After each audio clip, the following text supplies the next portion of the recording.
that's good. Toilet facilities are out that way as well. And otherwise, can I just ask everybody to ensure that they've got their cell phones turned off, please? First submitted this morning is Fonterra. Good morning. So I'm appearing today with Mr. Watt and Mr. Tate, who you've heard from before in the context of the non-freshwater hearing process. I'm very conscious in terms of today really of two things. One is you've heard from most of us before and heard the Fonterra story. And secondly, as between Fonterra and the officers, there's quite a high level of agreement. So I'm not proposing to sort of labour any points really at all in terms of legal submissions. Now, I'm very equally conscious and appreciative that the panel has excused Ms. O'Rourke and Ms. McCusker from appearing. We do have short summaries from them that we can hand up, and equally from the other witnesses that we can hand up. But having said that, I'm equally conscious that our evidence in chief is reasonably brief and succinct, so it may be that we don't need to read those summaries, just jump straight into questions. So I'm very much in the panel's hands in terms of how it wants to proceed on that. So the summaries are helpful, and so if they can read that. We'll approach it on that basis. So hopefully got at least a short set of legal submissions, which I'll probably talk more to than word by word. Again, emphasising you've heard some of the stuff before, and I've also read some of the submissions from the other key submitters and the regional council. And although there are some differences, I think in the context of the Fonterra case, they're not particularly pertinent. So just picking up really at my paragraph 2. So as I've stated, we're pretty supportive of the recommended officer approach. Awkwardly referred to as the FPI, RPS, or just referred to as RPS. And Fonterra's primary interest revolves around the continuation of discharge activities from the Stirling milk processing site. So in these submissions, I'm just going to provide a high-level overview of the RPS and briefly touch on the discharge point.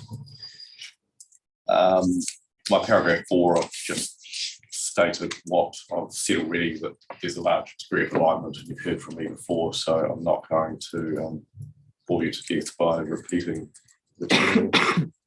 Our witnesses are stated that on paragraph 6 and paragraph 5, and then as I noted 6, we've got summary statements from each. So Fonterra's interest in the regional policy statement, you've obviously again heard from me before, and I'm not going to repeat that other than just really setting out on paragraph 7.1 to 7.3 what we talked about last time, which is Fonterra's key interests are the Stirling milk processing site near Balclutha. It's a specialist cheese site, but really emphasising the point that that site operates in conjunction with Fonterra's wider South Island and for that matter New Zealand sites. And then it's got a distribution centre in Mosgiel. That's effectively a large-scale storage facility that doesn't undertake processing activities.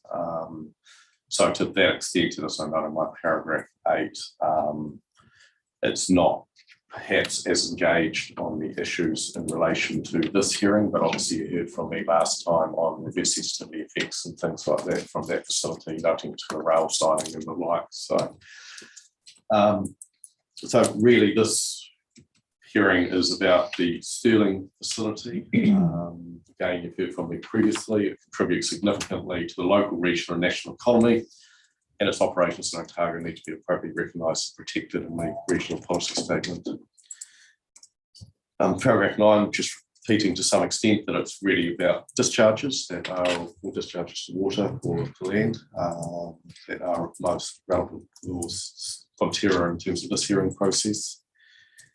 And I appreciate Ms. O'Rourke's not here, so I've just sort of touched briefly on some of her evidence within these legal submissions, which really touches on Fonterra is very conscious of the wider push for appropriate and careful management of discharges. It has quite a developed internal freshwater policy, which is pushing towards discharges to land and high quality discharge parameters where possible, but in reality, and particularly when you're dealing with Otago and Southland, that's not necessarily easy to achieve. So over the page. So it's, and by paragraph 11, really the policy also recognises that there may be practical and operational limitations that mean discharges are not always practicable, and across all our evidence we've touched on that point to varying extents. So that's sort of really why we're here today. The next couple of pages have just covered the NPS FM. It's relatively high level in the context of these submissions. As I noted, I've read other submitted submissions and those for the regional council. There are some nuances I don't necessarily fully agree with, but I think for the purposes of the Fonterra case, not proposing to sort of dwell in any length on any of those. But just talking to it quickly, paragraph 13, essential freshwater package, you're well familiar with that. And the objective of the NPS-FM by paragraph 14 is to ensure that freshwater is managed to prioritise first the health and wellbeing of water bodies and freshwater ecosystems, then the health needs of people, and finally the ability of people and communities to provide for their social, economic and cultural wellbeing now and into the future, and then it's followed by 15 supporting policies under that objective. So certainly what I talk to generally in processes like this is a bit of a tension with regard to perhaps within the NPS with provisions driving at improvement and enhancement, and then we've got a prioritisation of water, and certainly I know this has been picked up on by a number of other submitters with regard to whether it's a matter of protecting water and the rest will follow, or I think Kaitapu sort of put that same phrase as when the wire's healthy, so are the people, and sort of I don't necessarily disagree with any of that, but net position is we've still got a prioritisation and an expectation that, for example, people and communities will continue to be enabled, at least to the extent that first values might continue, might be recognised and improved or enhanced as the case might be. So, Te Mana o Te Wai I've just touched on at paragraphs 15 and 16. Paragraph 16, just really touching on the obvious, that it's a substantive and procedural change. And I appreciate in terms of the procedural aspect in the context of this RPS, it's been a little bit tumultuous with double notification and sort of to a certain extent, and not at all being disrespectful to anyone, a little bit of sort of retrofitting, if you like, in terms of process around consultation and engaging with community, certainly recognising that a hearing process, notification process is a form of consultation and engagement, and equally acknowledge Kaitapu's comments, for example, that they've been engaged in the preparation of this document. But net position is, as I said, it has been a bit tumultuous and perhaps not what the NPS-FM fully envisaged with regard to engagement with communities and the prioritisation of water. But I guess that also needs to be seen in context that this is a regional policy statement, and it's not necessarily envisaged that, well, hopefully not envisaged that the RPS will get down to the tin tax level of detail in terms of specific allocation or other, and how other outcomes are to be achieved. So, so really just touching on that at my paragraph 18, and it's also important to remember that the purpose of the RPS is to provide an overview of the resource management issues of the Otago region, mechanisms to achieve integrated management of natural and physical resources of the region. In achieving this purpose, it is important that the RPS is not overly directive, and by this I mean that the RPS should not drill down into detail or specifics of how resource use is governed. So at the same time, when considering the implementation of the NPSM 2020, it's important to recognise that minority wide is relevant to all values and interests attached to freshwater. In particular, care needs to be taken to ensure that the RPS is not confined to or outright prioritises, for example, ecological and cultural matters. And as I said, from Fonterra's perspective, we are reasonably happy with the version of the RPS as put up by the officers.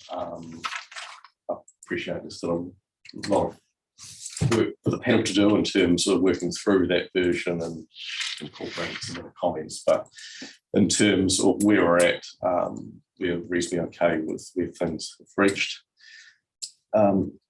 Just at my paragraph 20, so particularly from our perspective, the RPS should set the appropriate pathway that enables desired environmental outcomes at the same time as enabling cultural, social, cultural and economic well-being, which in many cases relies on the use of freshwater as it impacts on water.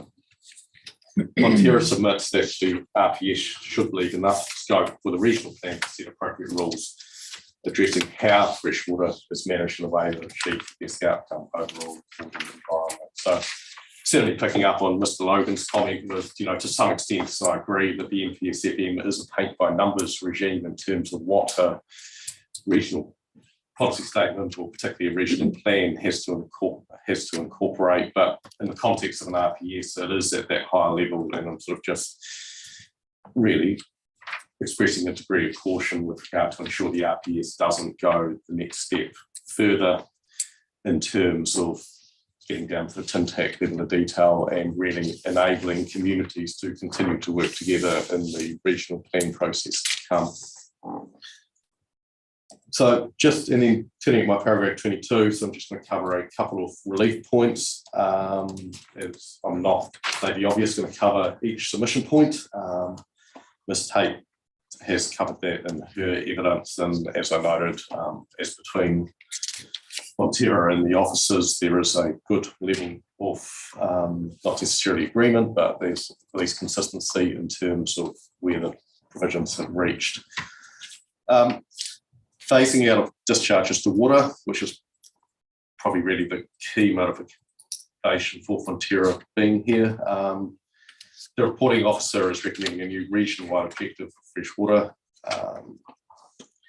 and with subclause 8 of that provision directing in all FMUs in the Robbie and Otago within specified timeframes, direct discharge to wastewater to water bodies are phased out to the greatest extent practical.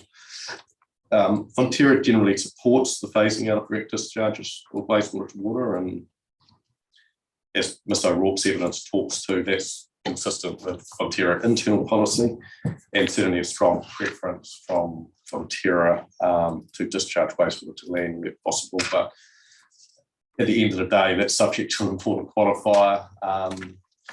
And then in most cases, the better option will be land disposal, but in some circumstances, the better environmental outcome, at least in a relative sense, will be discharges to water. And Mr. McCusker's evidence goes into that in detail, and I've just summarised in paragraph 25 both Mr. Watt and Ms.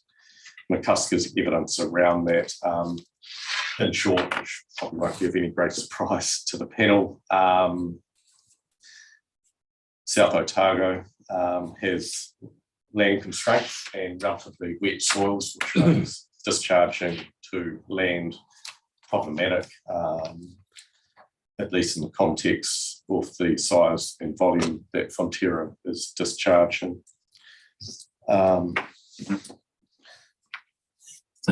By paragraph 26, in terms of the qualifier, part of the objective, i.e. that discharges to wastewater are phased out to the greatest extent practical. Fonterra also queries how this would be applied in practice. Arguably, by definition, something is either practical or it is not, and there may not necessarily be a sliding scale in every case.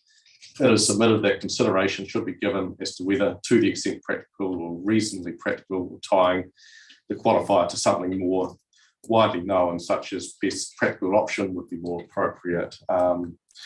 So to this end, Fonterra sees robust regional plan provisions with appropriate water quality and quantity limits as informed by the MPSFM and any operative regional policy statement, in combination with, if mandated, the need to consider the best practical option as being effective measures to achieve improved water quality and quantity. So in short, we're certainly envisaging in the future that, not surprisingly, the regulatory regime in terms of reconsenting the Stirling site, and for that matter, applying for consent elsewhere, is going to be quite challenging in terms of having to be able to demonstrate that those relevant regional plan, MPSFM and RPS provisions are met, but we're certainly keen to see that the door is left ajar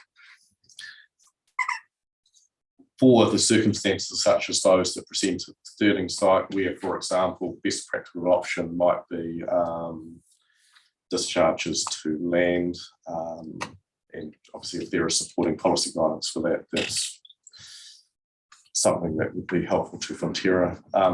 Just with not on crystal ball gazing it, but it's just my paragraph 27.2, Fonterra also notes that in section 290 of the Natural Built Environment Act, which relates to consideration of applications for a discharge permit, that section requires consideration of any possible alternative methods of discharge as well as the best practical option for the discharge. So in some respects, a continuation of the existing RMA regime, but just really wanting to make sure that the backstop, if you like, of the NVEA as it is now / RMA as previously, with regard to BPO and approaching discharges sensibly and practically, is maintained as a theme throughout the RPS, or at least foreshadowed in terms of something that a regional plan might cover off.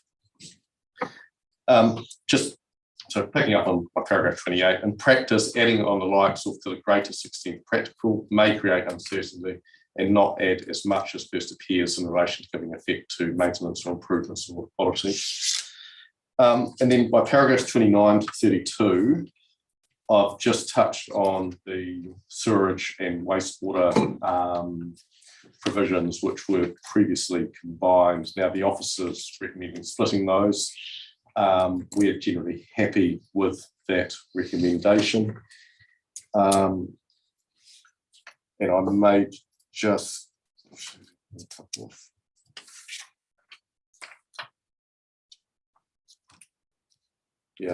so other than really re-emphasising, provided the same general theme, particularly with context of industrial discharges, of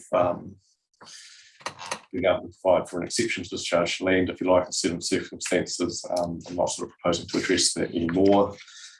So just turning to my conclusions, which again I'm not going to read out, but we're generally happy with where the section 42A officer report version has reached, and we're certainly appreciative of the staff in terms of the work they've put into that, in terms of accommodating some of the points raised by Fonterra, and Ms. Tate talk to particular provisions. So that's all I was going to cover off by way of quick summary. Of course, any questions? Thank you, Ms. Williams. No questions. Yeah, no, thanks for that. One of the things we've heard submissions on quite a lot, and I suppose opposing views, is whether under Te Mana o Te Wai, whether the RPS should be going as far as to sort of to define what's in the second or third priority. And I suppose your submissions are that we should keep our detail, keep it at quite a high level, leaving that. I mean, does that include leaving the sort of detail around tiers 2 and 3 to the regional plan as well? Good question. Sorry. Well, to be honest, I think the writer sort of, the NPSFM was written really as, at the time, an attempt to get a relatively formal regime in place that would dictate how planning process, including RPS processes, would occur. I think the NPSFM did envisage certainly some very careful prioritisation and discussions with the communities in terms of how that occurred. What was, I think, left a little bit open in terms of the NPS-FM framework was when and how that occurred, and that really comes back to my comments at the beginning with regard to, particularly in this process, the consultation element of Te Mana OTY has been a bit of a retrofit, if you like, in terms of this process. I think in the perfect world, it would be the regional plan that provides the detail in terms of the prioritisation, but I don't think that precludes an RPS from addressing prioritisation as well, particularly bearing in mind that an NPS-FM does expressly contemplate that an RPS might be more detailed, but equally, without having had the regional plan process and a full Te Mana OTY process in terms of full community engagement, as I perhaps see was envisaged, it's a bit hard to see exactly how it's to apply to this process. I expect the answer probably is that this RPS should provide at a higher level or recognise that there will be prioritisation. I don't think there's any issue with this RPS to some extent reflecting or being consistent with the NPS in regard to reflecting that these are the priorities that shall apply to water. But the detail in terms of how that occurs has to be pushed down to a regional plan. So you think the detail as to whether sort of the likes of milk and cheese is tier 2 or tier 3 is? I think that's a regional plan issue. Yeah, I'm very conscious, you know, as I said, this panel probably hasn't heard the degree of evidence that the NPS writers perhaps envisage with regard to making those decisions. I certainly think in terms of other RPS processes, had you gone through that process, it would be quite appropriate for an RPS to reflect whether certain water should be a priority 2 matter or priority 3 matter, but I just think here you're really going to have to cut your cloth to fit a little bit in terms of being practical around that and allowing that regional plan process to do the deep dive on that stuff. Yeah. Okay, I think so. Yeah, thanks for that, Bianca. Asked the exact question I was going to ask you, and I really liked your answer because it takes a bit of pressure off, to be honest. So the only other thing I was going to ask you about was the discharge to land, and I think Mr. Watt's evidence and Custer's evidence is really useful in understanding that. And this actually may be more of a question for Ms. Tate, but has the EPS for highly productive land had an impact on how you might go about that? I'm just trying to recall whether it would have an impact on discharges to. So it's an industrial process, but using, and I know Clutha, for example, probably a lot of that is at least class 3. Yeah, Does so it raise its head in your other facilities or processes around? yeah, certainly in we haven't luckily had to hit on the highly productive land issue in the context of Fonterra discharges, but for context, certainly in terms of my experience with other Fonterra discharge operations around the country, most of the regulatory frameworks ultimately, or all of the ones I've been involved with, ultimately treat the discharge or processed water effectively as a substitution for irrigation water. So it's typically managed more as a farming activity, which I think in the context of highly versatile soils would effectively be a continuation of the status quo and improvement on the status quo, rather than the HPL being a constraint on irrigation per se. Susanna might have something down on when she presents it. There would be some processes that perhaps it's not assisting with fertility, they would get some of the waste. On that, generally, process and there's various, I won't get into detail in terms of this hearing, and I'm certainly not the expert on it, but there are various discharge streams, to state the obvious, that come out of the processing site. Some are very low nutrient. Nutrient loadings onto land are typically, with Darfield site, I've had a lot of association with, they are effectively the discharge is a direct substitution for artificial fertiliser, so there's no additional nitrogen load or phosphorus load. Some other sort of particularly the sort of sludges post-treatment are disposed of elsewhere or used effectively again as a fertiliser substitute. So it's not normally the case. And again, every site's different, but Fonterra's primary position is to try and ensure that these nutrient loads are managed within existing envelopes, so to speak, rather than having to push for increases in nutrient load. So and that's why we've sort of, and the evidence talks to this, it's both a water quality perspective in terms of discharges to soils and making sure they're not going into saturated conditions, but also making sure that nutrient loads are complied with. Yeah, I guess there's possibly other industrial processes where the discharge is nutrient based. That could be a problem, but not a problem for Fonterra. Yeah, that's right. So provided Fonterra's got enough land, which is the big proviso and problematic for Stirling, it's generally first preference to try and make that work, but equally recognise that there will be other industrial discharges where it may not be as straightforward. Thank you.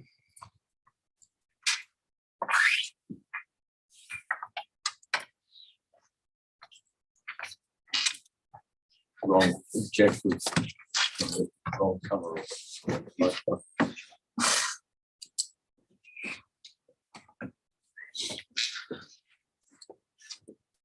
Yeah, I want to go to paragraph 15 of your page this morning, which is around the fact that monitor wire is not new, right? It's been around for a while.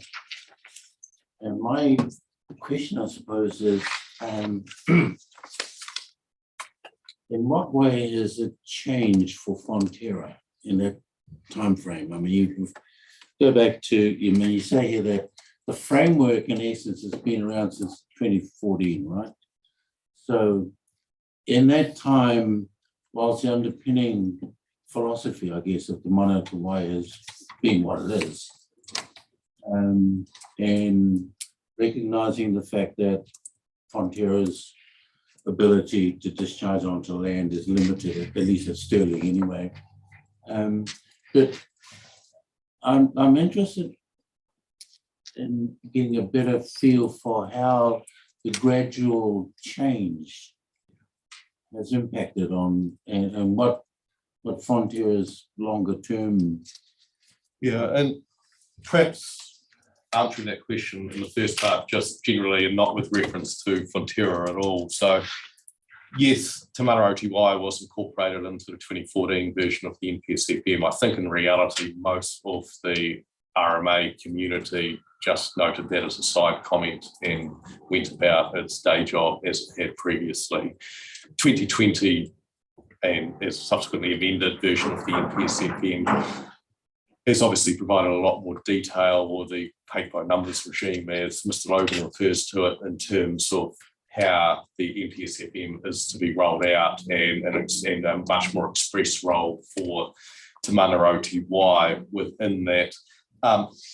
Fonterra, and I'm just talking at a very high general level, has been very conscious of the changing tide, if you like, in the NPSFM for quite some time. And thus the likes of its policy document and a lot of thought going on internally. You would have seen from the media, and it's not just in the water space with regard to discharges to air as well, for example, where Fonterra is sort of stepping up to the plate in terms of putting into place infrastructure and participating in processes such as these, really in contemplation of Te Mana Oti putting more and more value on the why, water quality and water quantity, and avoiding over allocation. So thought being put in on a site-by-site basis in terms of what the future looks like for Fonterra. And in some cases that's not that difficult. And Stirling's perhaps one of those where it's fortunate in some respects that its discharge parameters and where it's discharging to is something that can be hopefully managed, but for other sites it will be a lot more challenging. So thought being put into alternative discharges and things like that. So Yeah, because that then takes you to your paragraph 19. Or at least the way I'm looking at it, which is around the issue of that you've just raised, where fresh water has become under the new regime, I guess, the Manawatu regime, where there's the priorities, there's the obligations, there's put water first, people second, and then everything else third in that hierarchy. And I was interested in the last part of 19 where you said that ensure that the regional policy statement is not confined to or outright prioritizes ecological or cultural matters. There'll always be a tension, I imagine, for organisations. That's right. I think this is sort of I touched on at the beginning of this section as well. And certainly no issue with the prioritisation within the NPSFM per se, but it's just how you apply that. Obviously, were the why number one first priority, you would avoid absolutely everything and not even turn to the next two priorities. When I think in reality, balance is perhaps a dirty word in the context of the NPSFM, but to an extent there is a balance to be struck when you are applying those priorities, or more particularly when you're working through the priorities, you need to recognise that it is a three-step process and you need to get to the end of that, because otherwise panels such as yourselves and various panels sitting on regional planning process would have a very simple job. They just will rely under the first priority and not have to turn to the rest. So, we haven't totally walked away from the wider framework, state the obvious, off the RMA, that it's about sustainable management / MBA, picking up on similar themes in a slightly different way and providing for people and communities and cultural values as well. But I do have respect for the general sort of kaitahu submission that if you look after the why, and the why is healthy, so are the people. And I think that's sort of where the RPS needs to direct, but that's why you're looking after the why, it's to look after the people. And if you can achieve both of those, and obviously within the priorities provided for, I think that's what the NPSFM is ultimately envisaging. So. Yeah, I mean, I don't know the details of the way in which you deal with discharges into water, but I do know, I noted in, I think, Ms. Tate's evidence, or maybe your evidence, the resource consensus you've got, there's about half a dozen of them or so, and they all go to about to the 1943 and 2043 rather. And they, I get, the nature of the beast suggests that they have to be that long. I mean, you can't just have a 2-year resource consent. But it is part of that same mix, that same conversation around how do you reconcile the tensions between, Yeah, and I guess the second limb on that is sort of picking up on the concentration point is the NPSFM envisages, improvements won't happen overnight. There are going to be very long potential lead times, whether it's existing consents is one issue, but obviously lag times in terms of environmental effects in terms of another. So it's not an easy framework. The NPSFM 2020 version at least was a bit of a game changer, but it's still got a very long process, potentially, at least in some locations, with regard to giving effect and actually achieving what that community might see as the perfect balance between looking after the why and community, social and economic aspirations. So, Great, thanks a lot. thank you.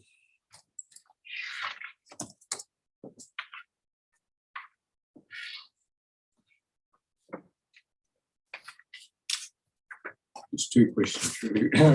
First, related to your discussion of the greatest extent possible or best practical option, etc., and that type of wording. But if you look at that policy, the region-wide objective 01A and subclause 8 that you were discussing,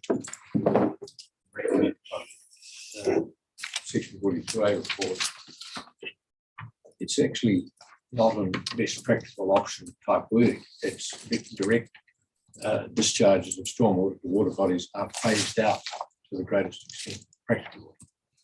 Yeah, and that's sort of the point I was perhaps not as clearly as I should have been trying to make, is that BPO is a really well understood concept, and certainly, RMA practitioners have arguments in every case I'm involved with in terms of how exactly that's applied. But fundamentally, the framework by BPO or for BPO is well understood.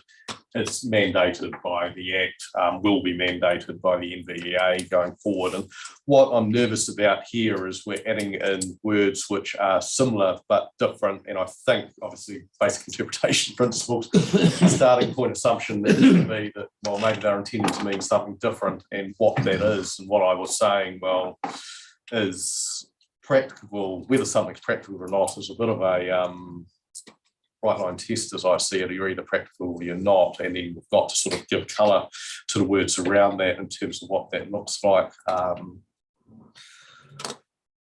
It's, yeah, as I said, from Fonterra's perspective, we're keen for the door to be left ajar for exceptions to be provided for, which that provision does, perhaps in a slightly is intended to do it rather, perhaps in a slightly clunky way, but really just wanting to make sure that the panel does turn its mind to whether different wording is appropriate here.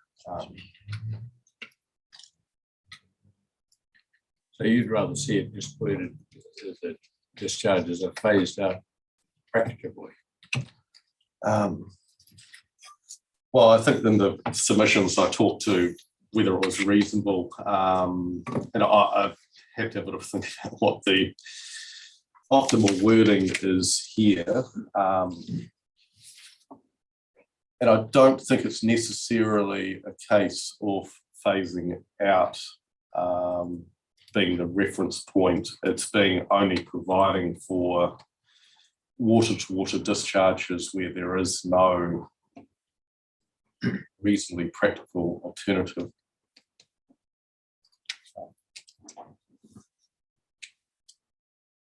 As I said, Fonterra has no issue at all with a priority or a preference or whatever words you want to put around it for discharges to land being enabled and preferable, but it's just how you would capture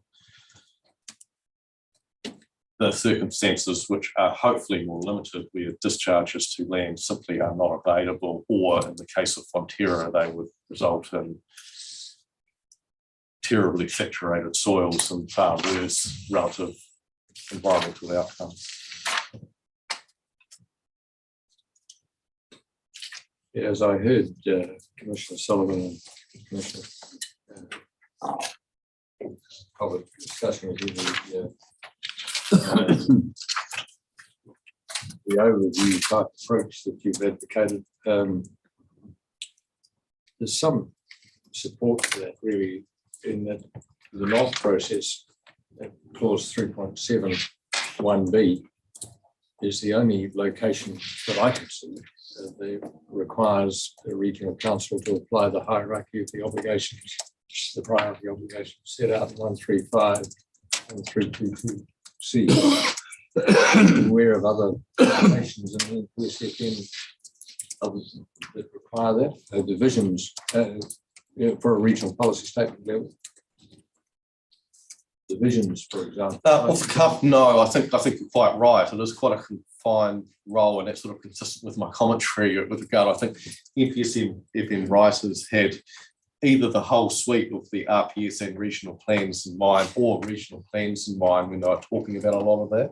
I'll do a double check and come back to the panel if there's anything else I can think of, but I think you're quite right that there wasn't, or there isn't, a lot of express reference to what an RPS does expressly within that framework. Because clause 3.3 notably the vigilance provisions doesn't refer to that hierarchy of obligation, just right, whereas the NOF process does. Yeah. Yeah, no, look, thank you for that.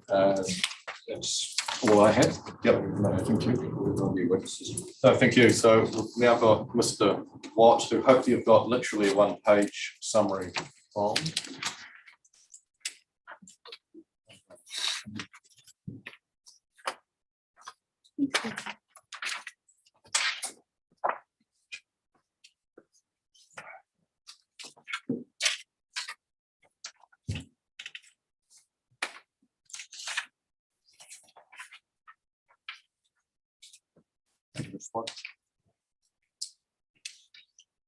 Good morning. I'm Morgan Watson, Operations Manager at Fonterra Stirling. So this summary of evidence provides an overview of Fonterra's operations and current discharge at Stirling manufacturing site. It also discusses the limitations regarding discharge methods at Stirling. The Stirling site is Fonterra's key manufacturing operation within the Otago region. We process up to 1.8 billion litres of milk every day into over 200 tonnes of cheese daily for about 9 months of the year. It's the largest cheese producer in Australasia. We make about 10 to 20 kilo blocks of cheese per minute. The cheese production at the site continued to grow, increase in production of 23% over the last 4 years, with about 90% of it getting exported to key markets, mainly South Korea and Japan. The remaining 10% consumed in New Zealand. We hold a number of resource consents authorising activities at the Stirling site, issued by the Otago Regional Council and the Inclusive District Council. Consents issued by Otago Regional Council provide for activities including the take and use of water and discharges to air, water and land. The Stirling site continues to investigate options that reduce wastewater discharge volumes.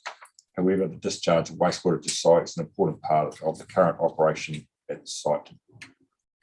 There are a number of limitations regarding discharge methods at Stirling that means it's not always practical or better for the environment to discharge to land rather than water. These limitations include the local topography. Much of the surrounding land is steep hillside, meaning irrigation activities are difficult. Land constraints, we have to require 370 hectares of total land to treat the up to 3.7 million litres of wastewater per day. There will be considerable time and cost associated with acquiring further land for this purpose. The land currently used for irrigation of Fonterra's discharge is not owned by Fonterra. We also have soil limitations in the surrounding district, subject to wet conditions, meaning they're unsuitable for irrigation for around 50% of the season. Fonterra has made significant investment into its wastewater disposal system at Stirling. The wastewater discharge to the Clutha River is high quality and is important to Fonterra that the RPS provides a pathway for consideration of ongoing wastewater and stormwater discharge to water from the site. Thank you, Mr. Watt. Yeah, no, thank you, Mr. Watt. Probably just one question. You talk about investigating options to reduce wastewater discharge volumes. Does this include sort of reduction and reuse? And what I mean, have you got many options or? Yes, reduction and reuse. So we have targets, daily targets that we talk to in a DMS, which is a daily management system meeting, to meet those, and we're always forever reducing those targets. For example, the new boiler we just installed, the biomass boiler, we're going to be using fully condensates. We won't be using any water for uptake for that, which means less discharge. And also around the reuse, there is a school of thought that because milk's 90% water, right, that we put it through a lot of membrane filtration to extract that water. That eventually we'll be able to reuse that water in our process, but there's constraints around that at the moment. So it definitely is considered. Yeah, okay. I remember being involved many years ago in the consenting for your Clanny Boy site, where there were, Ben smiling, there was a lot of issues around non-compliance with land discharges, and that was sort of, leading up to the, well, we're going to put an ocean outfall in because you couldn't get enough land, couldn't dispose in the winter or wet conditions, and it just, yeah, so hence consenting for an ocean outfall, but I suppose you've got the river on your doorstep. Yeah. You're a little bit far away from not a lot of other options, right? No, there isn't, not in the local area. Yeah, okay, no, thank you. I have no questions, thank you. I know that Fonterra has been discharging wastewater since around 1982. So Yes. Yeah, which is quite a long time. Yeah. In that time, have there ever been any problems as such? So I've worked on that site. We've been employed by Fonterra at that site since 1992, Yeah. and not that I know of. Oh.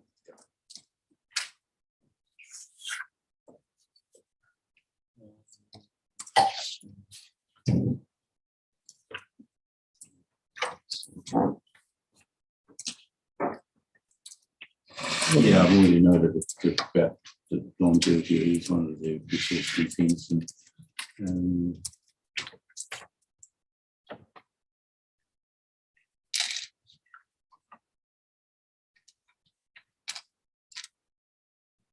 yeah, no, that's all. Thank you. I have no questions. Thank you, Mr. Watt. Very clear evidence. Thank you. So we'll now move to Ms. Tate. Good morning. Pause a Coming moment. to you, just while that's occurring, as I said at the beginning, we've also got summaries for our other two witnesses that are not here, which I'll just hand up to the officers and you get them and read them in your own time if you want to. Thank you. I just want to start with an apology. You will see many numbers and letters flash before your eyes referring to clauses in the plan and the policy statement, and I've wrongly referred to them in my evidence. So FM should be FW. So I apologise. I'm sure you'll be clever enough to work that out. But I'm not making your job any easier. As noted by Mr. Williams, there's generally agreement with the reporting officers, which is a great place to obviously be in. I'm just going to touch on 3 points that I noted in my evidence. That in terms of the issue statements, if the panel is of the mind to recommend that the new issue 10A is brought into the regional policy statement, then that effectively takes care of any concerns with respect to issue 6. As I've noted in my evidence, I10A is a appropriate counter perspective to I guess the ills of using water and other resources. Next, just at paragraph 5, I support the new, is it paragraph 5? Yes, it is. I support the new vision statement and the consequential changes on other provisions that flow from that. With regards to policy 15 and 16, I just think that there's some changes necessary to policy 16, which takes away the reference to existing and new and looks at it more through the lens of treated versus not treated. So I've recommended that clause 1 be deleted and clause 2 just be amended to say discharges instead of referring to new discharges. So I'm not going to add anything further in my opening comments. I'm happy to take questions. Thank you, Ms. Tate. Yeah. Yeah, no, thanks, Ms. Tate. I don't have any questions. Your evidence was very clear. Thank you. Yeah, thank you. Your evidence was very clear, and I don't have a lot of questions. Just in relation to that 10A issue, and don't worry, we get confused with all the numbers and that as well, and we don't always pick them up, but that you sort of just refreshed my memory on that. So that was a resource use acknowledgement sort of issue. Yes. And given we're in two different processes here, and that was long. Yeah. But they do cross over in terms of recognising resource use. It's not just a freshwater divide that it will cover. Yes, it was a resource use issue, so it would apply to all resources.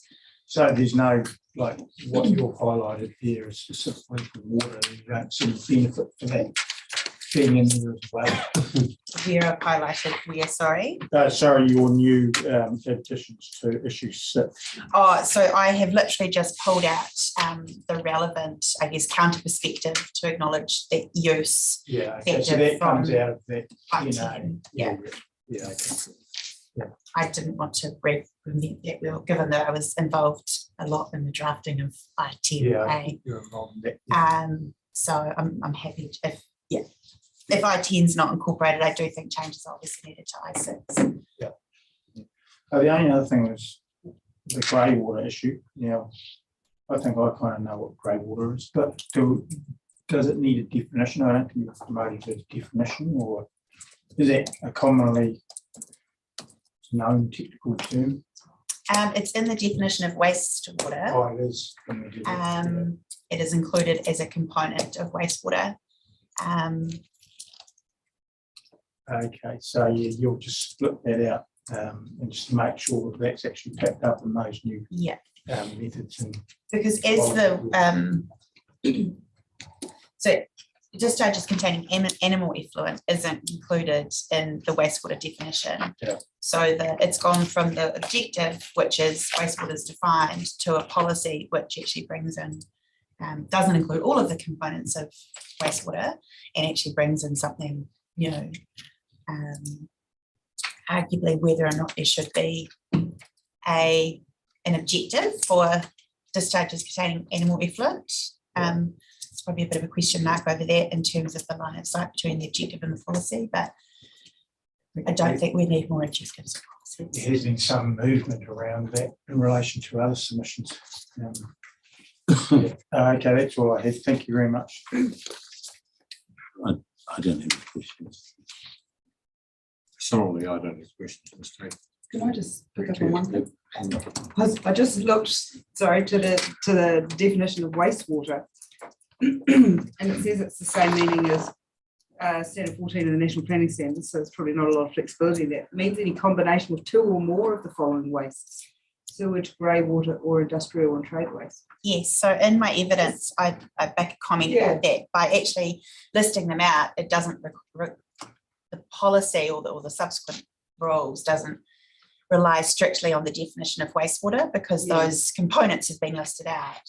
So because they're listed out, it doesn't matter if we've only got a grey water discharge or only a sewage discharge. Correct. Yeah. That would be my, that was my thinking. That's the key on there. Yeah, great, thanks.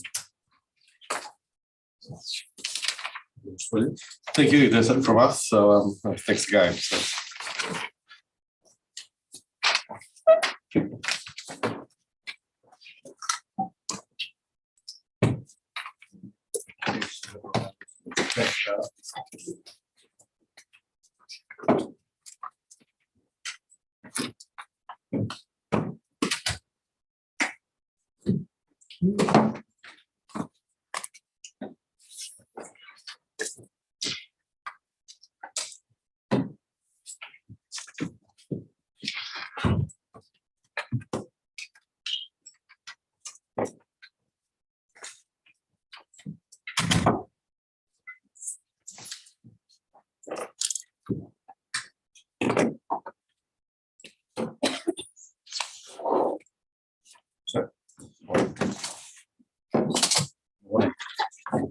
having us again. I'm Matt Conway. I've got some legal submissions there that were filed on Friday, and I've ended up some copies today as well. You will see. Just haven't got those. Legal submissions.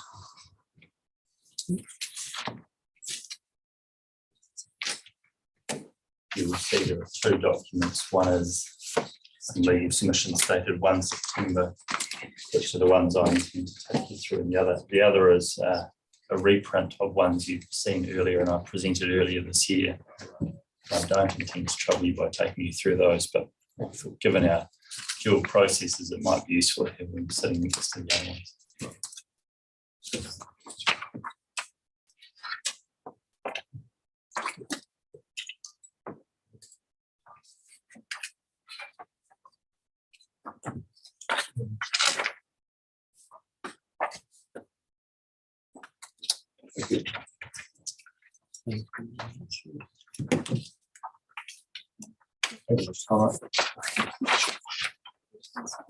Thank you. Just, I think on the schedule, we'd originally had Ms. Kennedy and Ms. McLeod both presenting evidence, but no indication of legal submissions. So I'm conscious we've got an extra limb to the presentation this morning. We've on our timetable, we've got legal submissions. You've got it there? Oh, brilliant. Thanks go to the staff for confirming that. But we don't intend to take up any more of your time than was originally signalled. But I thought if it's helpful, I'll take you through the legal submissions that were dated Friday and the questions and hand over to our witnesses as well. These submissions are filed on behalf of Transpower New Zealand Limited in advance of the hearing that you have in the moment. They are focused on the freshwater components. I should say naturally they do link over to what we've previously said to you, which is why we've given you the earlier set of submissions as well. And set out in those non-freshwater submissions, Transpower is the SOE that builds, plans, maintains, owns and operates New Zealand's high voltage electricity transmission network known as the National Grid. Transpower, whose main role is to ensure the transmission of a reliable and secure supply of electricity to New Zealand, has a fundamental role in the industry and the New Zealand economy. Transpower is generally supportive of the freshwater part of the RPS and is mindful of the Regional Council's obligations to give effect to national policy statements, including the NPSFM. However, and the reason we're here is because it's essential for Transpower to have a clear consenting pathway for its activities, including those in proximity to freshwater bodies. And this outcome is especially provided for in the NPS for electricity transmission, which is another of the NPSs that the RPS has to give effect to. Transpower accordingly seeks certain amendments to the RPS, and those are to ensure that those aspects of the RPS give effect to both the NPSFM and the NPSET. Against this background, these legal submissions outline the basis for Transpower's interest. They address the requirements to give effect to those two national policy statements, including how potential conflicts are to be reconciled, and they address proposed amendments by ORC following the NPS Indigenous Biodiversity promulgation. And I should say at this point, a bit like Mr. Williams said, there are aspects of the Transpower submission on freshwater elements that have been picked up in the office's recommended changes, and those are acknowledged. And so our intent here is to really focus and allow our witnesses to focus on the aspects that haven't been picked up yet, but also to reinforce the reason for those components that the officers have picked up. Conscious other submitters may be seeking different provisions in relation to those. Turning to Transpower's interest, Transpower is concerned with ensuring it can carry out its core functions to ensure a reliable and secure supply of electricity now and in the future. And this interest is consistent across both the freshwater and non-freshwater parts of the PORBS. The evidence of Ms. Kennedy sets out the activities that Transpower undertakes in proximity to freshwater bodies. And as she says, many of Transpower's assets are currently located near freshwater bodies, and Transpower needs to be able to operate, maintain and upgrade these assets.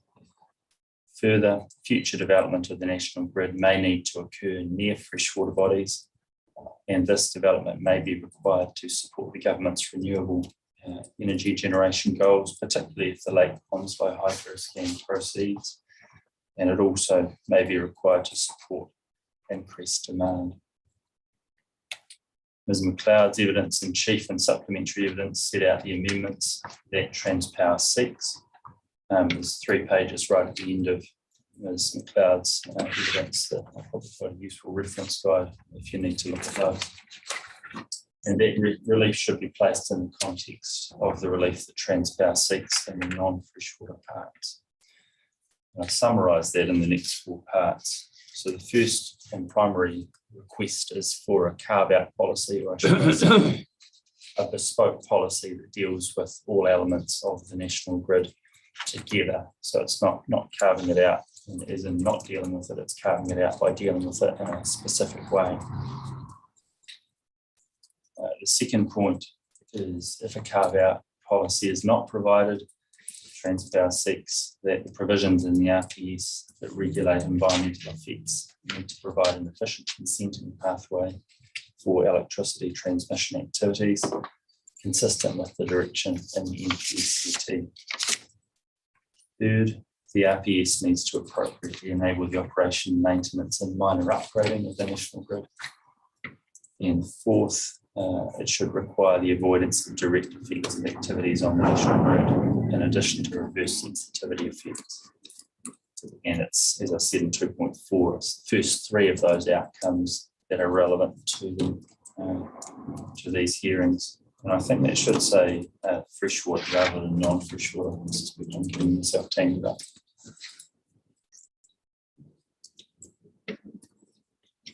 In 2.5, I note here the provisions that are relevant to Transpower's relief sought on the RPS freshwater. And my understanding is that the ones that remain outstanding post the office's recommended changes are B, D, E, and F. But each of those provisions with either black or black and red tracking are shown in the annexure to Ms. McLeod's evidence that provide the best one-stop shop for the additional changes that are still being sought, and I'll let her take you through those if needed. 2.6 over the page, Transpower's proposed carve-out policy is relevant to the amendments that Transpower seeks to these provisions. It provides for a bespoke effects management regime that would apply instead of specific provisions in the RPS. It has also been drafted to give effect to the NPSFM and relevantly requires that effects on the values or extent of natural wetlands be managed in accordance with LFFWP9. Our legal submissions filed in advance of the energy infrastructure and transport hearing address the need for that bespoke policy in more detail. And I've provided those as the submissions that are the separate document you've received this morning. And if I was to summarise that part of those submissions, and it's part 5 of those submissions in one sentence, it is that a bespoke policy addressing the national grid is a more efficient and effective way to achieve the objectives of the RPS and the NPS ET's objective. Back to 2.8. While Transpower's submission point seeking a carve-out policy has been allocated to the non-freshwater hearing, and understandably so, it applies to the PRORPS generally, including the freshwater parts, and therefore it is relevant to this hearing. And that's in accordance with the purpose of an RPS to achieve integrated management of the region's natural and physical resources.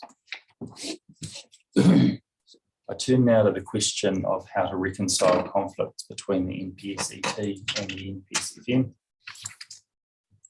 The RPS obviously must give effect to both of those national policy statements as well as others. The term give effect is a strong statutory directive, and it places a firm obligation in respect of the content of the RPS.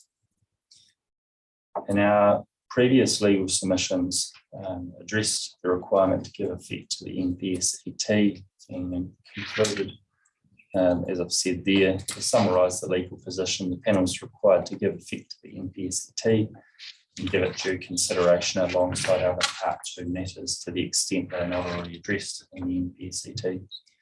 They must consider the NPSET's provisions at an individual level and determine what it must do to give effect to each provision. And as I've said in 3.3, the NPSET's policies vary in how prescriptive they are. Some of them prescribe in quite strong terms how this panel should undertake its role. And I've set those out below, and it's really just highlighting the particular wording there that indicates how directive they are. And I think I'll touch on the relevance of that very briefly with respect to the Port Otago decision shortly, because I think we're all learning decision by decision about how we read some of those words. But the words must recognise and provide for the benefits of sustainable, secure and efficient electricity transmission, a directive. So are the words must recognise and provide for the effective operation, maintenance, upgrading and development of the national grid. Likewise, must enable reasonable operational maintenance and minor upgrade requirements. And the fourth is also relevant to this current process, but it's softer requirement, but still firm. Must avoid reverse sensitivity of effects on the national grid to the extent reasonably necessary. And in 3.4, I note there, I acknowledge that some of the NPSFM's provisions are highly directive, such as policies 6, 8, 9 and 10, and the requirement in clause 3.22. If I can interpolate there, I've listened and watched in on some of the other presentations to this hearing so far, and I heard Mr. Christensen of Oceana Gold on Thursday touch on some of these matters about directiveness, and I think he was commenting in particular that in his view the NPSFM is not as absolute in its protectiveness perhaps as appeared to come across in ORC's opening legal submissions. And I think he was referring there specifically to a reference in the ORC legal submissions that the NPSFM essentially requires maintenance and enhancement in all respects. And I guess it came across in a reasonably absolute way. And I think Mr. Christensen was saying, well, I don't think it actually plays out as absolute as that. And I agree with him in that respect. And I note that the ORC legal submission said in paragraph 8, when considering the FPI, there cannot be a policy setting allowing freshwater quality or quantity to worsen. And again, there, I think that's maybe it's shorthand, but I think if it was treated as a blanket absolute rule, if that's the case, that starts to be a little bit challenging when you read the NPSFM itself, let alone if you sit it in the context of the other policy statements that need to be given effect as well.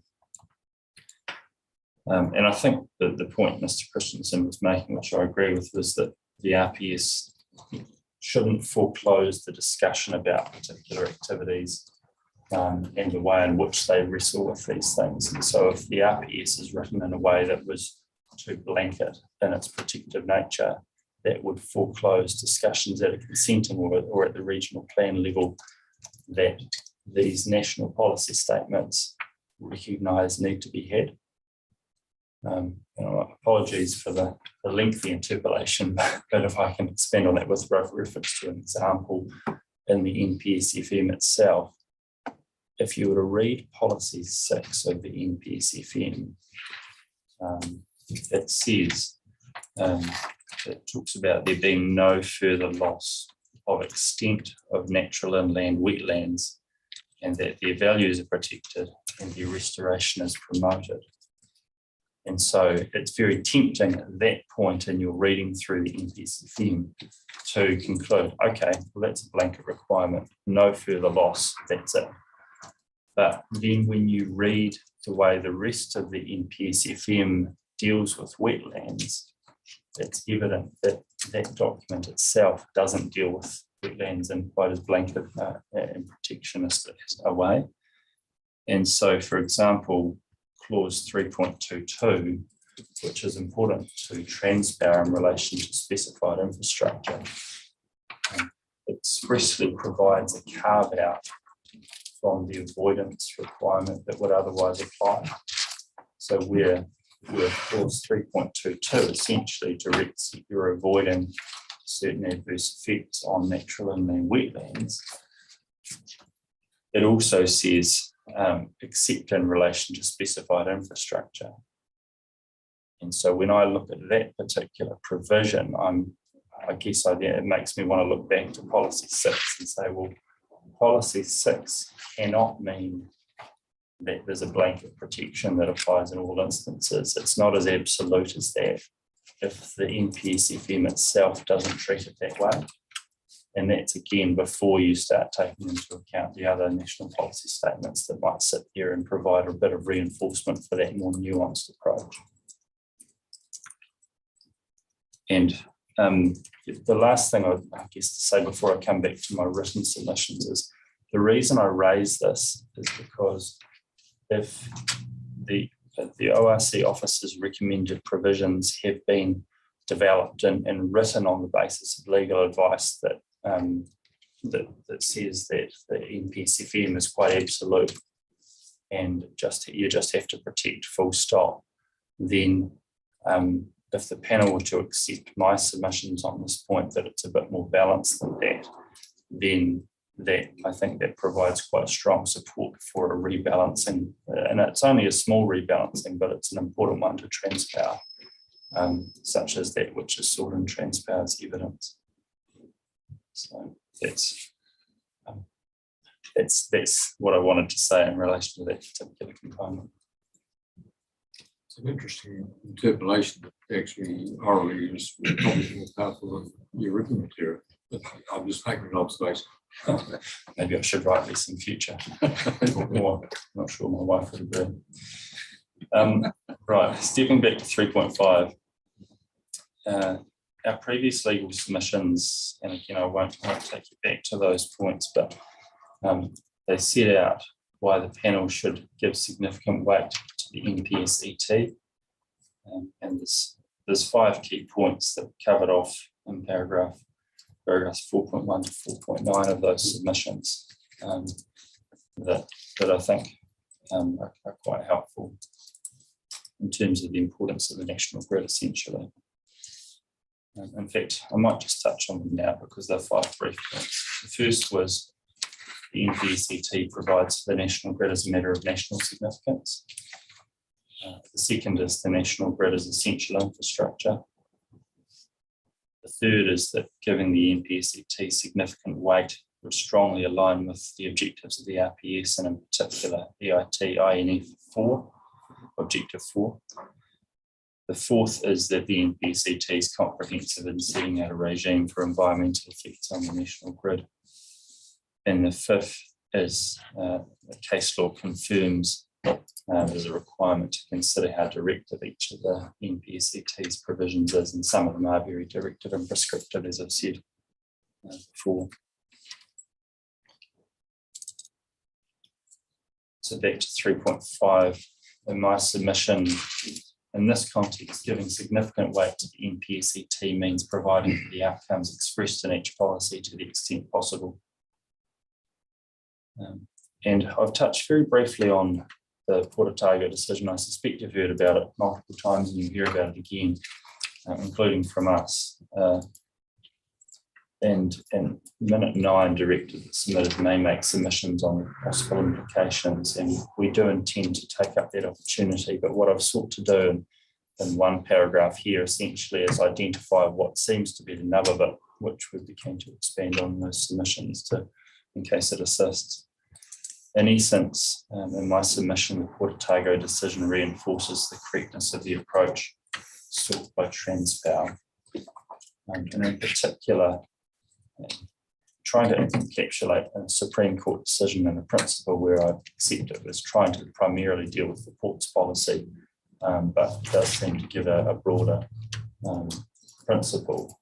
Can be a little challenging, but this is my best attempt at this point in 3.8.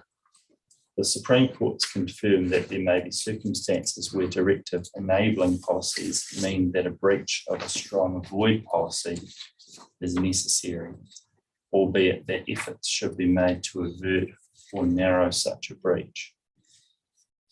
And I'm just noting there that the directiveness of the enabling policies in the NPSET is evident in the examples noted in paragraph 3.3 above. And again, just touching on the regional council's open submissions on this, which dealt with Port Otago briefly and indicated that I think the only NPS that seemed to have potentially conflicting policies with the NPS-FM was the NPS renewable electricity generation. And I wasn't quite sure if that was correct, because in my view, as will be evident from the rest of these submissions, the NPSET is clearly an element that sits alongside it. And I think if you were to try and make them butt heads, they would butt heads. And so you do need to grapple with those. And so therefore, in my submission, the Port Otago decision provides further support for properly sitting that NPSET alongside the freshwater policy statement and giving the enabling policies in relation to the national grid the weight that they seem to need. So I don't think this is a situation where it needs to be seen as a large conflict, but it's one that does need resolving by way of the provisions that Transpower is seeking.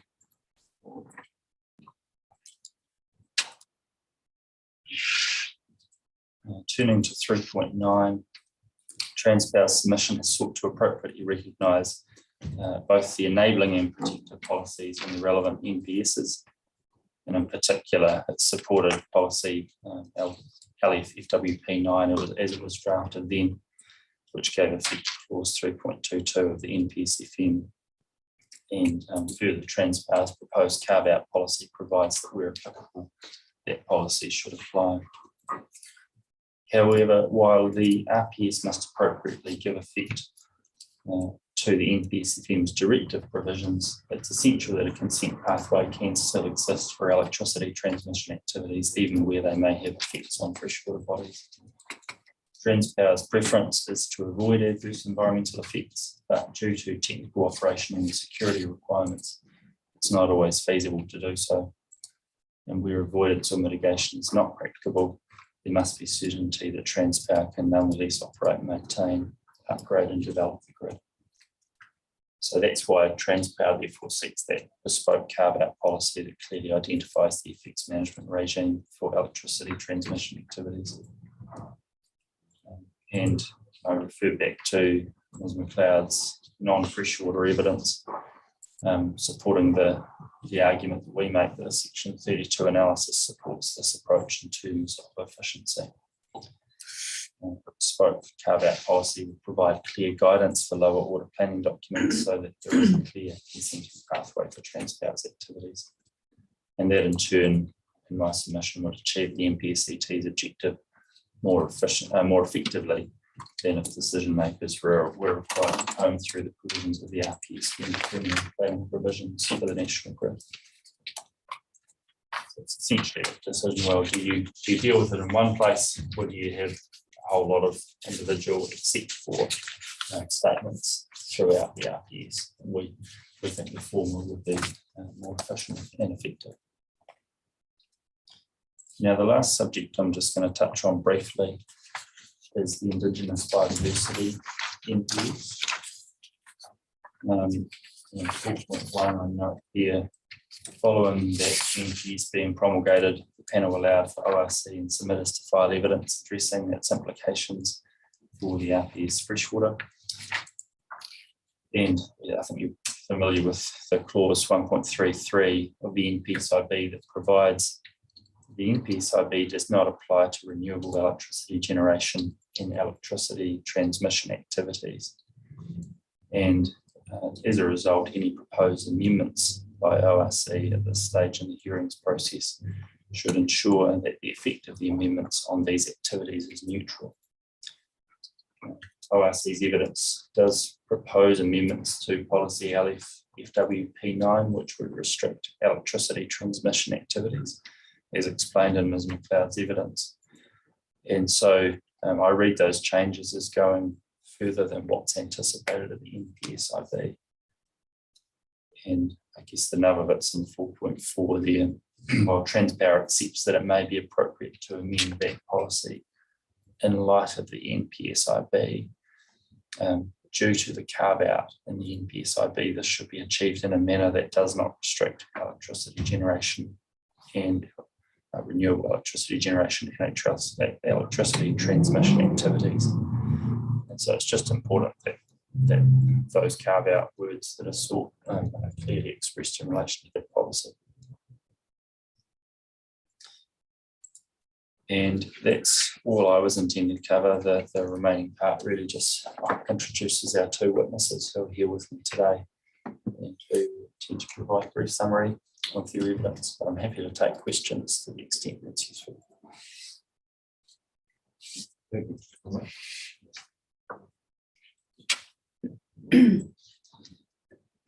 Yeah, thank you for that. I suppose my question I have, I mean, you talk quite a lot about the policy that you've requested in the EIT chapter, and I suppose one thing that we've been grappling with a little bit as a panel is how to kind of join up our freshwater panel cells with our non-freshwater panel cells, and how to, I suppose, make sure that where there's provisions in the non-freshwater parts that have some impact on our decisions on freshwater, how we make sure that there's those sorts of connections. I'm just wondering if you've got any suggestions or any thoughts on that? Oh, it's a very fair question, and I have some sympathy. I guess it's not by anyone here's choice that you're dealing with things separately. But I guess to the extent that the decisions are being made in parallel, then lining them up naturally is important, as you said. There will be changes that are needed to the freshwater provisions to point back to those others if if that bespoke policy is included, because it would be helpful for the remaining provisions to signal that it's dealt with in this one place in the bespoke policy. Otherwise, people might be wondering, and if they only read part of the provisions, they won't know to look somewhere else. So I guess finalising decisions in parallel should enable some integration, but I appreciate that's a challenging prospect. I don't know if that really helps you too much further, but I appreciate the issue. Yeah, okay. No, look, I mean, your legal submissions were reasonably clear. I didn't have any other questions. I might just in your well, I'm looking forward to your submissions on Porteo case, actually. You talked about Mr. Christensen's comment around the EPM and not being an absolute as it's kind of been made out in lots of areas, but that Porteo case is quite interesting in that when you talk about not foreclosing options around what a void means now. And it almost suggested, I've only read it once, but it brought remedy and mitigate into the equation of addressing a void over a longer period. Do you have any thoughts around that yet, or are you going to come back to us on that? I'd certainly like to come back to you on it. I think that's right, though, because there also seemed to be a point around materiality. I think my friend's submissions picked that up quite sensibly, because there does need to be a look at, anything that's quite as blanket as avoid is very difficult to, on the king salmon approach starts to feel quite stark, whereas there did seem, and the court was quite clear that this is not a return to an overall balancing, but it almost seems like it might be that by another way. But it also felt like quite a practical application of these competing directives to me, that it's important to be able to look at the provisions and say, well, can we do both? Can we both avoid a level of effects that will be of concern over a time period? That's certainly not what it says, but maybe what you've raised in terms of remedy and mitigate in a time period being able to be brought into the question of, well, are we sufficiently avoiding over time in the context of what's been happening here in the round, particularly when we factor in that case the need to have a functional port. But yeah, I would like to come back to you on that.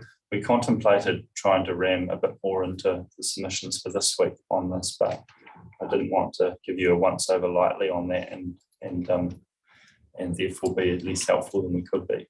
I'm hoping we can provide something that's of use to you, and I'm sure others are looking to do the same. Yeah, well, thanks for that. I'll look forward to it. Just in relation to the FM MPS and the natural wetlands carve out, and but we had some submissions in the other process around what. Just trying to find the definition. Regional significant infrastructure identified in an RPS original plan meet, and there was a suggestion that it should be only stuff that's already built. When I read the definition of specified infrastructure, in the context of that carve out, that does not appear to be the case.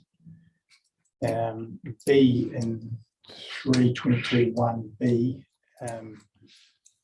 talks about being satisfied it's necessary for the construction or upgrade of specified infrastructure.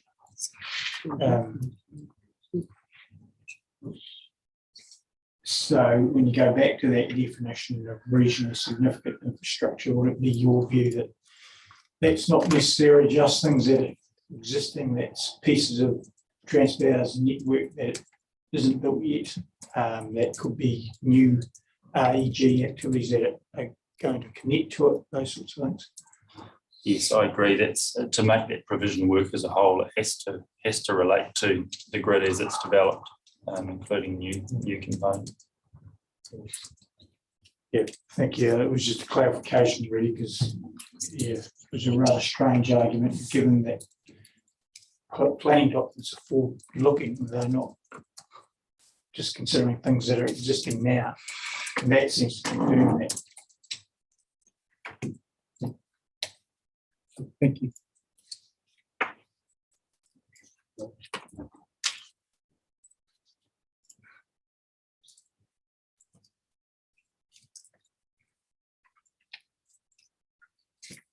Just in terms of your comments on the NPSIB and that paragraph 4.4, do I take it that you're conceding that the Section 42A report recommendation of using the NPSIB management hierarchy is lawful or valid, rather than using the NPSFM hierarchy? I should perhaps be clear that to the extent, Transpower's submission is focused on the national grid and its interaction, and so I haven't probably shouldn't make any comments on the extent to which the NPSIB might change other components and which effects management hierarchy is to be preferred. I know Ms. McLeod talks a little bit about the way in which the effects management hierarchy applies and why, particularly for Indigenous biodiversity that's within natural inland wetlands, the NPS FM already deals with that in a self-contained way, so it probably removes the need in relation to those components, certainly from Transpower's perspective, to look at applying the NPSIB approach there. And so that's an element that we have touched on. But yeah, I'm not making a submission about what the rest of the RPS should do in light of the NPSIB in particular. I'm intending to stop short of that. So you're relying really on the clause that says that the NPSIB does not apply to electricity transmission activities. Yes, that's right. Essentially saying if you're making changes, it might be fine. I'm not going to comment on that. But the NPSIB itself simply cannot be a justification for making changes that also affect the national grid.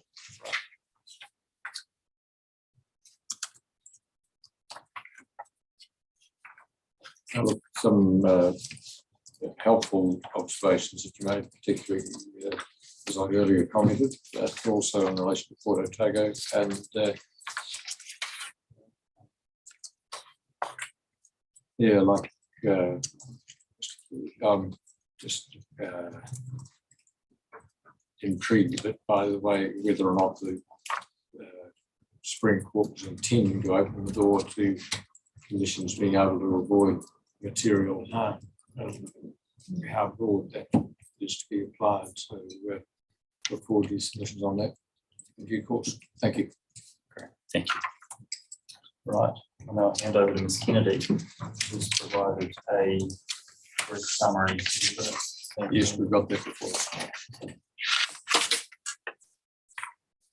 Tēnā koutou.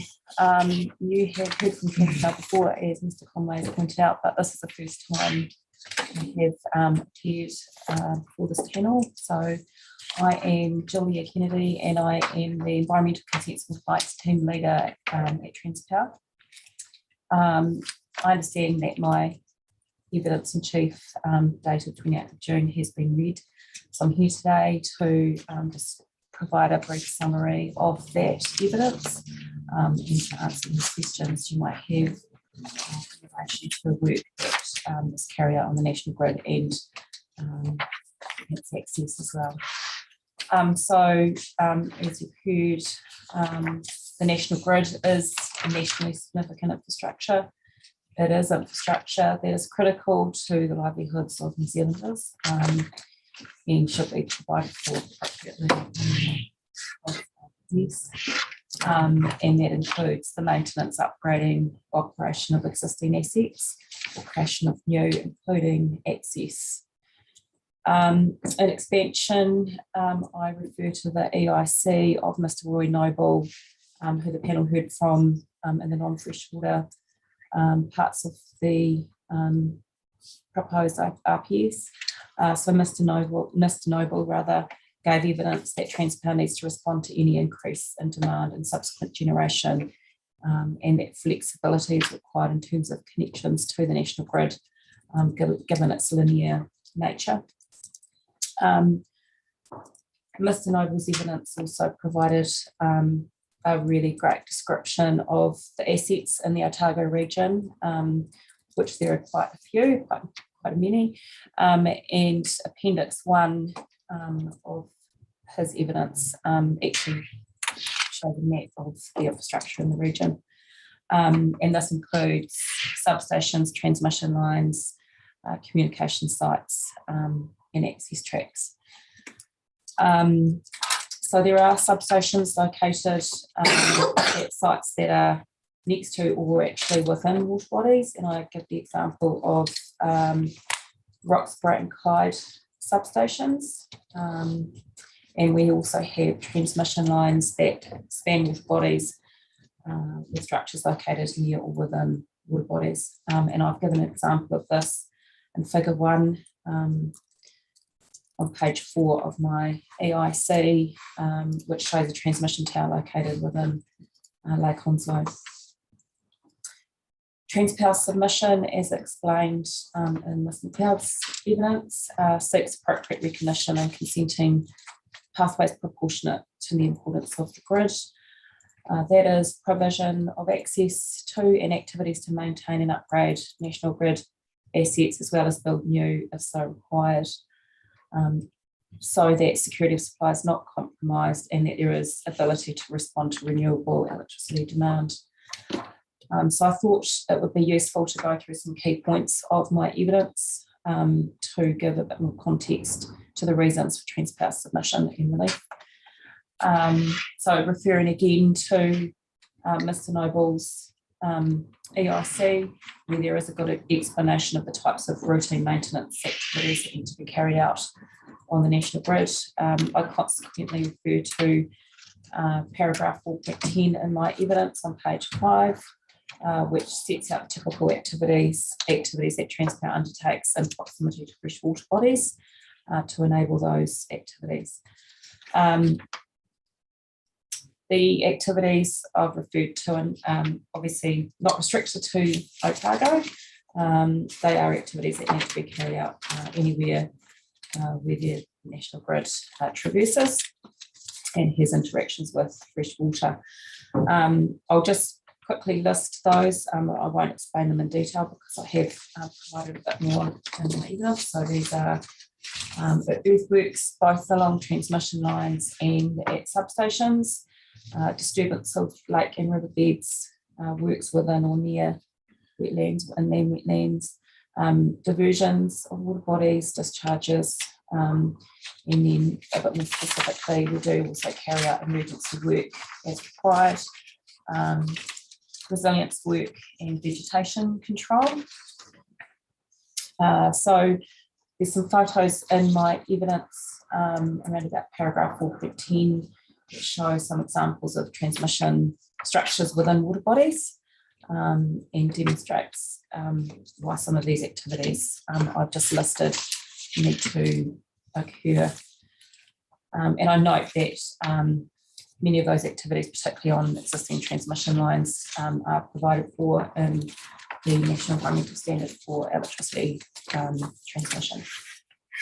My evidence also refers to resilience work, which I thought was quite topical at present, of which investigations have more recently been forthcoming due to the effects of climate change becoming more apparent.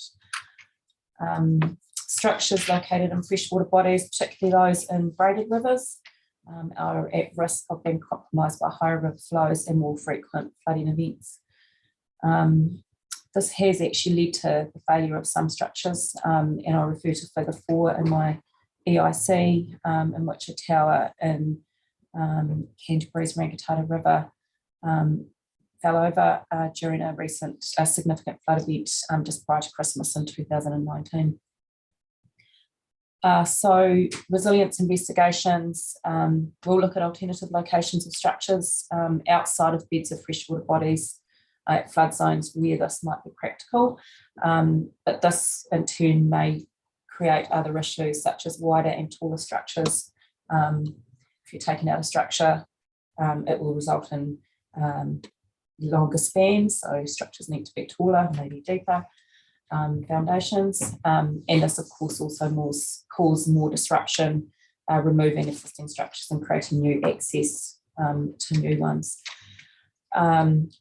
Relocation of structures may also be constrained by special areas or features such as ONLs, whereby new and taller structures could be tricky to consent, and I refer you to figure 5 on page 9 of my evidence, which is the structure 122 of the Cromwell to Frankton transmission line, which is located in the Shotover River floodplain. In addition, structures that may be removed from a riverbed may equally soon be relocated inside a floodplain due to the migratory nature of rivers. So on this basis, Transpower needs to plan for scenarios that will see at-risk structures remain within water bodies with potentially deeper foundations and structures, such as groins that divert the flow of water away from them to prevent scarring and potential failure of those structures.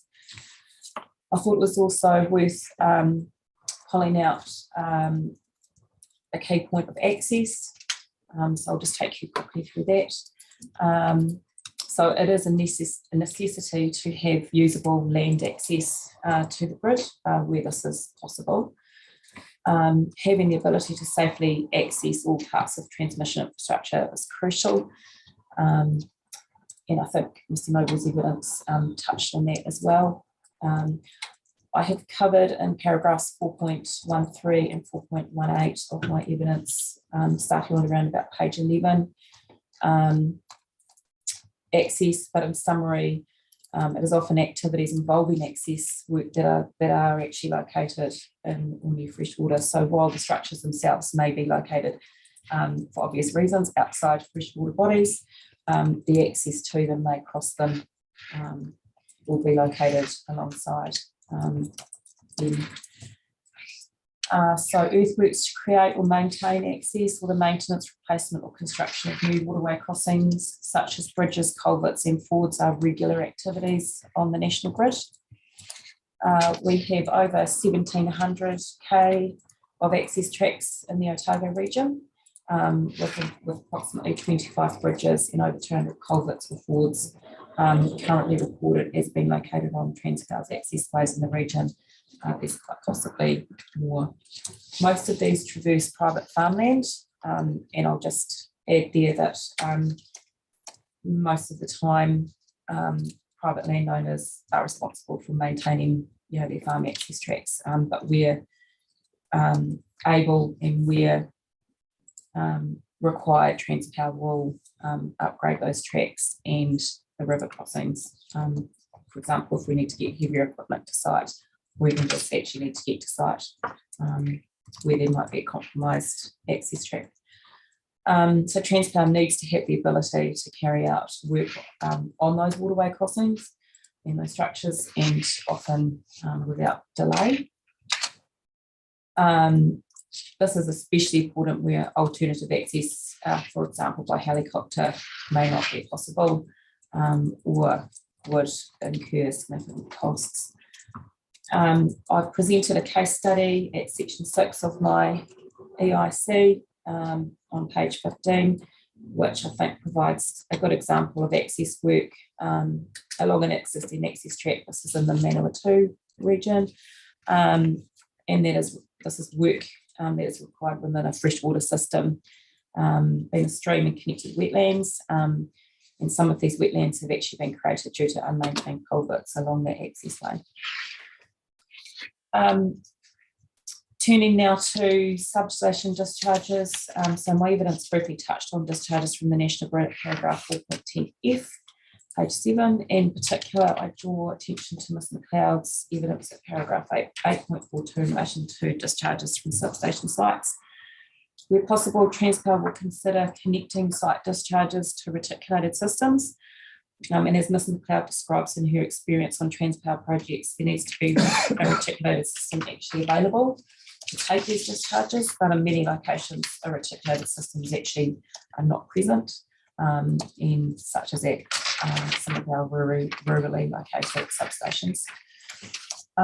However, Transpower does support the continuous improvement and environmental performance, and we will consider options to improve the manner in which discharges leave the sites. For example, initiatives to discontinue discharges of stormwater and treated water from oil interceptor systems directly to surface water, and to change this to a discharge by a land socket instead.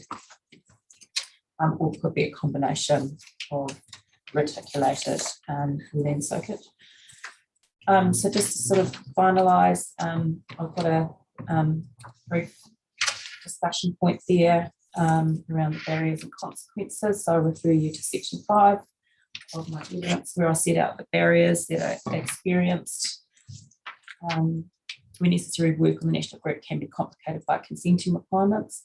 And while the National Environmental Standard for electricity transmission activities provides for a large majority of work on existing transmission line assets, structures for waterway crossings such as bridges and culverts, which I've already spoken about, are not provided for in that NES, and hence Transpower needs to rely on a permitted or consenting pathway through regional rules or other relevant instruments such as the NES for freshwater. Transpower's experience to date with the NES provisions has been quite variable. regularly the availability of wetland ecologists, culvert engineers who are experienced with NESF, and ecologists specialising in appropriate fish passage is not as immediate as might be required. Natural inland wetlands are not always met, nor will some even need to be, and I refer you to the under 500 square metre provision in the NPS FM on that matter.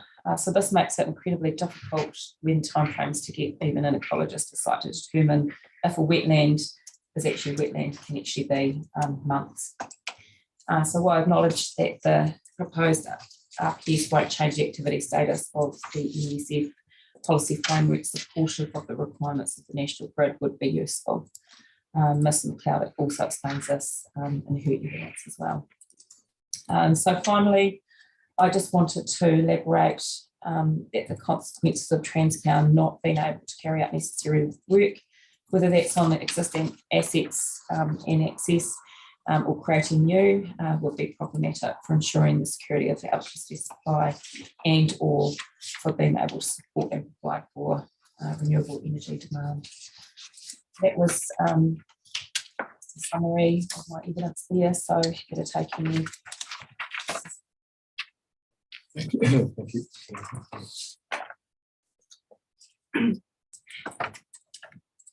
Thanks, Ms. Kennedy. I'm just interested in, you talked quite a lot about access issues and various other things. Do you have any sites where you can't actually even get road access to? Are there many that you have to access by helicopter? Yeah, there are a few. Obviously, hats off to those that had to get the national grid in some of the tricky spots around the country, but there are some areas where we do access by helicopter, either because access is compromised or in some situations where actually consenting just the maintenance of access could be an issue through some dockland, for example. We've put helicopters up to get to site and carry out any access. Sometimes helicopters though aren't always available either, so it's a bit of a catch-22. So if there's an issue or a fault on the grid, helicopter access might actually be the only way to get to site, whether or not that's got land access or not. Where possible, we will try to achieve land access. Yeah. The only other question I have relates to paragraph 12, where we talk about referring to Mr. Noble's evidence, referring to needing to move or realign some existing access to accommodate climate change. Is that, given I know that there are quite a lot of, a lot of your towers reasonably close or in waterways, is that quite a big work program, or are you sort of thinking those things are designed for certain flood events anyway and they're largely going to be okay? Yeah, I think it's the latter. Their wood bodies move, as we've experienced, and with waterways that are also non-braided.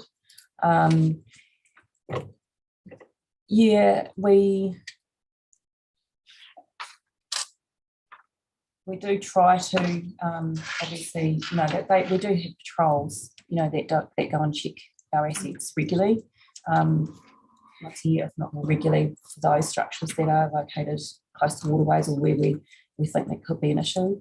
They do get monitored over time, and so there's constant review of those structures, and I can't go into the details of the engineering that takes place, but there's some quite complicated engineering, particularly for those structures, and so the resilience aspects I talk about, that they've actually pulled out some investigations specifically for that to identify any structures that may be compromised and to make sure that their ability to withhold particular flood events is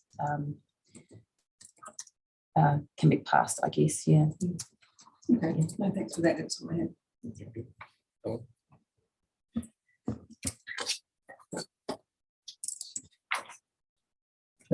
Thanks, Ms Kennedy. Probably have a slight conflict because I've used a few of your access roads up in Lake Onslow, and I look at that figure 1 and I've caught fish under there. But so while I'm joking about that, it's actually, I know that environment. So have you guys in the future that if Lake Onslow ever happened, have you can, because that would be a massive job to realign that network up there in that terrain, and especially with the wetland issue, because a lot of that land, while it's grazed, is actually quite wet, and probably the majority of it is cover is probably native, even though it's grazed. So have you looked at those sorts of issues in the context of where you might actually realign that if you have to? Or is it too early in the... I'm going to say it's too early in that piece to really answer that question, but I think you've actually answered part of that yourself. Yeah. In highlighting, there are, and more generally, rather than the Lake Onslow example, these are the types of issues and conflicts that do come about when we think about realigning or moving structures, whether or not it's to get away from water bodies or encroaching development and things like that. So yeah. The ESET, because I'm familiar with that, and you said it doesn't apply to culverts and bridging, but there's rules around access and earthworks and stuff. But when you look at it, there's not a lot when given the length of your roading network, I guess, well, they are farm tracks, but you're the one sort of using them. How often do you actually end up having to get a consent because you actually have to exceed, what's the volume for an access track? It's like 100 cubic metres when you've got thousands of kilometres of them. Yeah, that's the volume limit only applies under the NESET if it's in the natural area. Otherwise, there's no limit. Yeah. Yeah. Okay, yeah. So, I mean, to answer your question, I think it is can be for earthworks and those non-natural areas quite a permissive regime, and obviously where culverts and bridges relate. There are obviously permitted activity provisions within regional plans as well, and obviously the NESF for culverts as well. Yeah. So you're not having to get into too many consent scenarios for sort of maintenance of that associated infrastructure. Yeah, I mean, I had a look at the number of consents we've got in Otago, and it wasn't as many as I suspected, but if I reflect on what might have to happen, and also experience and the consents that we've got through other regions, it's not none. There definitely occasions when we do have to get consents. Yeah, but agree with your position there as well. Okay, thanks for that.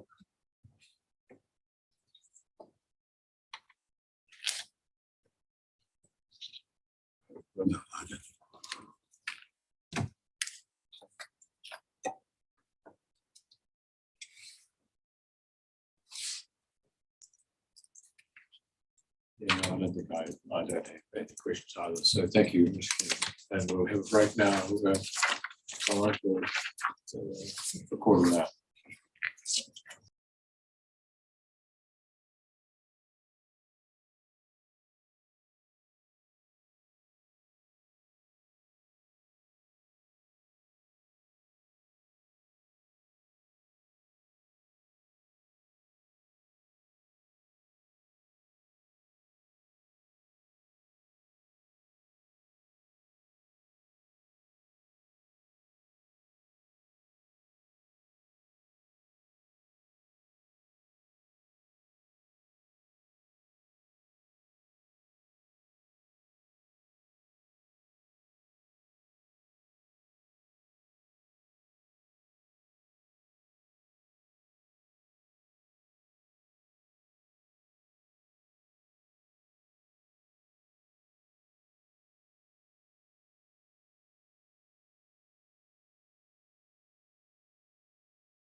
Thank you. This morning I thought I'd just quickly talk you through attachment A to my primary statement of evidence and cross-reference to my supplementary where I need to. Just in the order at which I present various amendments to the proposed RPS. The first point goes to a matter that you questioned Mr. Conway on this morning, the definition of regionally significant infrastructure and how that might work.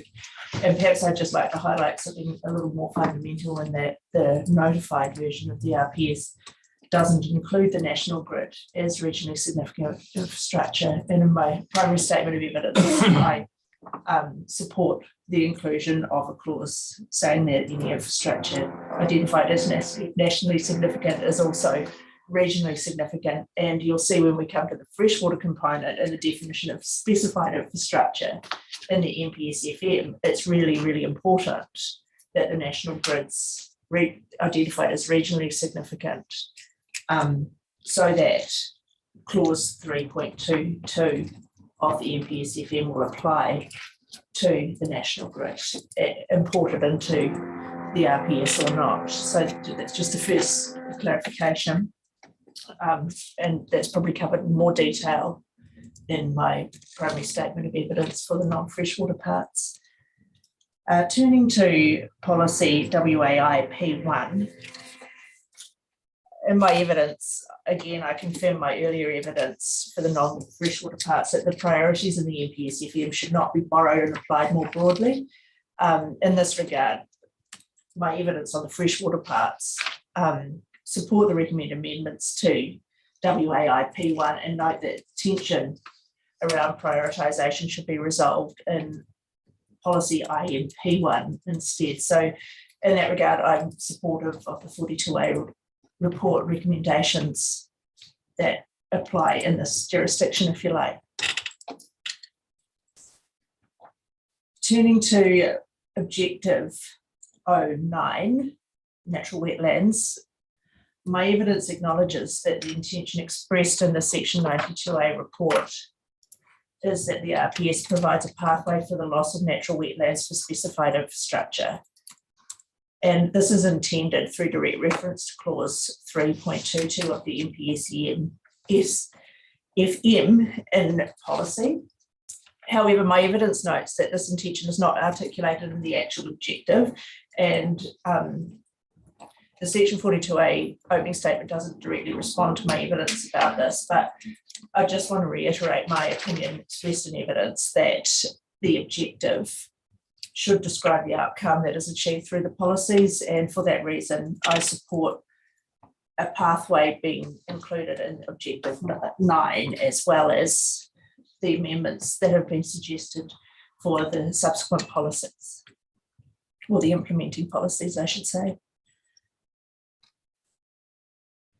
Now, turning to policy P9, this I build on my evidence and my supplementary evidence because this is where I deal with the implications of the NPSIB, and also respond to the further section 42A report recommendations that are supplementary and address the NPSIB. My evidence is that the NPSIB does not apply to the national grid, and therefore the recommended provisions in policy P9 that are intended to give effect to the NPSIB should similarly not apply to the national grid. Instead, the effects of the national grid should be managed by provisions in the energy and infrastructure chapter, in my opinion. Now, I understand that the section 42A report opening statement agrees with the evidence of the Manawa Energy Planning witness and suggests that renewable electricity generation should be exempt from the policy from P9, but does not recommend particular amendments to the policy. It's my view that the same approach should be taken to electricity transmission because the exemptions are the same, and my supplementary evidence sets out amendments to do this. And I note that the Manawa Energy Planning witnesses amendments are very similar, so we sort of came up with the same potential response to the NPSIB. Turning to policy P15 that applies to stormwater discharges. The section 42A report opening statement agrees in part with the relief I support in my evidence. that provides a pathway for stormwater discharges that are not to a reticulated system.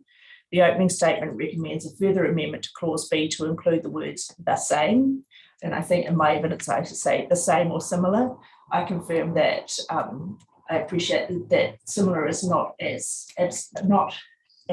clearly understood and would support the inclusion of the same. Turning to FWM7 methods for district plans. My evidence supports an amendment to M7 to make reference to enabling community to provide for their social, economic and cultural well-being. And as part of the direction for the content of district plans, the section 42A report opening statement doesn't agree with me and concludes that the rest of the proposed RPS provisions, including the energy and infrastructure chapter, still apply when developing regional plans. And the provisions do not need to include reference to other outcomes in every requirement. Now, I don't agree with that. Firstly, I'm looking at the direction for what a district plan ought to include. And the relief I support is less about what the energy and infrastructure chapter says and more about there being sufficient direction in the RPS to ensure district plans can give effect to the objective in policy 15 of the NPS FM and to give effect to policy WAIP1 of the proposed RPS and achieve the outcomes in the anticipated environmental result 11A around the economic, social and cultural well-being of communities. In my view, there's currently a gap in M7 and that there's nothing that deals with that third priority, and that will cause those priorities to not be achieved in the context of a district plan. The last thing I just wanted to briefly mention is my evidence around the use of the word possible as opposed to practicable. I think you've heard from a number of witnesses about this. And I just confirm that my view is that possible is too hard to hear. Anything is possible. And I support the use of where practicable, and I note that this is the terminology used in the NPS FM, as opposed to the greatest extent practicable, which isn't. That's a tougher test and a more firm direction than given in the NPS FM. I'm happy to take any questions. Thank you. Yeah, thank you. I just checked through your evidence. I think you've covered off a couple of the points that I was going to ask in the summary, which is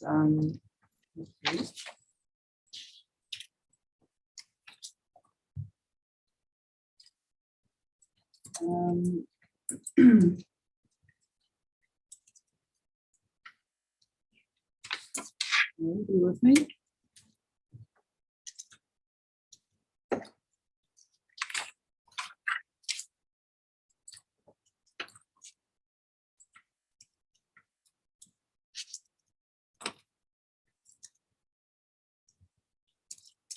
Look, I think I did have a few questions in here, but you have actually covered them off. So thank you. Good, thank you. Thanks, Ainsley.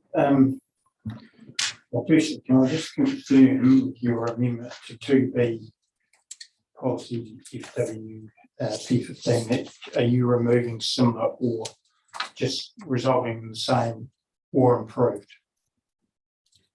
Yes, that's the recommendation in the 42A opening statement, and I agree that that will achieve the outcome sought in transparent submission, and I support it. Yeah, okay. You raise actually quite a valid point in relation to M7. Our focus is really being targeted to objectives and policies and not so much to the methods, but people have raised concerns around these three priorities in this national policy statement, but not a lot has been focused on that third priority. And I see your amendment is focused on the outstanding water body issue, but I guess you're probably limited to the submission. But when you look at it as a planner, because there's nothing else that sort of addresses that issue in that method either, is there a wider gap in your professional opinion, even though you may not have scope on it? Yes, I did identify that this morning when I was reviewing my evidence and took a step back and looked at the methods more broadly and thought perhaps in the submission it's more confined than it ought to have been in its drafting. The priority could and possibly ought be expressed in a more general sense. Yeah, I guess this panel has, because we're different to the other panel, Yes. we can add things in that Yes. normally would be outside of scope. So do you think that your addition there should perhaps sit on its own in that policy and apply wider? Yes, I think that would be a good drafting solution to respond to the MPSFM.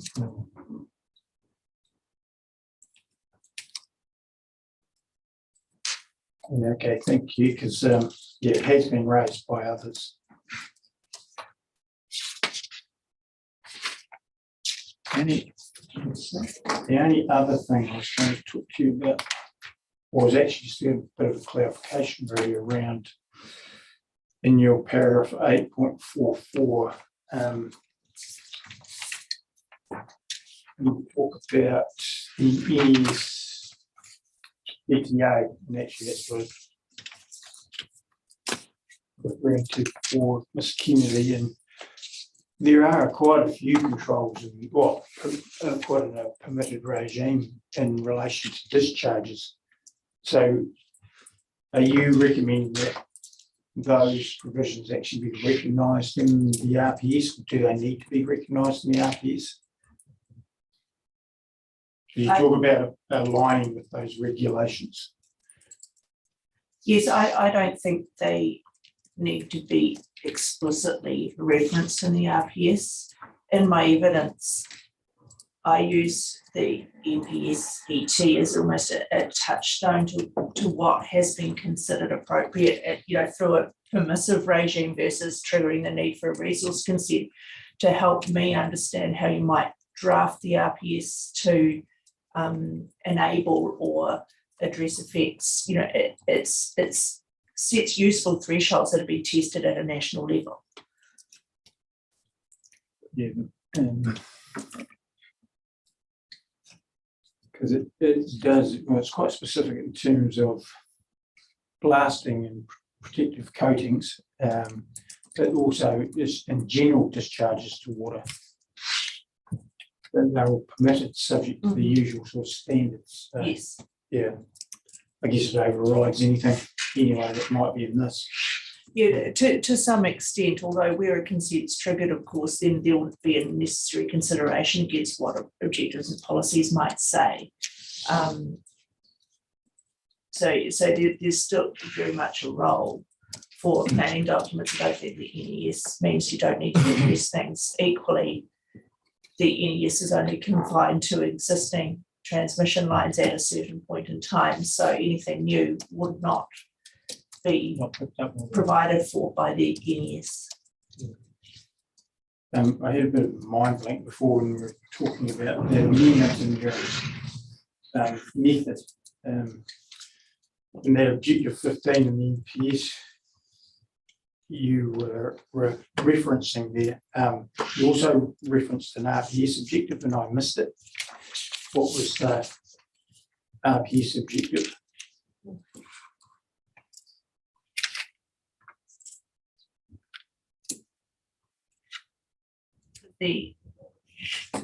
I referenced the objective and policy 15 of the MPSFM, policy WAIP1, and the outcome in FWAER 11A.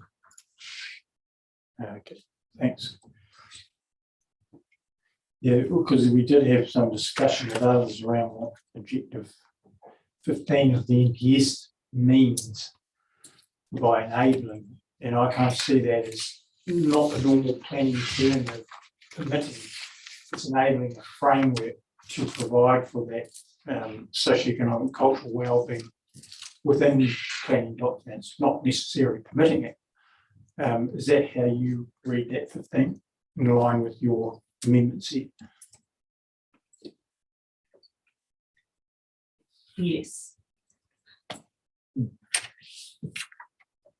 It's a good, concise answer. Okay, well, thank you very much for that. Kia ora. I want to refer to something I call planner talk. I'm nervous. Well, you know, the point you raised in 6.5 and 6.6 in your evidence in chief around the use of possible and practicable. And I understand, I mean, I've heard any number of arguments around that. I wondered though whether how far, if at all, you'd put your mind to something like Māori and the health of the water. You know, I mean, there's thinking around that is not clear in some people's minds, and it is clear in other people's minds. And it's a bit like the possible, practicable thing in my mind. You know, how do you get it? It kind of depends on which angle you come at it from. In terms of understanding the difference between possible or practical Yeah, or the sort of. outcome. Yeah. Yeah, I was almost going to bat away your question to start off with around it being planner speak and say, oh, it's the lawyer's fault.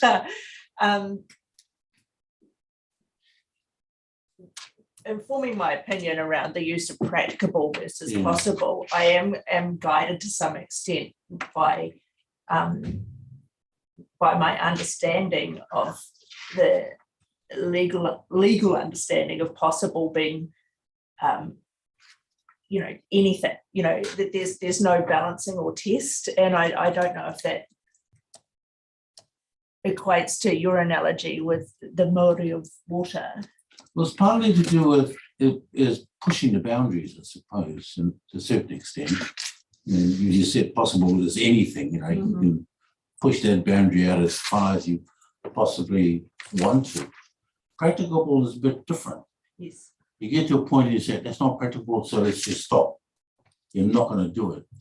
Now, that isn't necessarily the same argument you have around Māori, for example, or Māori don't anyway. There isn't that clear line that says, get to a certain point and you stop. And that's kind of what I'm driving at, because that is a defining point for Māori when they're talking about Māori. Yes. And I perhaps should have posed this question to a lot of other people. It just struck me when I was reading your evidence. I said, oh, yeah, Ms. McLeod has given some thought to it, but and that's why I wanted to raise it. Yeah. I'm not suggesting there's a point where you stop trying so much as there's a point where there needs to be consideration given to what the outcome ought to be from a practicable sense, as opposed to, because that's possible, you should do it. And I think by using the term possible, it's sending a party down a path where they need to do something because it's possible, and it may not even be the right outcome. For instance, it may be possible to avoid putting a transmission line in a riverbed, but it may not be the most practicable outcome. If you have a policy driving a possible in a freshwater sense, it may cause a tower to be located somewhere else that also has values, but that might have a practical test. It's just making sure everything's all lined. Like there can be unintended consequences of that possible test. I think it's just so far reaching and doesn't have an evaluation tied to it. Yeah, so it's more sensible not to. Even though something's possible, it might not be the right thing to do. Yeah. In non-planner speak, perhaps. Okay, thanks a lot. Yes, that's it. I've only got the one question, and it's on the same sort of issue. You made an oral observation, I think, in response to Mr. Cubitt, that practical was used in the NPSFM. And just looking for that, I see it's used in policy 7, the loss of river extent and values is avoided to the extent practicable. Are there other examples that you can draw our attention to in the NPSFM? I did see it used more than once. If I can do it. There's reference to no practical alternatives. Where is that?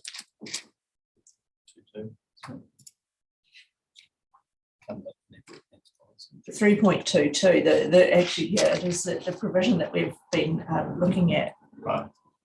In clause C, Roman 5, practical alternative locations. There Sorry, are which clause in 322? Subclause C. 1 or 2? subclause C, C. So Three- 1C, 3.22, 1C. 1C, Roman 5. Oh, yes. Yes. Thank you. If I've just done a word search and Yeah. the term's used 27 times Right. in the context of the NPSFM. Okay. And it's used without any qualifier such as greatest. I think it's used in different contexts, Yeah. but not to the greatest extent practicable. That there are those kind of extensions, if you like. Mm. Yes. Right. Thank you for that. We can do that word search as well. Good. Thank you. Any Mr. Conway? Right, thank you very much.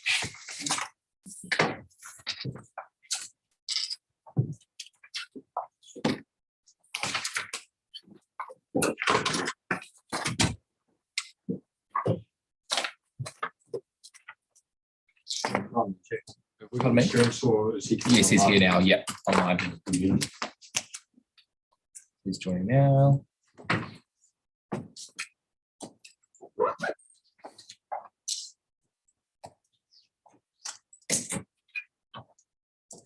Resolve.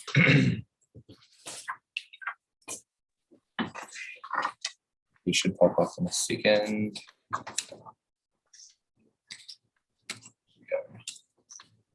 Kia ora, Mr. Ensor. Can you hear us? Kia ora, I can hear you loud and clear. Can you hear me? Thank you. Yes, we can. So we're in your hands. Thank you. Thank you very much.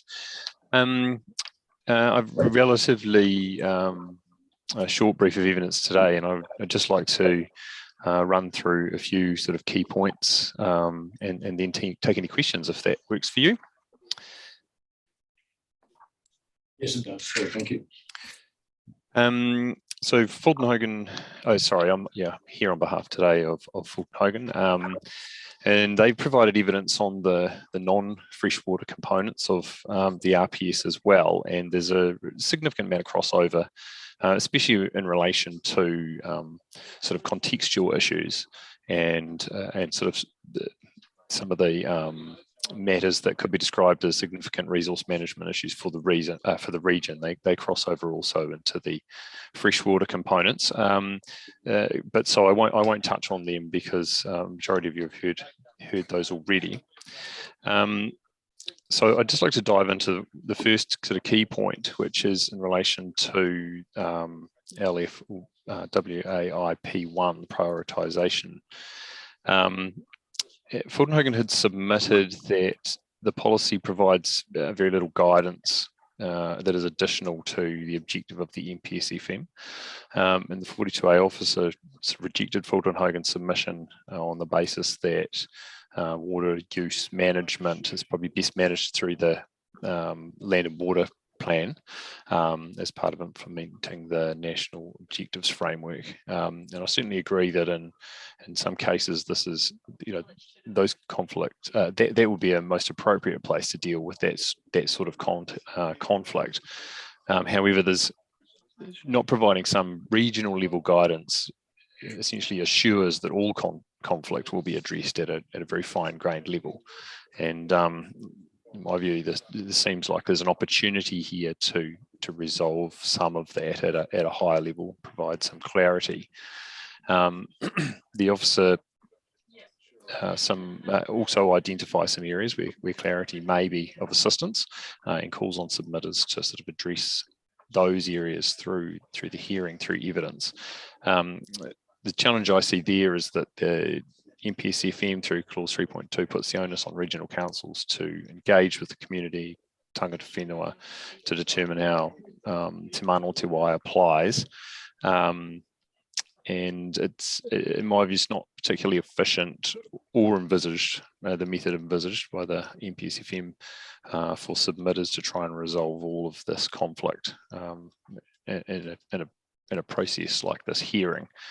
And it's important, I think, before that happens, is that a full understanding of the community and tangata whenua's views on the matter is understood.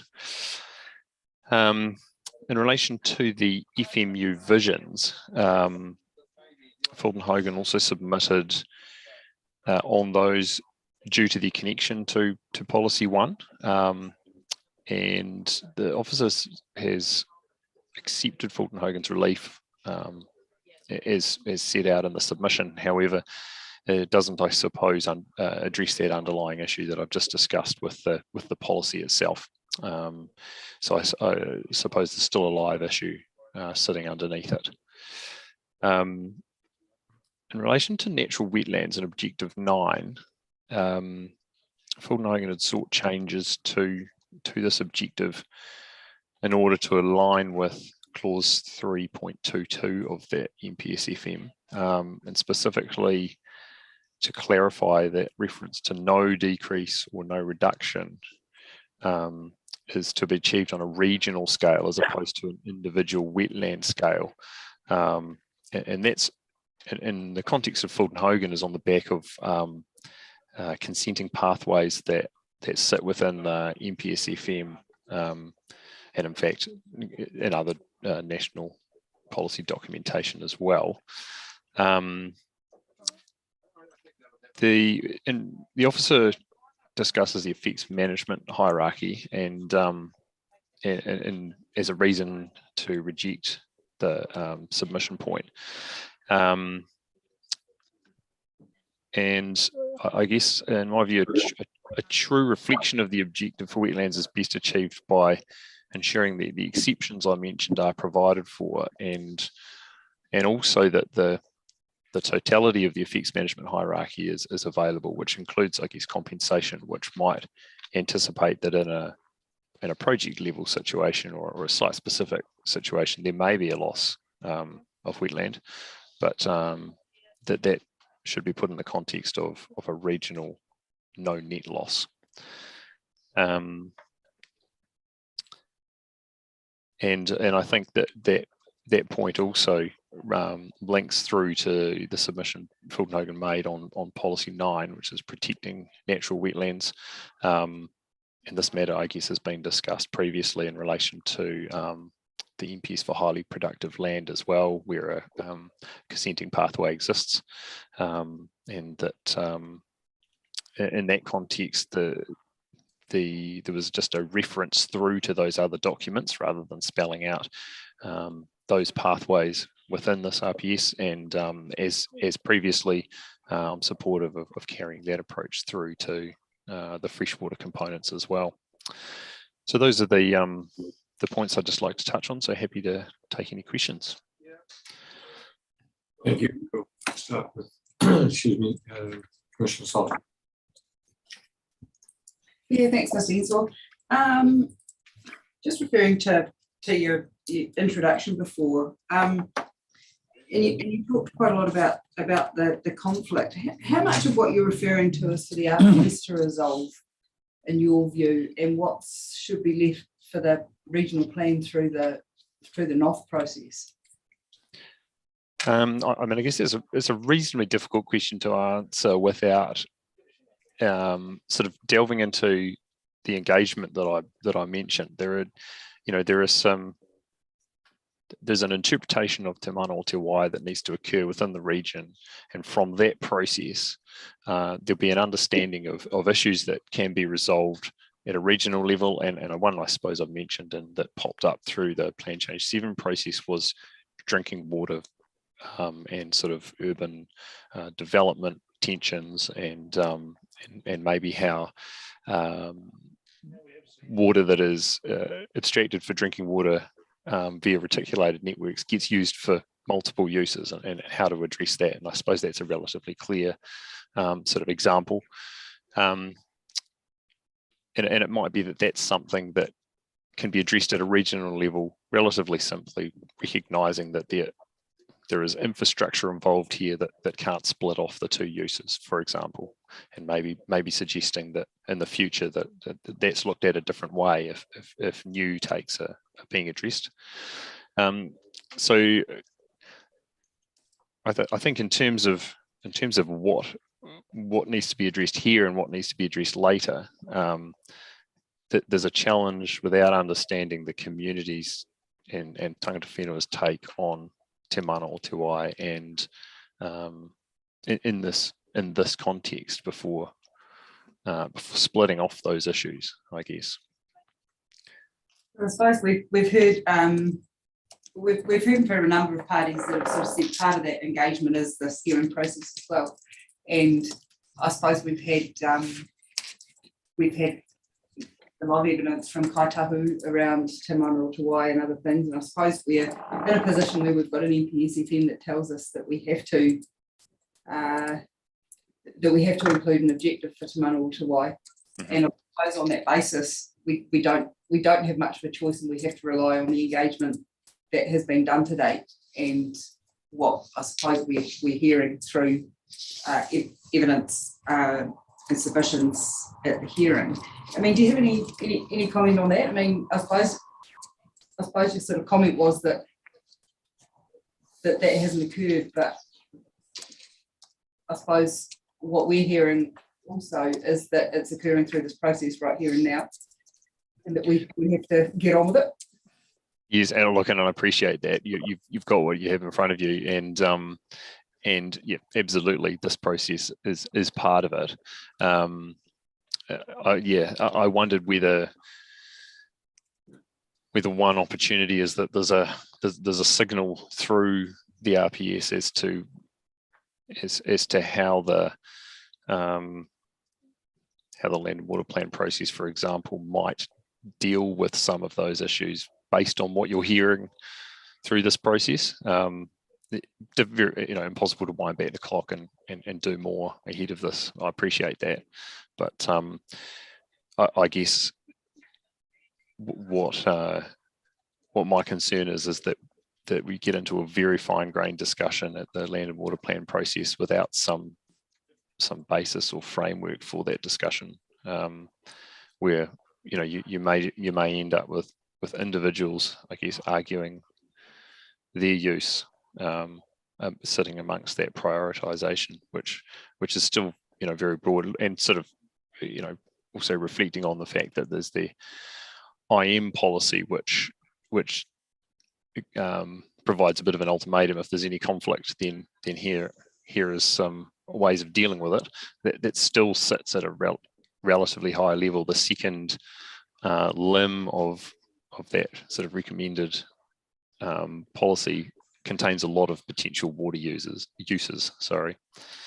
So yeah, I guess and there may be an opportunity to provide a little more guidance now than leaving it till the land and water plan process. Okay, no, thank you.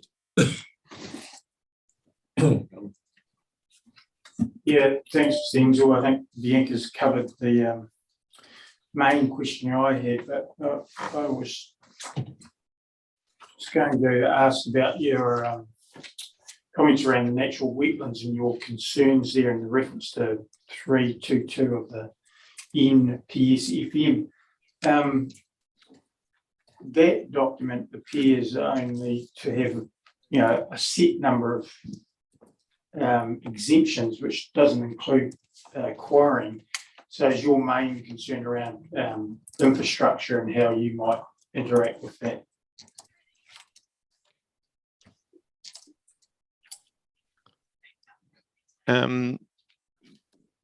There is, from memory, sorry, I'm just going to have a quick look at the, from my memory, there's an aggregate extraction exemption. Extraction of minerals, sorry, and extraction of aggregates at, well, it's a long way down, sorry, F. So there is I guess there's a direct concern in relation to quarrying activities. And yeah, just before you go on, so is that in 320? I must be looking at the old version. Is that in clause 322?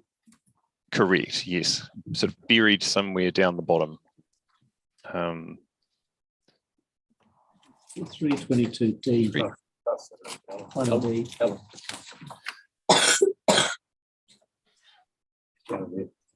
Left-hand side, page 26. Yeah, 322 1D. Okay, yeah, well, I've got the old NPS open in front of me, which doesn't extend that far. So that Yes, clarifies, what you're saying. So thanks for that. No problem.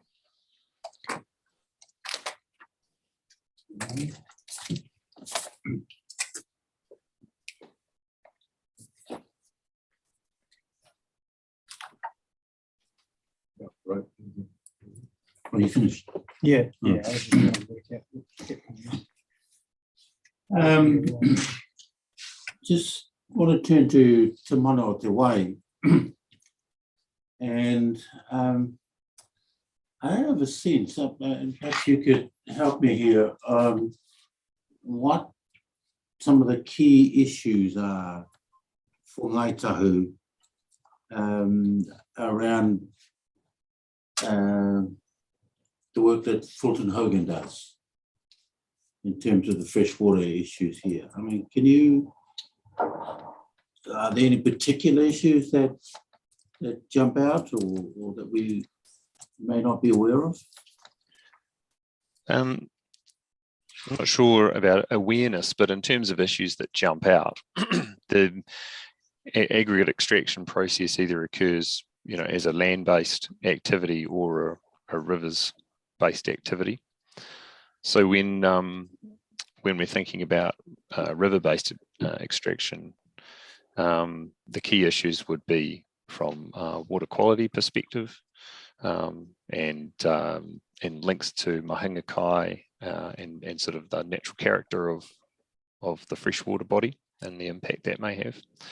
In terms of land-based extraction, it's also largely sort of water quality related matters. So how deep does an excavation go in relation to groundwater? Are there streams or wetlands nearby, and the effect that the extraction may have on those? The processing of aggregate does require a water source as well for washing and processing. So there's a small water quantity component there. Often a lot of the water is actually returned, usually discharged to ground. So often not a total loss there. But those are probably the key issues when thinking about the sort of modi of water or the health and well-being of water bodies in relation to quarrying activities. And in paragraph 15 of your evidence in chief, you touch on it in the sense that it's a evolving process that regional councils, tangata whenua, and communities have yet to work their way through. Now, by communities there, I'm assuming that Fulton Hogan is part of that group. Yes. Yes, I'd agree with that. Have any discussions or conversations been had yet, and as far as you're concerned? With the regional council, you mean? Not that I'm The Whenua and MPFSM. not that I'm aware of in the Otago region. But they may have occurred without my knowledge. Yeah, I'm not within Fulton Hogan's organisation, but I haven't been made aware of any. Okay, right. Thanks a lot.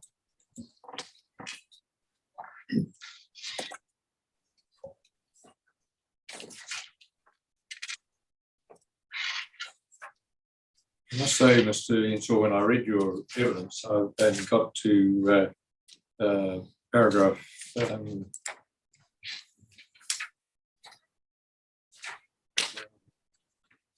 paragraph 12.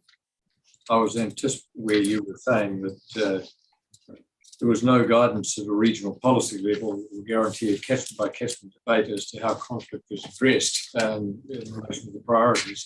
I was expecting to see your evidence then go on to advance the proposition that Fulton Hogan's activities were in one tier or another and should be recognised that way. But then when I turned the page, I got to your paragraph 16, you said that it was neither efficient nor is the method envisaged by clause 3.2 of the NPSFN for Fulton Hogan and others to try and resolve all or even some of the possible conflicts that might exist under P1 prioritisation without first understanding the community and Tangata Whenua's view on the matter. So without being without intending to be offensively rude to you, what it suggested to me was that we went in a bit of a circle. And you were saying on the one hand, there should be a direction in the RPS as to the priorities. But then on the other, you were saying, well, it's a bit presumptuous for Fulton Hogan or others to try and do that without first understanding the community and Tangata Whenua's views. So what position do you adopt? Should we be attempting prioritisation in the RPS level, or should we not? I think maybe my phraseology wasn't as clear as it could be there, and I think I possibly touched on it in my previous answer to Sullivan. But when I'm talking about efficiency or of addressing the issue, I guess I was expressing the efficiency of I guess pitching various uses against each other in a hearing situation rather than a more collaborative forum, and I guess in terms of the discussion of with the community and Tangata Whenua, I was hoping that may have advanced further ahead of this process, and that we would have an opportunity to understand what some of the conflicts may be, and whether it was appropriate or efficient to address them at the RPS stage rather than leaving them for a later planning process, which I've acknowledged in my evidence maybe something that is appropriate. I guess in terms of my position, and I suppose I referenced this before, that I sort of acknowledge that we are where we are now, and that it's not possible to wind back the clock and undertake probably that wider discussion, which I'd be hoping would have occurred. but that it may be possible to provide some further direction based on what is in front of you for this hearing to limit the amount of discussion or unnecessary discussion at a lower planned level. And the only other thing I want to ask about was just in essence, in relation to your discussion of wetlands, I take it that you're really saying that the no loss of extent of should be assessed on a region-wide basis rather than in relation to the particular wetland site itself. That's correct, and that's on the basis that there are opportunities within the MPSFM in relation to quarrying, for example, where some loss is anticipated, and because of that, there needs to be a recognition in the RPS that that can occur, provided there's a no net loss on a regional basis. Otherwise, you get caught in a policy trap. Look, thank you for that, and thanks for reminding us about that provision in D of 3.22. That's one. That's all I've got, and so that concludes the presentation this morning. Thank you. Thank you very much. Let us break for lunch. Yeah, we'll lunch until 1 and then we'll hear Department of Conservation. Yep.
Good afternoon.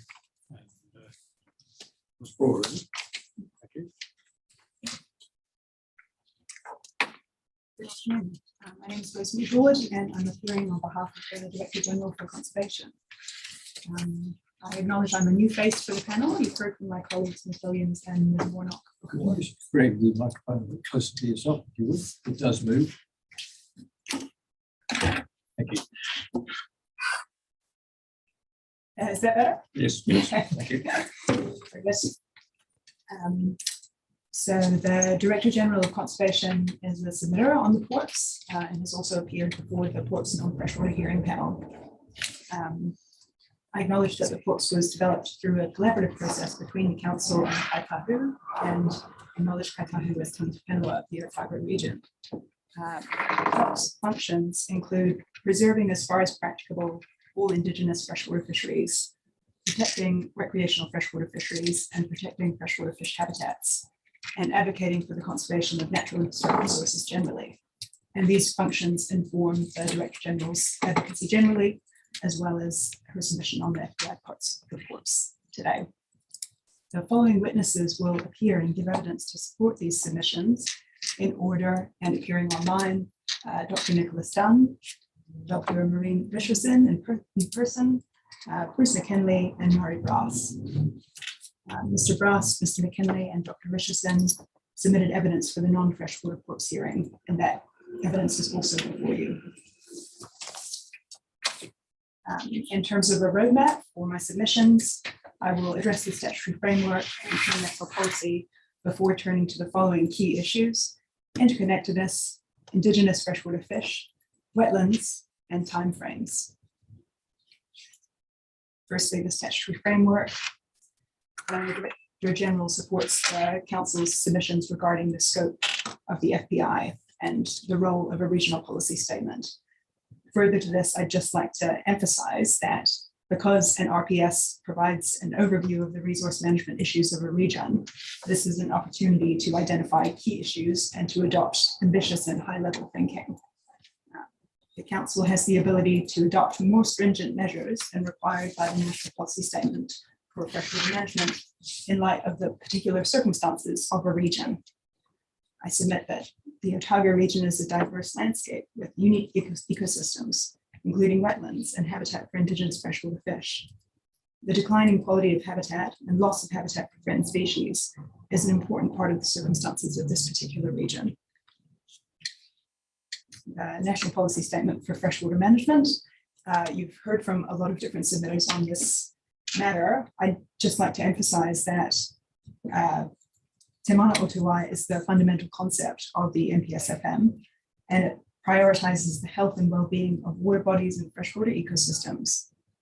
This priority is reflected in the objective of the NPSFM. So this is a water-centric approach. We've also described it as a paradigm shift. Te Mana o Te Wai is relevant to all freshwater management and not just to the specific aspects of freshwater management referred to in the NPSFM. Every regional council must give effect to Te Mana o Te Wai. The NPSFM requires recognition of the interconnectedness of the whole environment, Kia te Kitai, recognizing interaction between freshwater, land, water bodies, and ecosystems. Freshwater is to be managed in an integrated way that considers the effects of the use and development of land on whole of catchment basis.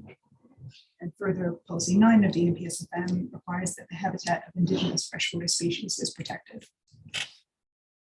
Also relevant, the National Policy Statement for Indigenous Biodiversity, which is now in force. There is scope in this hearing to give effect to the NPSIB in force, and the NPSIB reflects best practice in relation to Indigenous biodiversity. The objective of the NPSIB is to maintain Indigenous biodiversity across Aotearoa and New Zealand so that there is no overall loss in Indigenous biodiversity after the commencement date of the NPSIB, which was the 4th of August this year. In order to achieve this, Indigenous biodiversity should be protected and restored as necessary to achieve the overall maintenance of Indigenous biodiversity. The NPSIB provides that a precautionary approach is adopted when considering adverse effects on Indigenous biodiversity. It also requires that the importance of maintaining Indigenous biodiversity outside significant natural areas is recognized and provided for. Likewise, it provides that Indigenous biodiversity is managed in an integrated way within and across administrative boundaries. Local authorities must promote the resilience of Indigenous biodiversity to climate change, including by maintaining and promoting the enhancement of connectivity between ecosystems to enable migration so that species can continue to find viable niches as the climate changes. Nothing in the NPSIB applies to the development, operation, maintenance, or upgrade of renewable electricity generation assets and activities, and electricity transmission network assets and activities, or they refer to as REG. The NPSIB is not clear about what requirements must be met as part of a consent application for REG in places with significant biodiversity values. We anticipate clarification on this matter from the Ministry for the Environment and Ministry of Business, Innovation and Employment. There has been a consultation on revised versions of the NPS REG and NPSET, which, if implemented, would provide greater specificity about how REG is to be considered in places with significant biodiversity values. The consultation documents currently have no legal weight.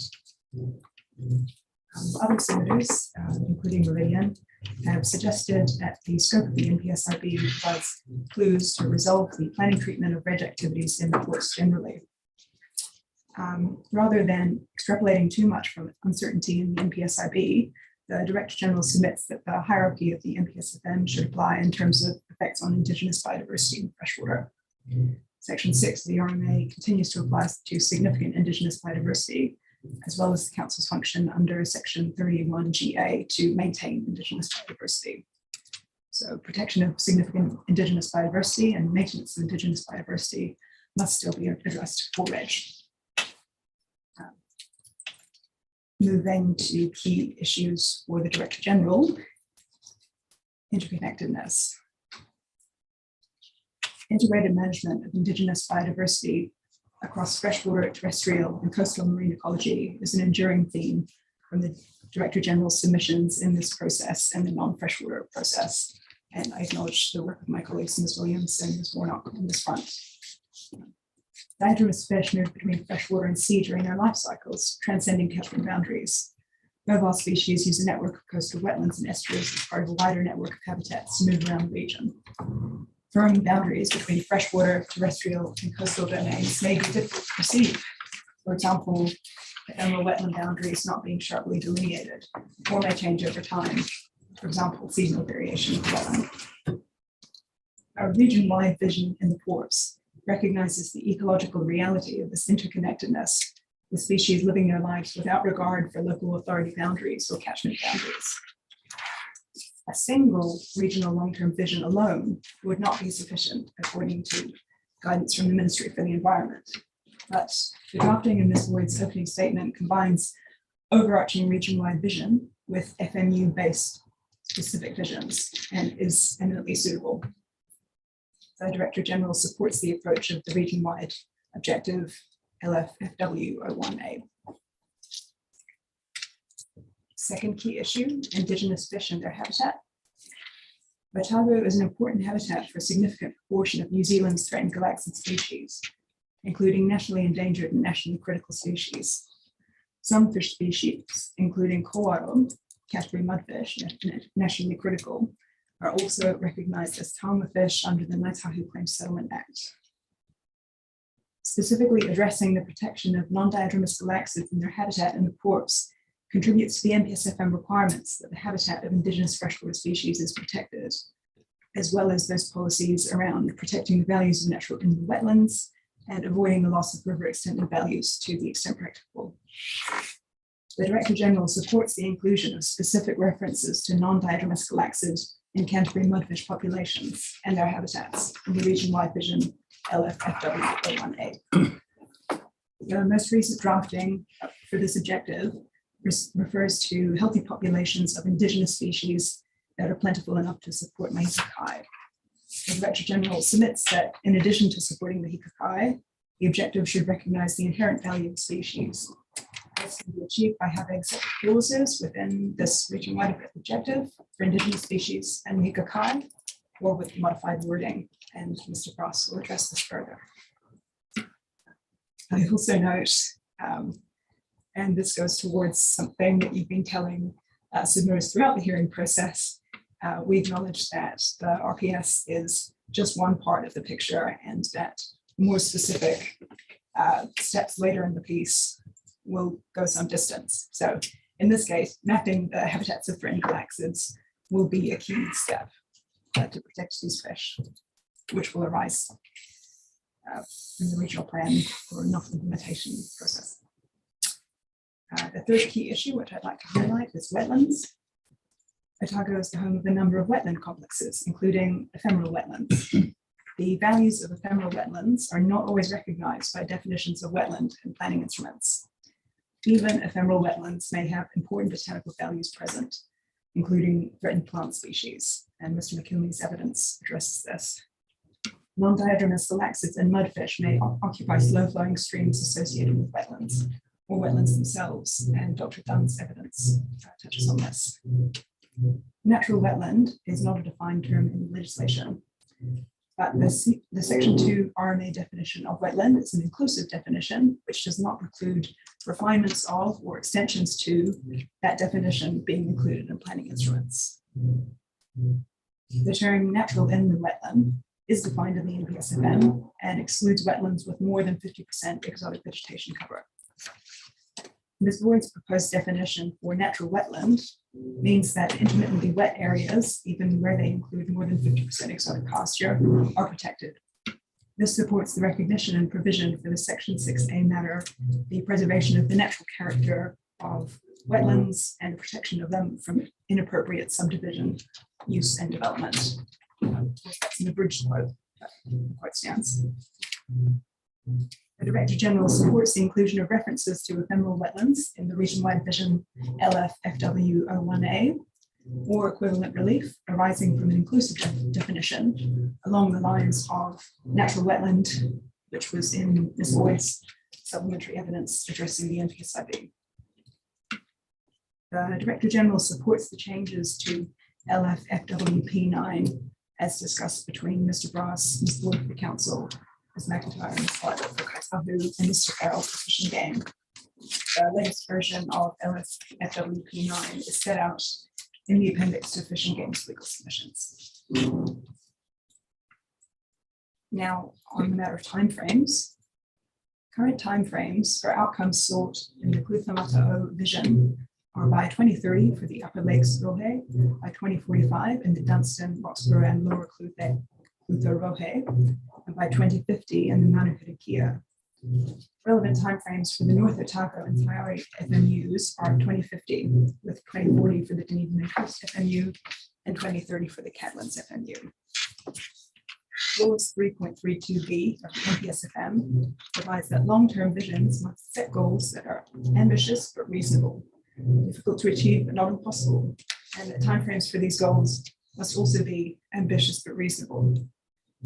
Mr. Brass's planning evidence sets out the unique situation in Otago in respect of deemed permits and the desirability of this course addressing impacts on biodiversity and the over-allocation of water before those deemed permits are replaced.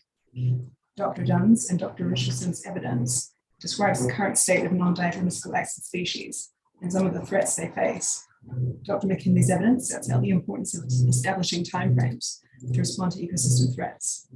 Mr. Brass's evidence concludes that action to address those threats is required in the near term. As Ms. Boyd identified in her opening statement, even in the absence of an RPS review before the end of the lifespan of the sports, there will be an opportunity to review the timeframe set before the end of the timeframes for most FMUs, because RPSs must be amended every 10 years. Given that opportunity is available, setting an ambitious direction and revisiting it once progress is better understood later in time is an available course of action for this course. In light of the existing risks to threatened species such as non-diadromous galaxids, as well as the opportunity to review the timeframes before 2040, the Director General submits the timeframes to achieve freshwater visions across the port's FMUs no later than 2040. I submit that the ambition of timeframes shorter than 20 or 25 years is tempered with the reasonableness of opportunity to review. without aiming to improve in a set time frame. The best case scenario is that things are no worse. Better to aim high and adjust down than not aim high enough and see no improvement. To be clear, the Director General supports those timeframes which are currently set before 2040. For example, the Catlins and Clutha-Mata'o Upper Lakes Rohe timeframes.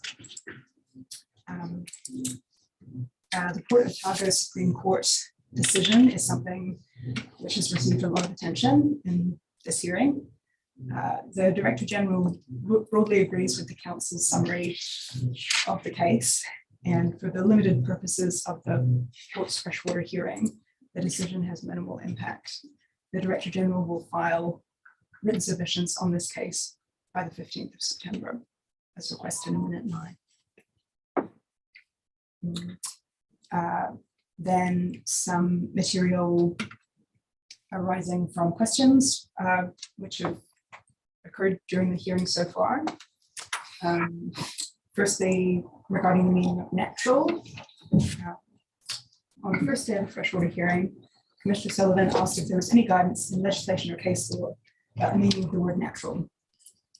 I acknowledge the NZCPS relates to coastal environment, but consider NZCPS Policy 13 may assist the panel in understanding the meaning of natural character. That policy states natural character may include matters such as, and I won't read them all, but I'll highlight biophysical, ecological, geological, and geomorphological aspects. Natural movement of water and sediment, experiential attributes, including the sounds and smells and their context or setting. And I think the key point here is that even in modified environments, naturalness and natural character exist to some degree. The word natural indicates a product of nature and does not necessarily equate with the word pristine. And I've cited case authority for that, although I acknowledge it's in the natural character context.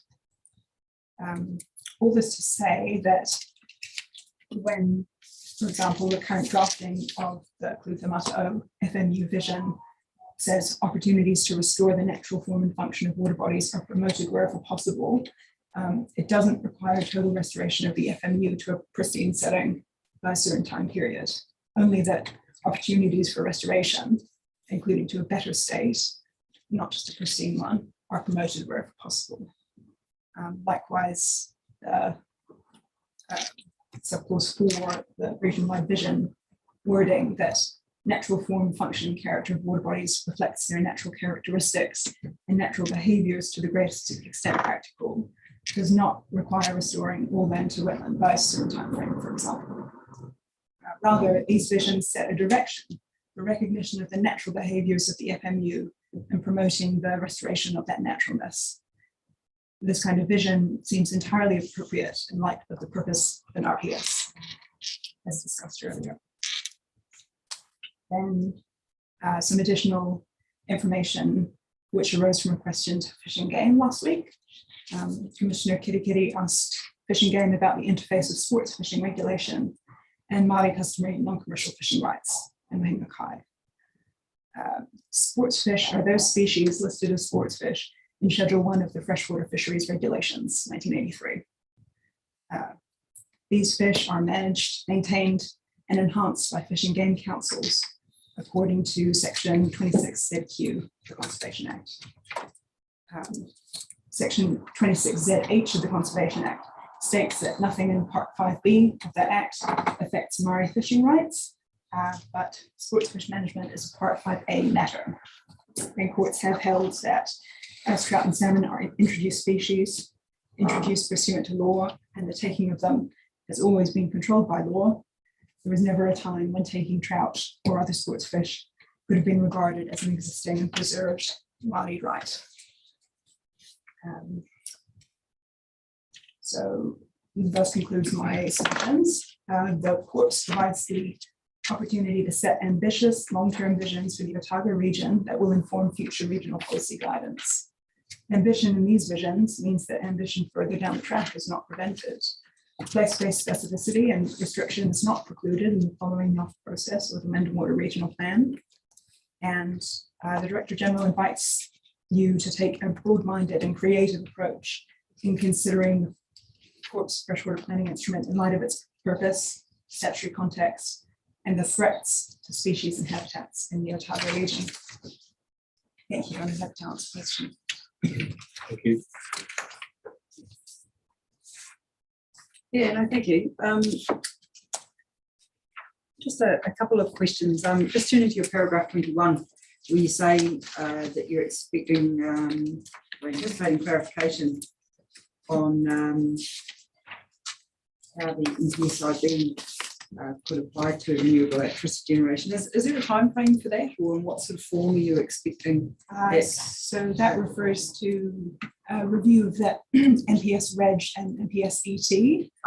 Okay. So that consultation's happened. I don't have a time frame. Yeah, okay. Yeah. So it's not coming from that. Yeah, so you're expecting that, I mean, I haven't looked at the draft versions of those new NPSs, but do they have specific reference in there to Indigenous biodiversity? I think it's the effects management hierarchy as it applies for Reg. Yeah, is that a different effects management hierarchy to what we've got in the NPSIB and the NPSFM, or? I think that might be You're gonna one of have the few some documents I have consistency. not brought a hard copy of with me, but I'd be very happy to clarify later or send. Oh, yeah, maybe we'll just keep our fingers crossed that it's obviously till after the decision. I guess the thing I'd like to emphasize, although the material is publicly available, it is still in an early stage, and I don't think it's different. For example, when we had an exposure draft of the NPSIB, we had a pretty good idea of what things were going to look like. I don't think it's quite equivalent here. Yeah. Just one other point I have, you've talked a bit about the timeframes for the FNU visions. Yeah. And you're saying no later than 2040. We've had evidence from a number of parties on what those timeframes should be, and I suppose the various I don't know, the sort of basis on which that they want either longer or shorter durations. But what do you think we should be putting weight on in setting those timeframes? Because I mean, we've had things like people saying, oh, it should be tied into certain consent expiry dates, you know, for key infrastructure within certain venues, or, you know, things like that. I mean, what do you think the focus should be for setting those timeframes? I think those kind of matters are part of the context for a region, but ultimately the RPS is kind of sitting above it and setting direction. So you can think about things that are coming up in setting those kind of timeframes. But I don't think they need to be determinative. The guidance in the NPSFM about ambitious but reasonable timeframes, and you could say this for most elements of the RPS, I suppose. Probably not everyone will be happy with, you know, ambition looks different to different parties. But yeah, I would encourage and we submit that no later than 2020 is a good mark for action. Yeah, okay, because I suppose I look at things like, you know, where there's some have said, referred to either consent expiry dates or anticipated expiry dates for certain consents, and think, well, but surely if there was a vision that cut across that, there is always options of consent reviews and things like that to try and sort of hurry along achievement of certain things. I mean, do you think, for example, expiry dates is a valid consideration? I think the extent or the scale of the deemed permits that I was talking about in my submission, I think Murray also talks about in his speaking notes or his evidence in sheet, perhaps. I think the scale of those,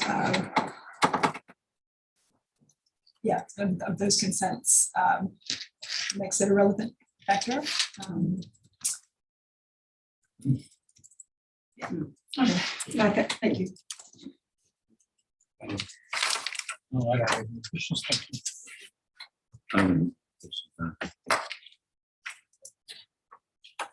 Just one point of clarification to your paragraph 23. Ms. Broad, Is that addressing submits that the hierarchy of the NPSFM should apply in terms of effect on Indigenous biodiversity? You've said in freshwater, is that encompassing wetlands or not? So the NPSFM includes I'm asking for your position, Yeah. for the department's position. Are you submitting the hierarchy of the NPSFM should apply in terms of effects on Indigenous biodiversity? And you've said in freshwater. And I'm asking you, does that include in relation to wetlands? in relation to wetlands for renewable energy generation activities, yes.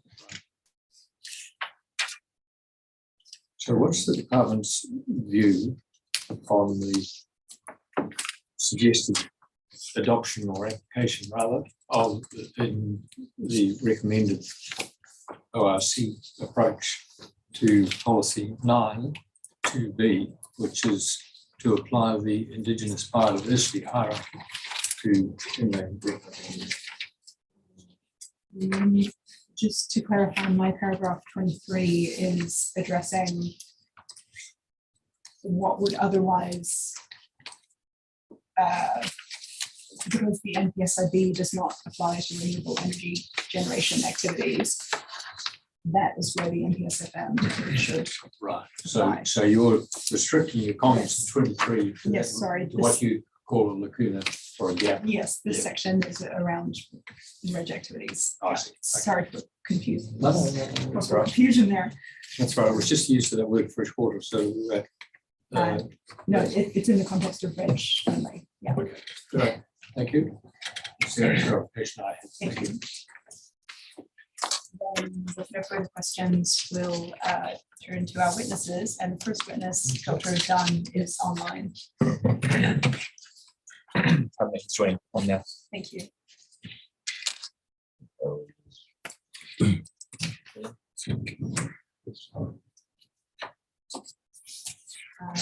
Dr. Dunn have a summary of it all?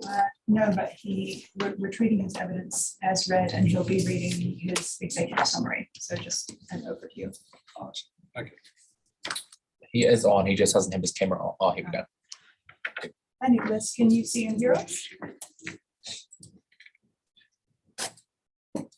We might not be able to hear you. Can you say something else? No, we're still not hearing you, I'm afraid. I'm not sure whether you're hearing us.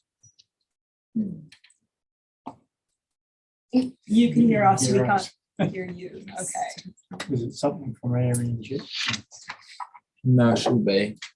It's not picking up any audio from him, so his microphone might not be plugged in or something. Might have to disconnect the meeting. Dr. Dunn, they're suggesting, younger people than I are suggesting the microphone may be turned off. Have you checked that? Are the Zoom settings connected to your microphone? And are the Zoom settings connected to your microphone?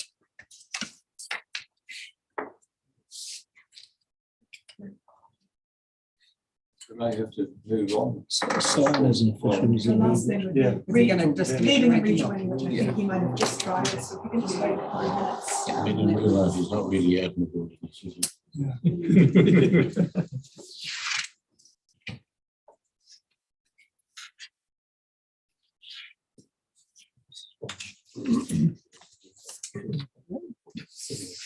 Is he?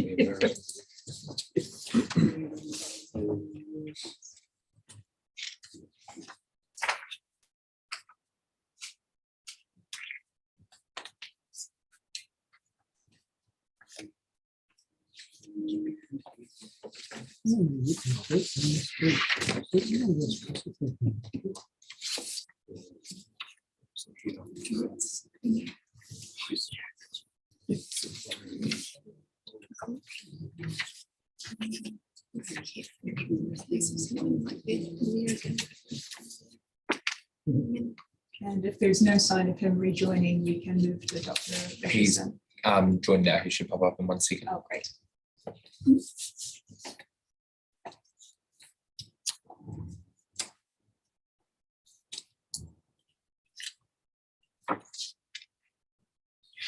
And just while we're waiting, the other witnesses for the Director General do have summary statements. Do you have those before you? You might need to say something to pop up, mightn't you? He's just left again.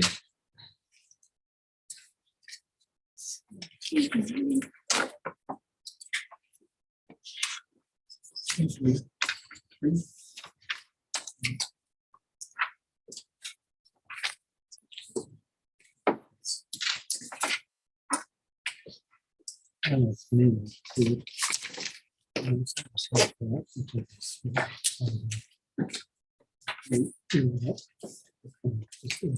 we'll try one more time.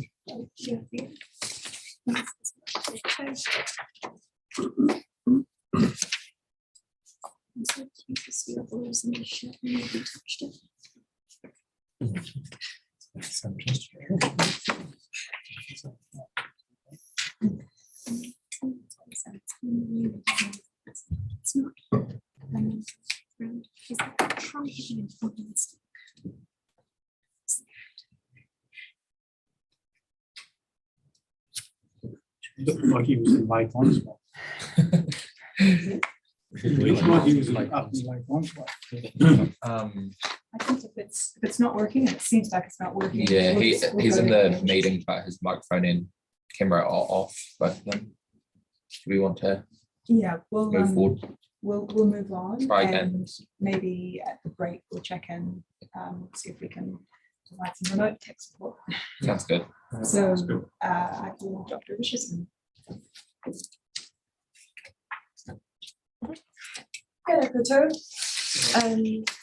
I will quickly read my opening statement, in which I summarize my freshwater evidence on aquatic habitat and fish species mostly. And I also have some further comments to assist the panel. So summary of evidence, very quick overview. With 32 extant taxa, the Otago region has the highest native freshwater fish richness of all regions in Aotearoa. The region hosts the highest amount of endemic non-didymis galaxid species of the country. Some of them are only found in 1 or 2 out of the 5 Otago FNUs. It also hosts fish species which are highly mobile within and across catchments that feature life cycles with both marine and freshwater phases. These species tend to be more widely distributed at the national scale. In my view, these unique fish assemblages, both region-wide and at the FMU and ROHE levels, must be explicitly acknowledged in the WARPs. And to that end, I support the adoption of an overarching vision for the region, complemented by FMU-specific visions that account for that uniqueness. Otago fish species present diverse life cycles and ecological requirements. They're also highly susceptible to anthropogenic threats, although their responses to pressures vary. Human impacts do not occur in isolation, and the effects of interactive pressure can be complex, and that complexity warrants policies and methods that enable coherent management strategies for multiple spatial and temporal scales. Finally, Otago hosts significant freshwater macroinvertebrate taxa, in particular Koura and Kakahi, which should also be considered in policies and methods framing freshwater management in Otago. So that's for the summary. I have a brief note on climate change and shifting baselines, which Ms. Broad touched upon in her opening statement. So in my opening statement of May the 2nd, 2023, I made the point that in my view, climate change was not the highest current threat for freshwater biodiversity and ecosystems, although I acknowledge that its effects compound and worsen the impacts of current threats. I indicated my support for a planning and policy framework that would address current pressures related to land usage, practices and management, that would be made worse in a changing climate context. However, I must stress that I do not consider climate change to be a future problem. Climate change related issues have already arisen, such as the increasing frequency and intensity of extreme weather events. I submit to you that this is the new normal, and that particular normal might warp our perception and understanding of what normal should be like. What is understood today as pristine or well-preserved natural character might just be a remnant of what used to be. So there is a tendency to gradually shift what people accept as norms for the condition of the natural environment, often due to either lack of past information or lack of experience of past conditions.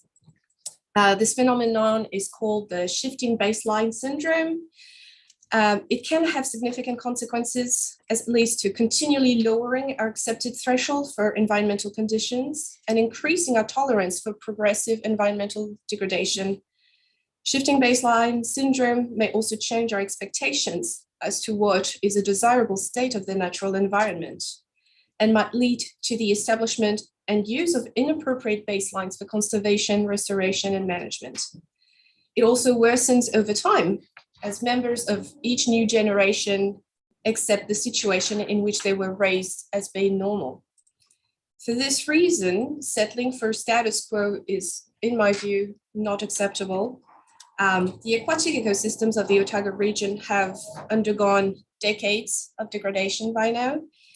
So being ambitious in setting objectives and associated timeframes for these systems recovery is a necessity. And their protection, the status quo protection, is the bare minimum achievable. Thank you. Thank you. Yeah, I do have one question from your evidence, but I was interested, I hadn't heard that term shifting baseline syndrome before. It's yeah, it's an interesting one. And I suppose it, makes me think when I've been to sort of predator-free islands and things like that, you really do realise how much, how degraded things are on them. Yeah, you can really see if people don't get the opportunity to go to those places. But the question, just questions from your evidence. I suppose, taking your point about the number of critically endangered species and the like that we've got here, but I was also quite surprised at the lack of observation. Well, maybe not necessarily surprised, but in terms of the lack of observations in a lot of these sites. And I mean, to what extent do scientists think that if there were more surveys, you would find more of these species? That is an excellent question. And you can't really tell from the data because each individual data point or observation point is not necessarily coming with information as to the purpose of the survey or the circumstances of the observations, apart from the methodology employed. Yeah, because that was a sort of a follow-up question that I had. Who generally does the sampling? Is this sampling that's more coming, is some of it sort of consent compliance or driven by development, or is it coming from DOC or regional councils or catchment groups? Or I would say a bit of all of it. Actually, I haven't analyzed the data to identify who's been conducted the most surveys. DOC does different levels of monitoring. Some of them just for general purposes. Every 3 years, there are sentinel sites where they do a biodiversity checkup, shall I say.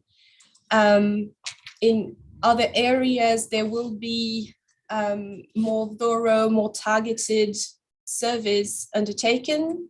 For example, in non-didromous galaxid habitats where there are monitoring programs in place. The freshwater fish database has data from monitoring, but also scientific surveys, from state of the environment or assessment of ecological impacts surveys. So it depends on people populating it.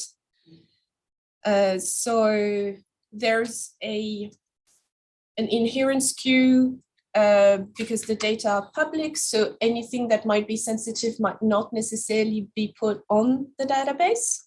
Is that what I did actually note in your evidence? There was somewhere where you sort of added some of your own observations in for the Taieri, Dunedin and Coast FMUs, and I wondered if that was the reason why they weren't in the freshwater fish database.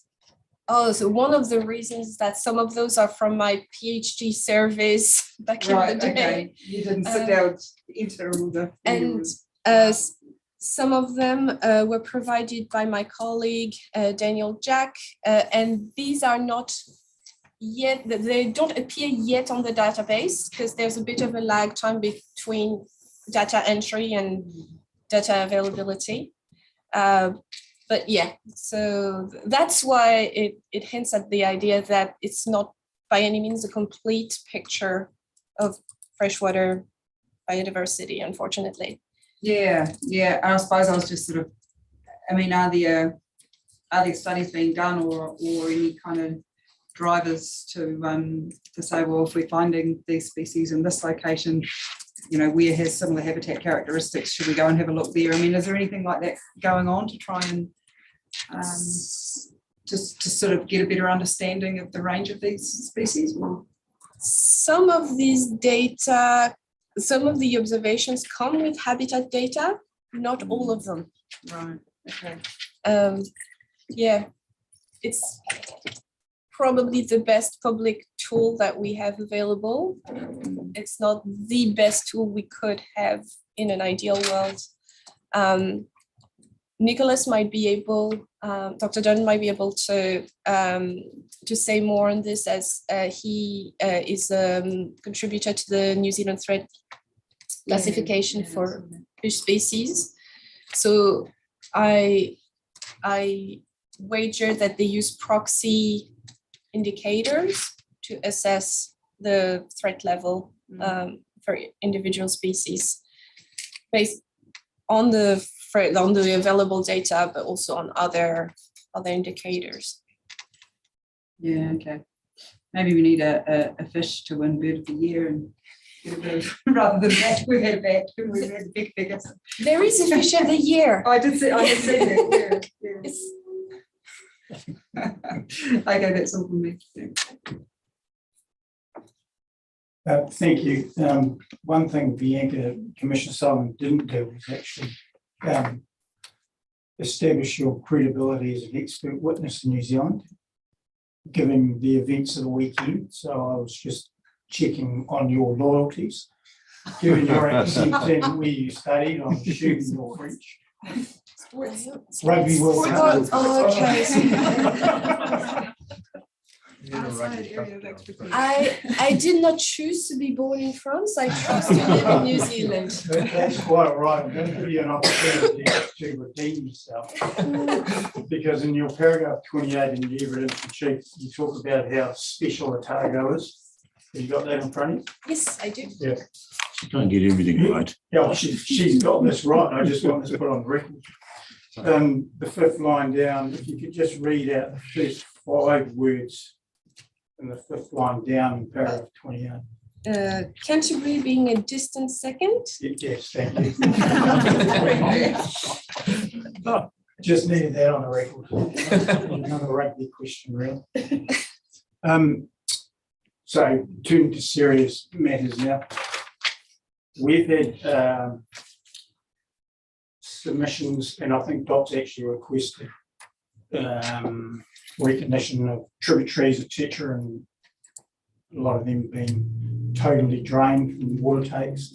Also had some evidence from Contact Energy when they came to renew their flows of this, or their hydro scheme, consents that at some point in time, maybe there may be a minimum flow change and enhancement may occur in tributaries. And I did have a question for Dr. Dunn around these non-diagenous galaxides, and he talks about that they can live in really varied conditions, from slow flowing wetlands through steep, fast flowing streams. And we also have Katahi here talking about the work they have to do in some of the Central Otago streams that they cross when they have flood protection works, etc. One of the question is, where do these things, you're talking about the habitats and that, how steep of streams and catchments do these wee fellas live in, I guess, because that could be quite a significant issue moving forward.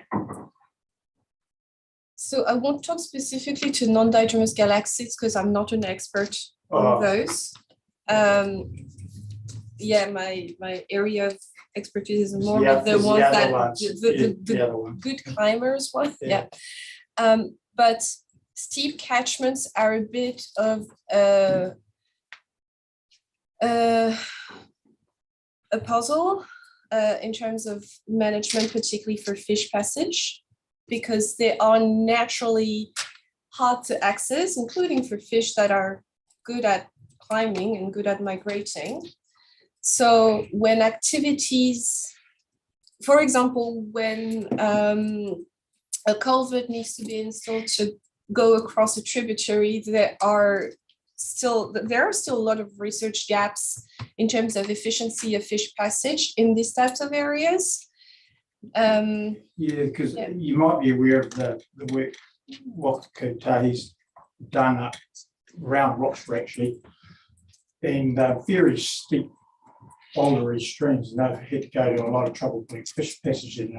And I sort of know that area, thinking surely fish can't get up there. So I'm trying to work out whether these wee fellas can get up there. Lamprey are pretty good at going up steep catchments. So are eels. Koala are good as well. I like that. So, and that's where a lot of the water takes are from, are those steeper streams. So I'm just trying to get a factual context of what impact those issues may have on native fish populations in those areas. So structures and river crossings will have an impact on accessibility to the catchments, even if it is a steep catchment, and some solutions might be required. For example, lamprey are really good climbers because they have a suction mouth. So they only get hindered when there are sharp angles. They struggle navigating sharp angles. So the recommendations for these species are to have rounded angles at weirs, for example. For fish that are present in those small tributaries that are already there and that are non-diatomous, the populations should be self-sustaining, naturally self-sustaining. But yeah, I will defer to Dr. Dern for comments on that. Yeah, it was an unfair question to you. That's what I did want to talk to him about. We may not get to him, but yeah. And you put a lot of store on the need to reflect restoring in the policy framework. It's probably a question for Mr. Brass, but I guess that ties in. You talk about it in the paragraphs 33 through to 34, including reintroductions and translocations. I guess that's probably reasonably critical when we have these effects management hierarchies and carve-outs for various things like your REGs and your infrastructures. That sort of where you're focusing, because there's an allowance there to compensate and all those sorts of processes. Yes. So we need to reflect that in the policy framework to allow for that. I believe so, yes. Yeah. I'm not sure Mr. Brass has addressed that, but possibly yes. Yeah. One other. Again, I think this is possibly for you too, Mr. Brass, in terms of your table 3. So that's DOC's timeframe for the strategic goals, and you're moving towards a restored state by 2050. And Mr. Brass is recommending 2040 in the visions. I'm just wondering how they align. What's the difference there? Oh, that was, I offered this as an example of goal setting with a paced approach. So instead of having just one big goal, breaking it into chewable chunks, basically. Yeah, that was mostly illustrative. Yeah, okay, cool. I was just trying to understand whether there was a link that does talk about a lot of the things we're talking about here. Yeah. Okay, thank you.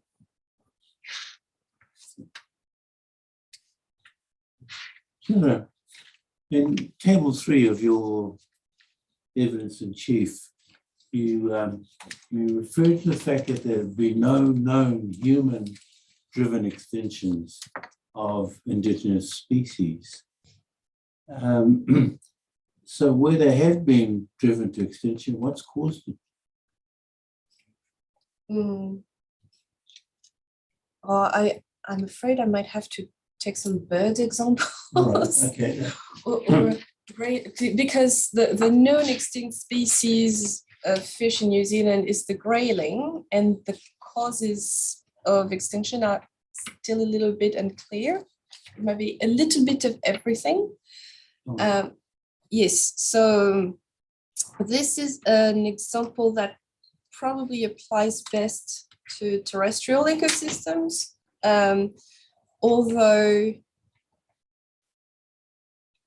non-didromous galaxids, if they were to be driven to extinction because of cumulative human pressures, which are flow disturbances, water abstraction, or salmonid incursion, or a combination of all of these, that would be human-driven. I mean, with galaxids, I'd assume there'd be predation and things like that. I mean, bigger fish eat small fish, right? Kind of. Or an awful heat wave that causes, temperatures to increase to unsustainable levels in rivers. Yeah. Because in my mind, a sort of potentially human-driven effort extinction would be eating them, not using them as food. And then you could just eat them until there are none left. That never happens, but I mean, theoretically. It did happen for the oryx in Europe. Yeah. Okay. And the dodo, yeah. Yes, sorry, I'm from Reunion, I should know that. Yeah, because it gets back to an old cliche of mine around if you can't eat it, why keep it, kind of, But human-driven is not just the direct extraction from the environment or consumption. It is also the effect of cutting down a tree, leading to, less habitat available, or the extirpation of species, and cascading effects. So And your table also points out issues around uniqueness, which is a word you use quite a bit. I mean, not only are some of these unique to Otago, but they're just unique species anyway, Yes. that kind of stuff. Is there and you're quite adamant that they ought to be identified in the policy statement. I mean, they need to be there so that everyone knows they're there. Am I reading you right there? Yes, yeah. Unique, to me, this contributes to their intrinsic values. Sorry. Yep. Yeah. Okay. Thanks a lot. I just wanted to ask you about the emphasis in terms of the doc submission, but also your evidence in paragraph 33 and 34 on restoration of populations. Mm-hmm. When you're talking about these galaxies, how feasible is that other than by restoration of habitat and allowing natural restoration? My, I would say, personal preference would be focus on habitat, and the rest can take care of itself in general. That's the case for migratory species, in my view, just because they have this ability to spread widely.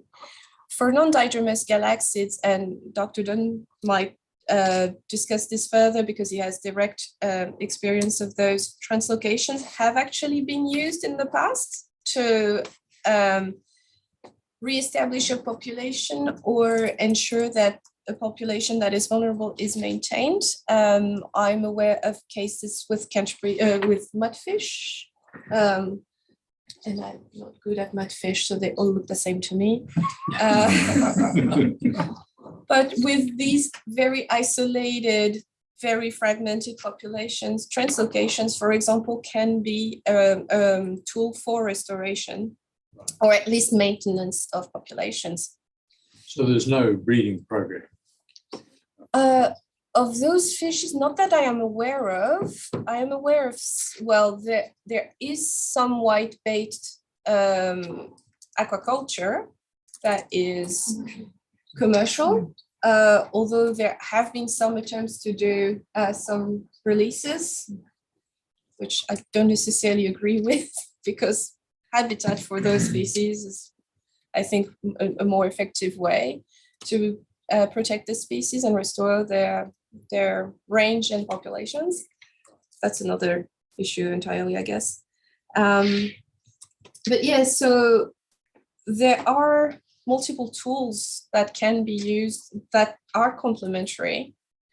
Because just as the species don't respond to threats in isolation, they don't respond to restoration measures in isolation either. And that's why I've been so insistent on this holistic approach and this understanding of the system as a whole, instead of trying to divide or to partition different issues and trying to address one issue at a time.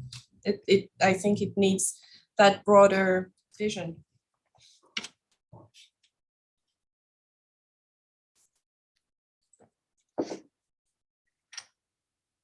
Just in terms of the visions, if we were to accept that as being a vision of restoration of populations, that's, well, I may be wrong, but I was going to say, it's not a region-wide vision, obviously, is it? Or isn't it one that would have to apply to particular FMUs?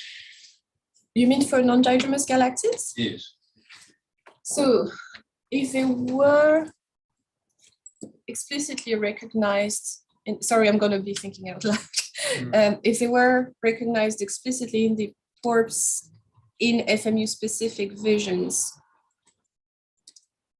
I think both can work, actually. A general vision of restoring indigenous fish populations is the region-wide vision. For the, I'll just pick a random FMU. For the Clutha-Mata-O FMU, ensuring that alpine galaxias populations are protected and restored can be a vision, FMU-specific vision that is not incompatible with the region-wide vision, but also acknowledges the specificity of the area. And then at paragraph 35 and 36, you put quite a lot of emphasis on the complication that the term habitat, you say, is overly broad, can cover every aquatic environment at any particular point in time. And so you then put emphasis on focusing on critical habitats.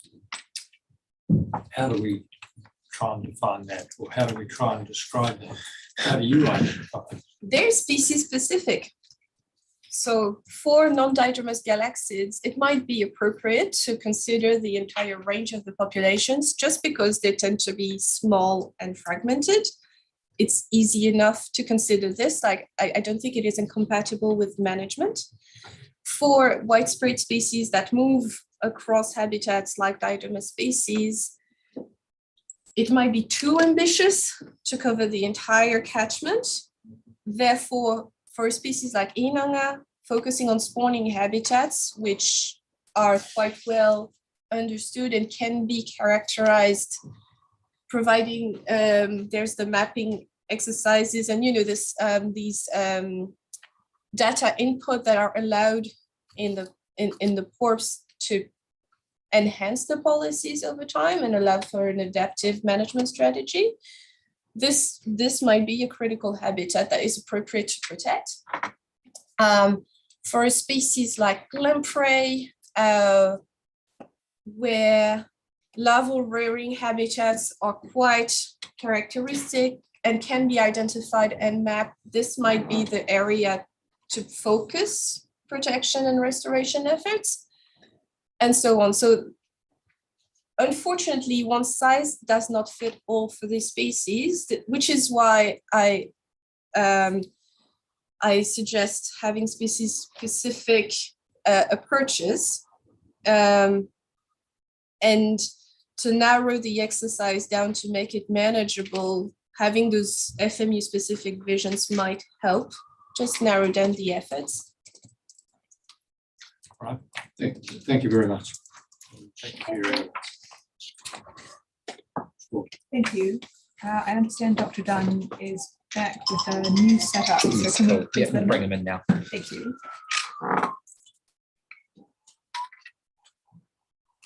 Nicholas, can you hear us? Can you just say hello?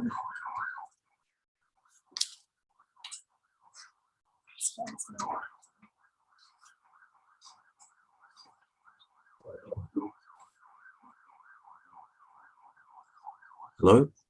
Hello, I can hear you. Fantastic. Then I'll leave you to read your summary and take any questions from the panel. Thank you. Thank you. My evidence addresses 2 points which relate to the suite of highly threatened Indigenous non-diatremous calaxes housed in the Otago region.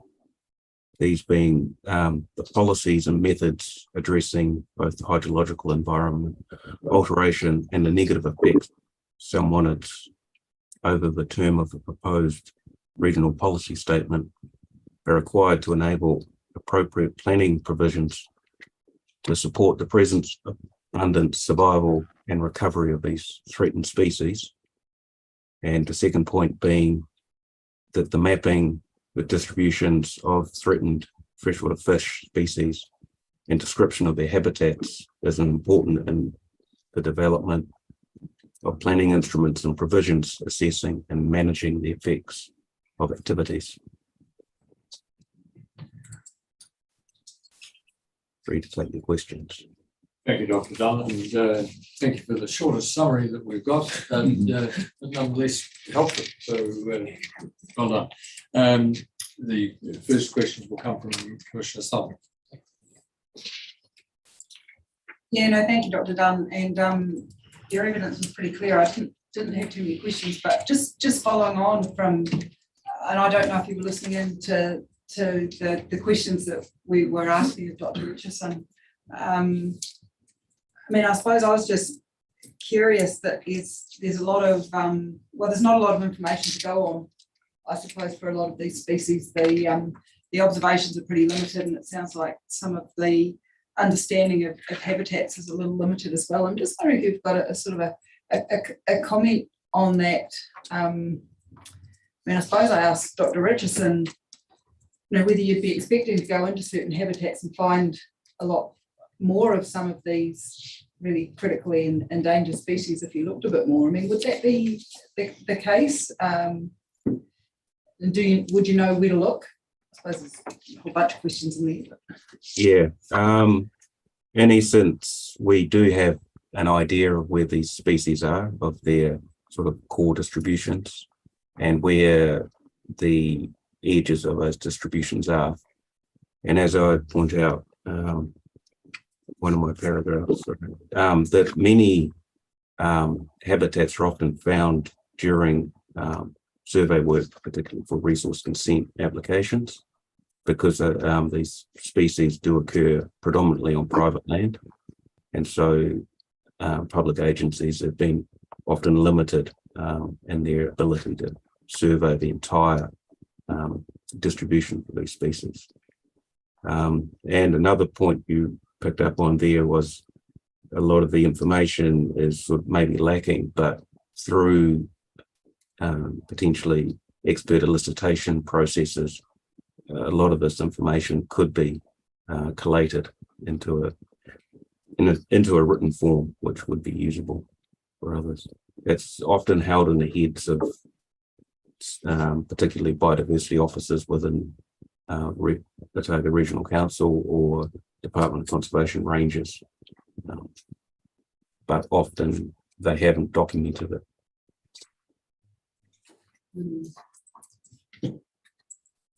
So in terms of sort of where that leaves us, and I suspect the detail would be coming through in the regional plan, but I know, you know, some of what the relief that the Director General is seeking.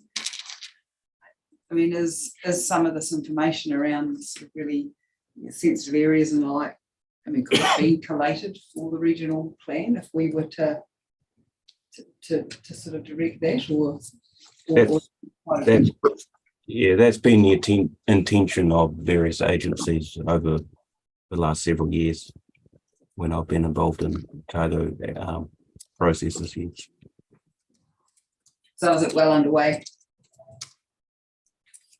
If there was impetus for it, I think that would prioritise it. It just needs to be asked for, I guess. Yes. Okay, no, that's all I have. Thank you. Thank you. Commissioner Cubitt. Thanks, Dr. Dunn. I'm not sure if you heard earlier questions relating to the habitat of these things. And you saying you talk about in 25 and 27 that there's a range of habitats from slow flowing wetlands through to steep fast flowing streams. Although I think in 27 you suggest in Otago they generally occupy the lower discharge tributary streams and wetlands. Is that correct? In general, yes, that would be correct. Yes. Often the wetlands are very small and potentially haven't been mapped through regional plan processes. That could be characterised as being ribbon wetlands and gullies. So what's the potentiality of those wetlands being not caught by the definition in the national policy statement where they've changed that definition to natural inland wetland and there's a 50% pasture component there? Are they likely to occupy those sorts of environments? They could well do, and often these wetlands are very small, so they may not be caught by that rule either. Okay. In terms of the fast flowing streams, are you involved in any research? I said there has been research done by O'Brien and Dunn around that. In Central Otago in particular, there's a lot of those very steep fast flowing streams that are actually often parts of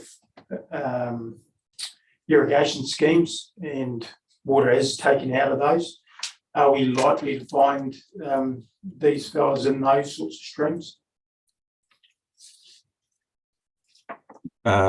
Two parts of that question. The first one, yes, I have been involved in research which has looked at non-diatreme galaxis in these steeper types of streams, and I've sought to characterise the hydrological habitats of these species. The second part to that question, yes, it is likely that these species are occurring in those steeper streams, which are also have water obstructions. So the nature of your work that you talk about in paragraph 14 for the environment called Mount Campbell Station, what sort of streams is the Bickerstaff Creek? Is that up Little Valley somewhere? It is, and the headwaters are behind me at the moment. So that's Pinelhue in the background. If you know. I wonder where that. I thought that might have been up around Lake Onslow, but similar, not far away. Not far away, no, in very similar country. Yes. In terms of Bickerstaff Creek itself, the tributaries tend to be wetland areas and can be typified by stream sections of pools and swales the main stem is more what people would typically think of as a stream river environment, being wider, deeper, faster flowing in places, often with large pool areas and run habitat, riffle habitat, those sorts of types of habitat units. Yeah. Yeah, so if you read that definition that's come through the NPS FM now, over that case now, with those areas that you were dealing with there fall within the definition of wetlands? I'm not familiar with that. I haven't put those two together, no. So no opinion on that. Okay, thanks. Well, I guess the change that was made was around introducing if a wetland had 50% exotic species, pasture species within it, then it wouldn't be a wetland. What is the situation up in Mount Campbell's? Did that occur up there? I can't provide an opinion on that. Sorry, I'm looking at this from a location of a threatened species aspect under the NPS FM rather than a wetland lens. Okay, thanks for that.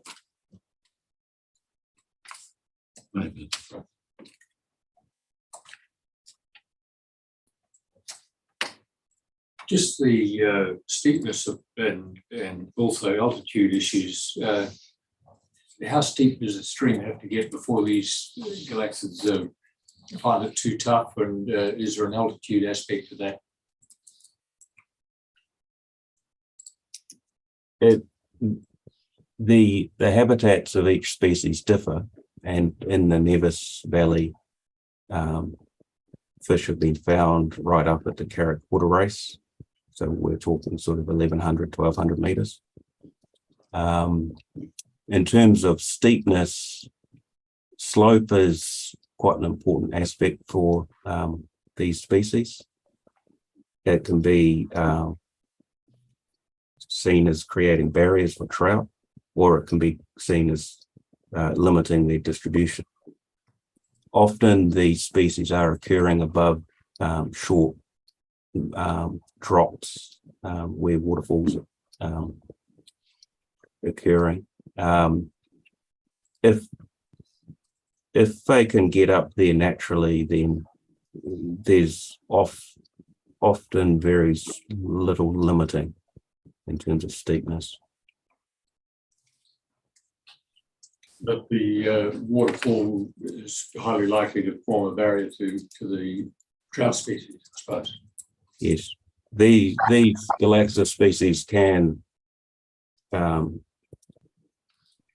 be out of water for short periods. They can climb, similar to their whitebait relatives.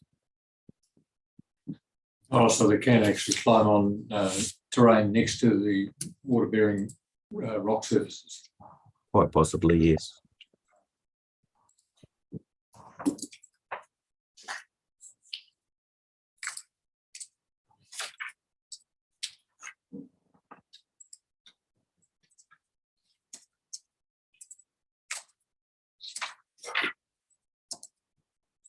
Just in paragraph 25, and just is that just a typo in the second line on a continuum, hydrological continuum from, and your wording is no slope hyphenate. Should that be? No, too slow. Oh, no too slow. Oh, I see. Yeah. Sorry. No, that's right.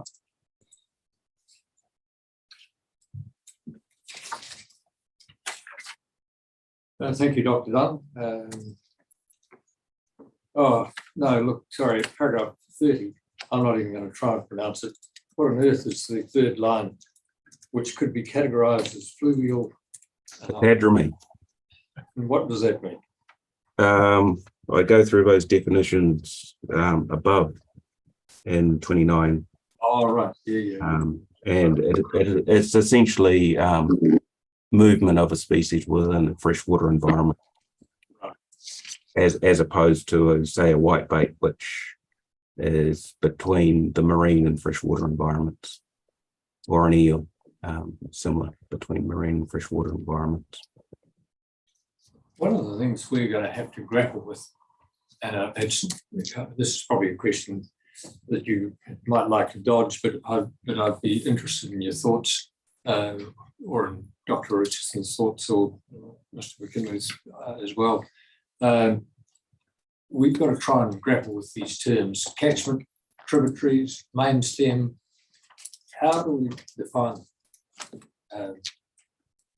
Because we've got, if I give you the example, last night we have a presentation from the beef and deer industry, and they're asking that we put in a policy that supports catchment group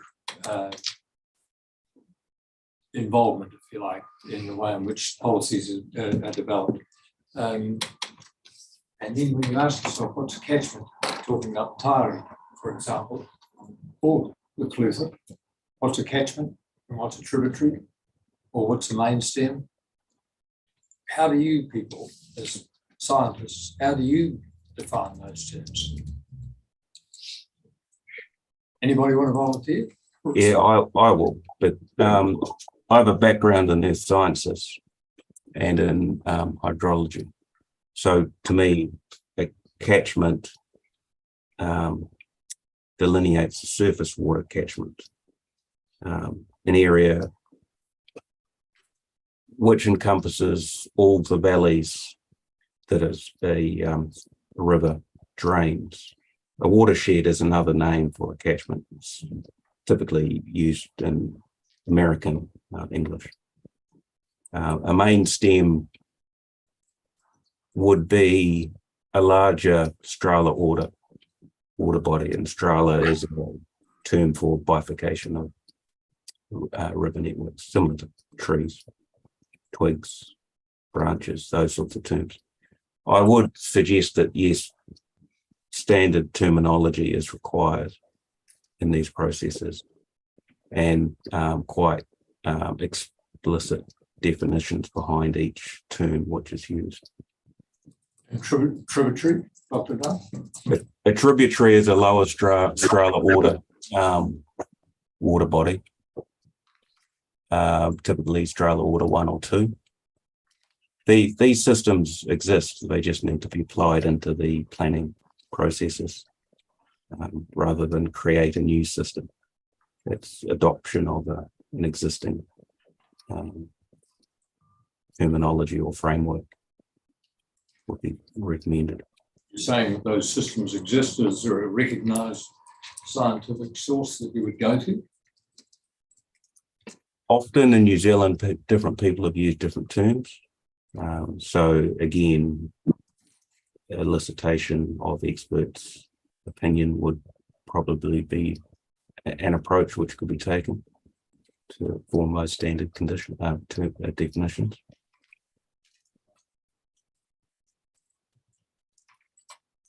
Thank you, Dr. Dunn.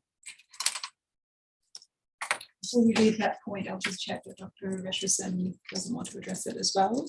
The meaning of tributary, main stem. I can make a helpful diagram, which in essence summarizes what Nicholas just said, if that is helpful. Catchment really is the delineation around. So in France, like in class, we used to define it as if a water drop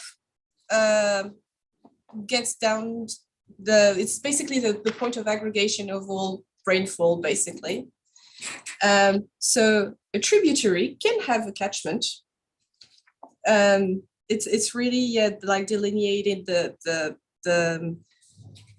surface area that gathers all the rainfall, essentially. And the main stem is the bit that touches the sea.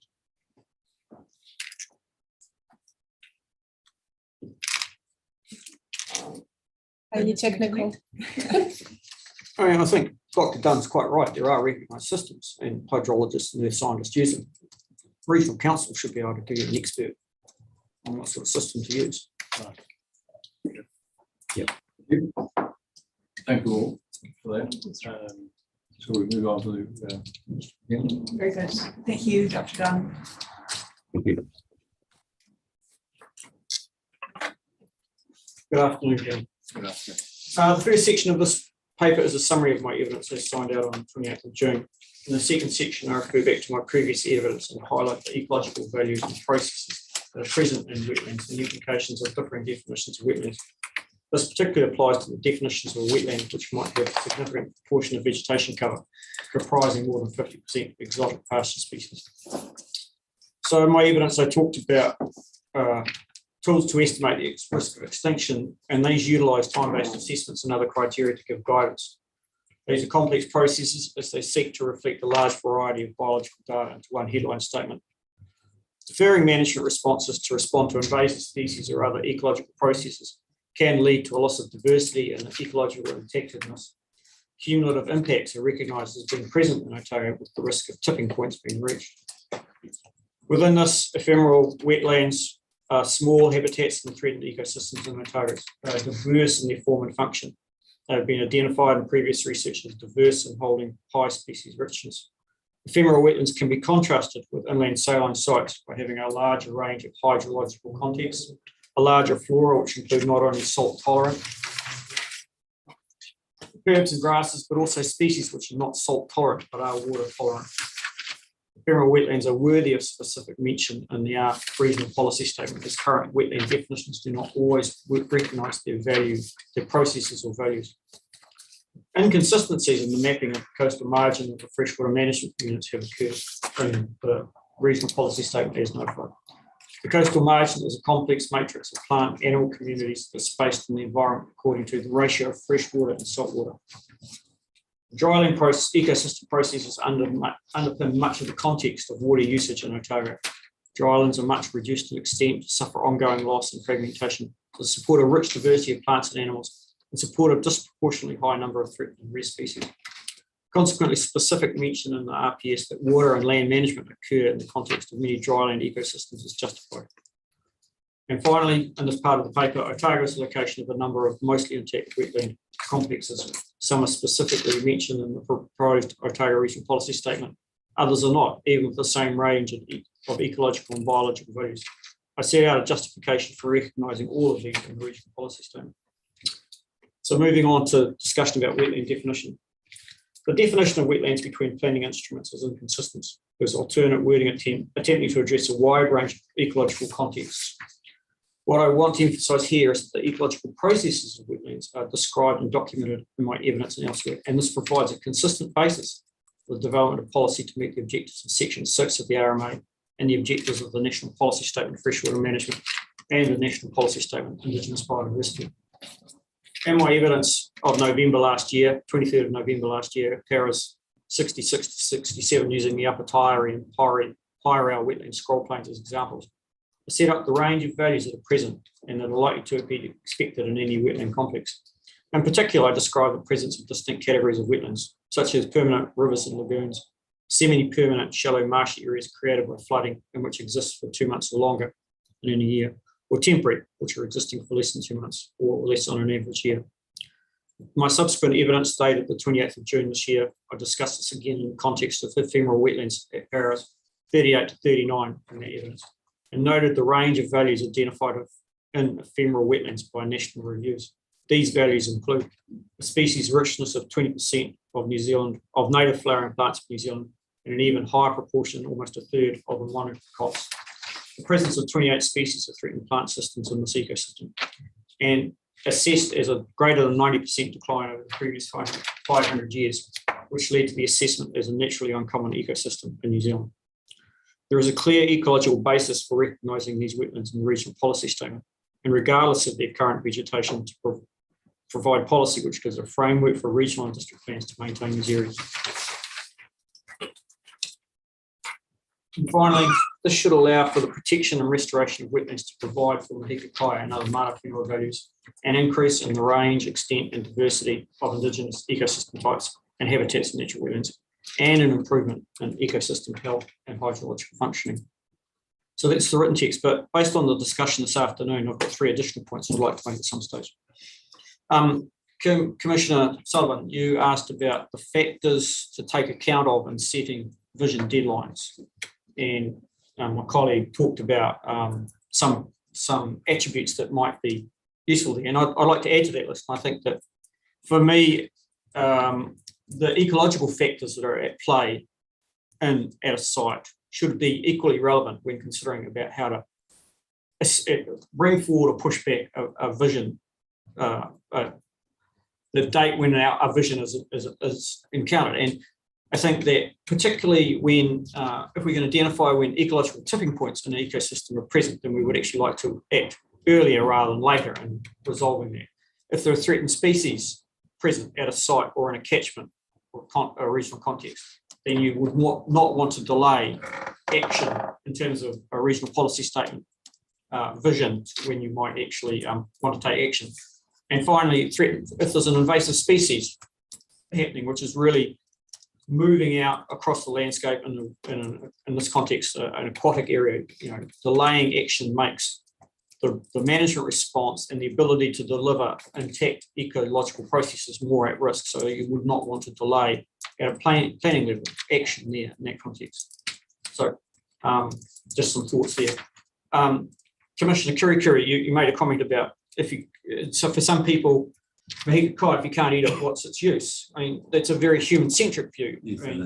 My view as an ecologist is that all species contribute to a cascade of a trophic cascade of consumption, predation, and that something that we may not value, another species further down the track might more value, and then they become available. So I understand and support the concept of Mahika Kai, but I think that in terms of the future of how we as working in the ecosystem, seeking to have integrated management to promote robust ecosystem processes, we should take not just a human-centric, but an ecosystem, to restore the Maori of a site or a place or a system, we should take a wider view than that.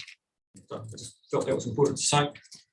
And finally, I think it was Commissioner Cubitt talking about the collation of inventory data and the gaps in it. And I would remind the panel that the Section 32A reports leading into the regional policy statement did do an awful lot of really great work in summarising the known biodiversity values of Otago.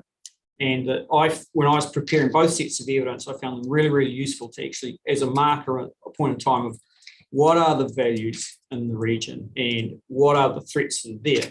And they are compulsory in terms of a planning process for a regional plan or stuff like that. And so they will get updated as when those processes come to pass. So I think that getting access to our best current knowledge at a time in the future will be part of the planning process. So it's not as if we have to do that as an independent statement of performance or anything like that. So I think, and I do reiterate, I was able to say in my evidence that the Section 32 reports show very clearly why the regional policy statement needs to have a strong commitment to protection of Indigenous biodiversity in Otago. So just reiterate that point. Very happy to answer questions. Thank you, Mr. McKinley. Yeah, thanks, Mr. McKinley. Just turning to your comments on timeframes before, I suppose our task through this, the task of this panel is to, I suppose, in our decisions to put dates and set visions and that sort of stuff. We don't have a lot of information before us around those matters that you were talking about. We don't really have that evidence before us around how close we are to reaching tipping points. Where are the sort of key areas where invasive species are almost, pushing things over the brink. And I suppose, and I'm not just disagreeing that those things are really important matters to factor into setting the visions, but by the time we have that information and then went through a 1 to 2 year process to try and change the RPS down the track, would it be too late? And I suppose is what you're coming to from that we need to actually make sure that these visions are quite strong in the sort of in acknowledging what the values are and what needs to be protected, so those actions can occur on the back of that. Is that sort of where you're coming to with that?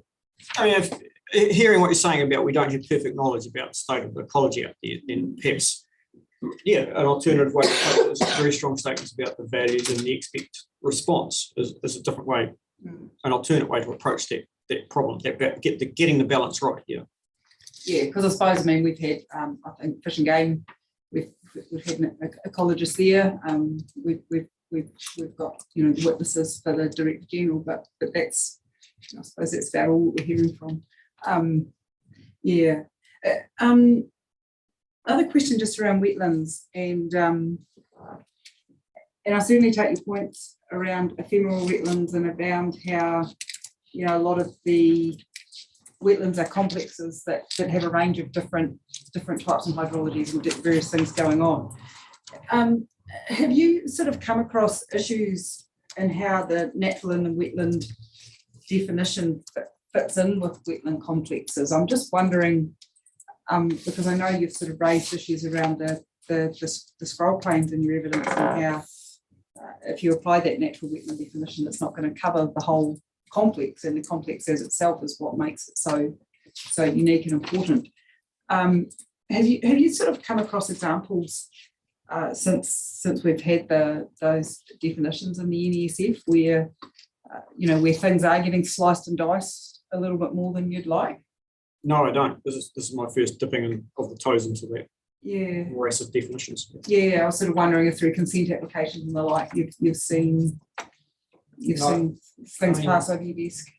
Yeah, no, it's 2020 that the MPSFM came out, and MPSIB is what, 3 or 4 months old, so still taking time to permeate through the system. Yeah, because I suppose, you know, I suppose what we, you know, what I'm sort of seeing come through quite strongly from your evidence is that we've got the, I think it's 500 square metre, whatever it is, somewhere in the yes, and the 50% pasture cover, but those could result in a whole lot of quite valuable sites slipping through the cracks. Yeah, that's the risk. Yeah, that's the risk. Yeah, which is why the definition of natural wetland from a different planning document sort of is a bit wider in its definition. Yeah, more useful by just focusing on excluding constructed wetlands. Yeah. Yeah. Okay. No, that's clear. I did have one other question. Just seeing that you're president of Birds NZ and that we did raise the Bird of the Year competition before. I was wondering if you'll be voting and who are you putting your money behind this year? Well, yeah, it's run by Forest and Bird, and I will be voting. And I generally go for a species which I think needs a good kick along. None of these headliner media types. You're not gonna put on the record who? I mean, I'm generally got a soft spot for Southern New Zealand. Nice. Thanks for that.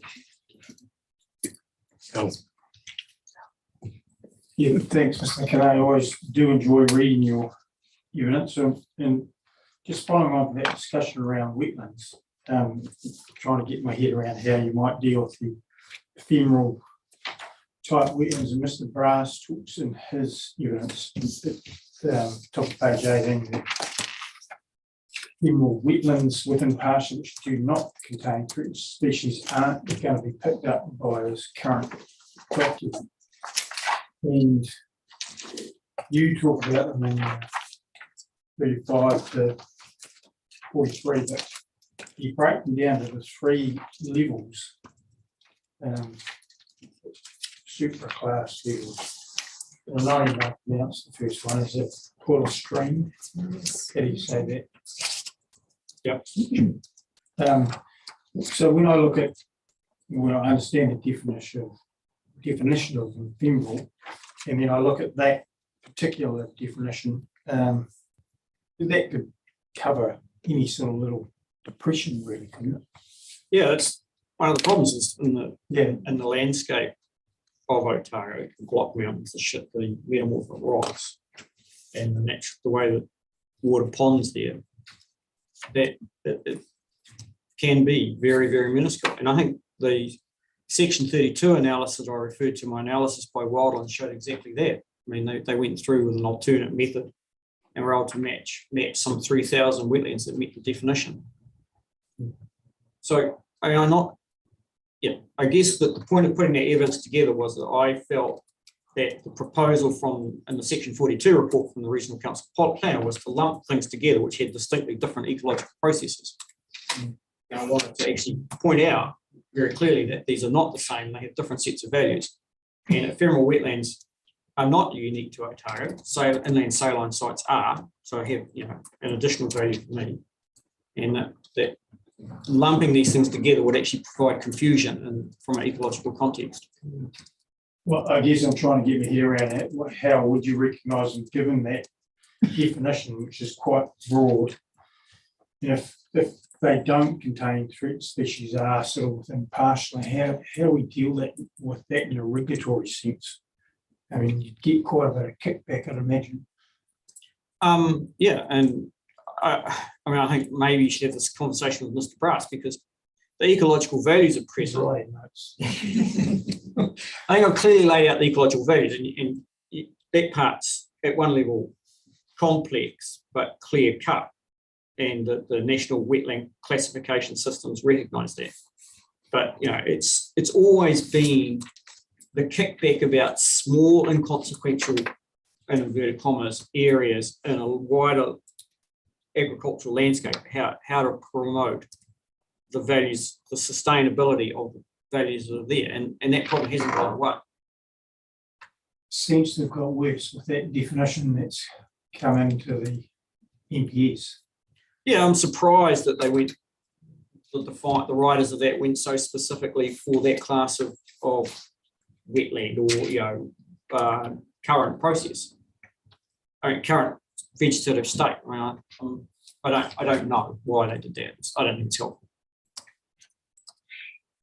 Okay, well, we're moving on to the delineation of FMUs, which you talk about in 44 to 54, and you're saying here, as I read it, that coastal water bodies and coastal water should be included in the freshwater management units. Probably actually more of a legal plan question, maybe, but I read the clause 1.5 of the NPS that you'll see out in 46. This freshwater has a specific definition, and it doesn't include coastal water in the Resource Management Act. And that there says freshwater to receiving environments, which is what I think you're talking, like you referred to the Otago Harbour should be in the Dunedin Coastal FMU. I'm just wondering if that's legally possible, because it's probably more coastal water, and that's where freshwater comes to as the receiving environment. It's not a criticism of rivers. I'm just wondering if that's legally possible, and that may be from Ms. Broadmus Brass to address, because I understand what you're saying, and it's the same old integration issue. And ideally, you probably want them linked somehow, but I'm not sure if it's possible. So, I guess from an ecological point of view, the interesting thing was affected by freshwater to receiving environment. So you, in some more your body language than what you said, you sort of created a definition of a hard line. And I think it's actually a lot more opaque and subject to conditions on the day, rates of flow, etc. So I agree with you, it's not a line, it's a zone, and it is called a mixing zone. And I just wanted to make the point that the proposed RPS as notified was a wee bit inconsistent on that point. Yeah, okay, yeah.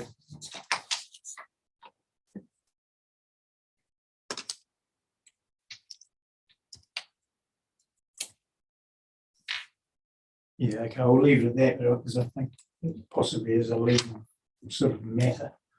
Yeah, I'll just chime in, and I think probably Mr. Brass might be able to pick this point up as well. But I think some parts of the MPSFM which talk about integration in Kimuta Kitai recognise that those are not hard lines, and I will just double check the opening statement, but I think there might have been some recognition in response to our submission in one of the latest versions. There is, yeah. So I might double check that or get Mr. Ross to confirm later. But I think that is a point which has been addressed. Okay, yeah, it's been 2 weeks. So Yeah. Anyway, thank you for that. Yeah, I have no question. Just really following on that discussion and just Mr. Bryson was brought and taken into account the intriguing thing about the definition or the definitions of freshwater and coastal water in the RMA is that, as Mr. Cubitt has just said, the definition of freshwater excludes coastal water, but coastal water is actually more broadly defined in the way that you're really advocating for, because it's defined as here we go. Means seawater within the outer limits of the territorial sea and includes a seawater with a substantial freshwater component. So, not really addressing this probably to you, Mr. McKinley, but more than to Mr. Brass. That definition system really would appear to me, and I'm interested in your responses, to suggest that it's the New Zealand Coastal Policy Statement that deals with the mixed waters that are being referred to now, with the NPSFM being by law strictly restricted to freshwater. So I'll just leave that with you as an issue. The only question I had, Mr. McKinley, was just, I've been trying to follow these river names on the maps as people talk about them, and at your paragraph 54, the Puerua, you said in its lower reaches, flows across and drains the southern floodplain of the Mato branch of the Mato River of the Clutha. And when I looked at the map, it looked like that southern branch was the Koa. Am I right or wrong? It is the southern branch. Southern branch. Yeah. Okay, right. Good. Look, otherwise, I think your evidence is very clear to me. Oh, no, there was one other thing. You mentioned orally that the inland saline lakes are unique to Otago. Saline systems. Saline systems, right. In Marlborough, those ones around Grasmere, etc. Are they insoluble or dissoluble? So that's a chlorine salt complex. The saline systems in Otago are not chlorine based. Oh, right. So a lot of the salts that we're talking about are actually eroded out of the soil horizon, as opposed to from adjacent water, salt water. Yeah, I remember reading that in non-fresh water areas. Yeah.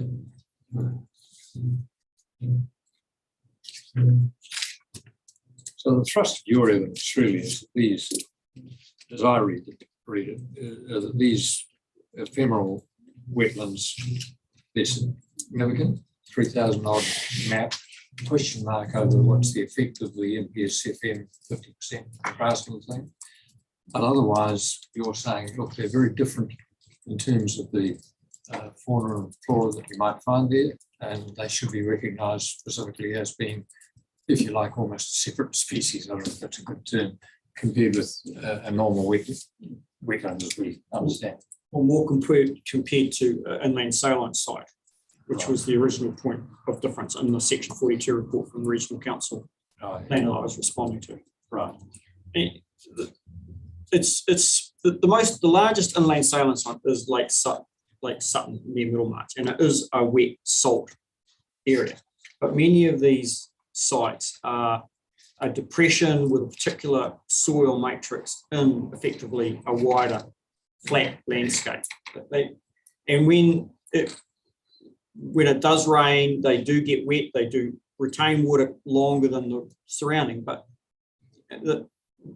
because of the nature of the soil, the basement soils that are eroding out and leaching into the profile, they retain a saline salt complex, which is different from the ephemeral wetlands, which have many more hydrological context, more soil, different soil horizons they found, and consequently have a wider range of flora.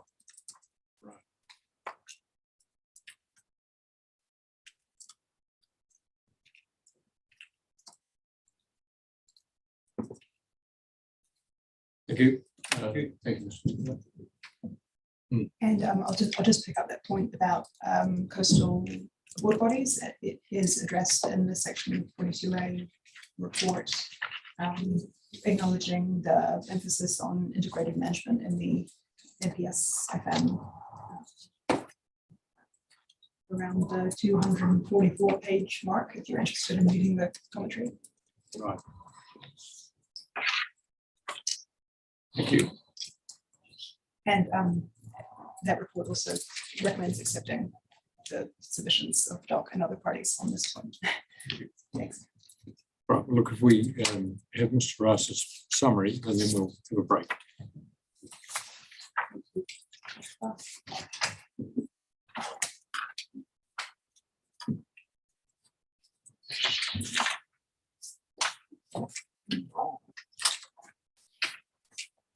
Okay, I presume I can introduce myself.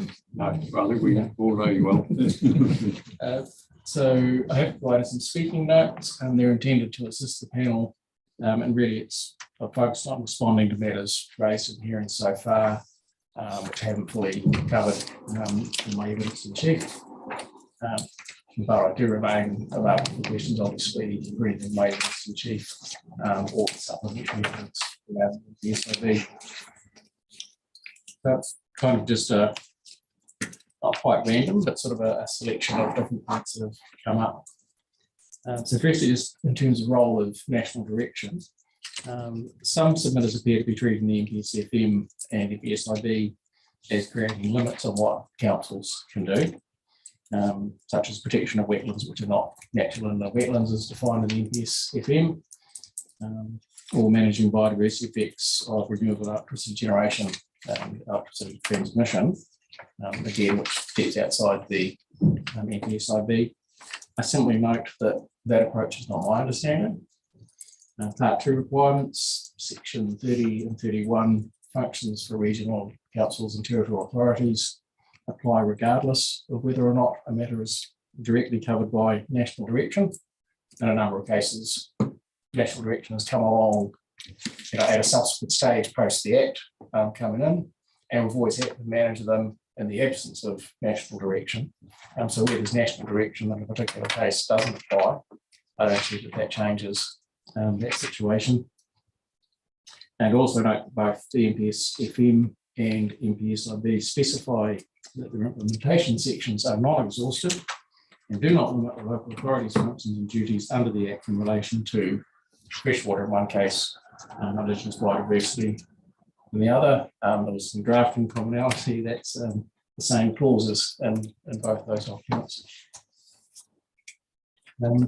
Mana o Te Wai and balance, there's been significant discussion on whether the 3 limbs to the hierarchy of obligations for Te Mana o Te Wai, as set out in clause 1.35 of the NPSFM, are to be read as a sequential hierarchy, or to be balanced so they operate together in some way.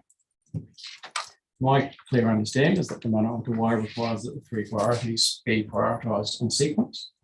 I agree with other submitters that clause 1.31 does refer to restoring and preserving the balance between the wider environment and the community. But that clause is silent on how those elements are to be balanced, the baking, if you like.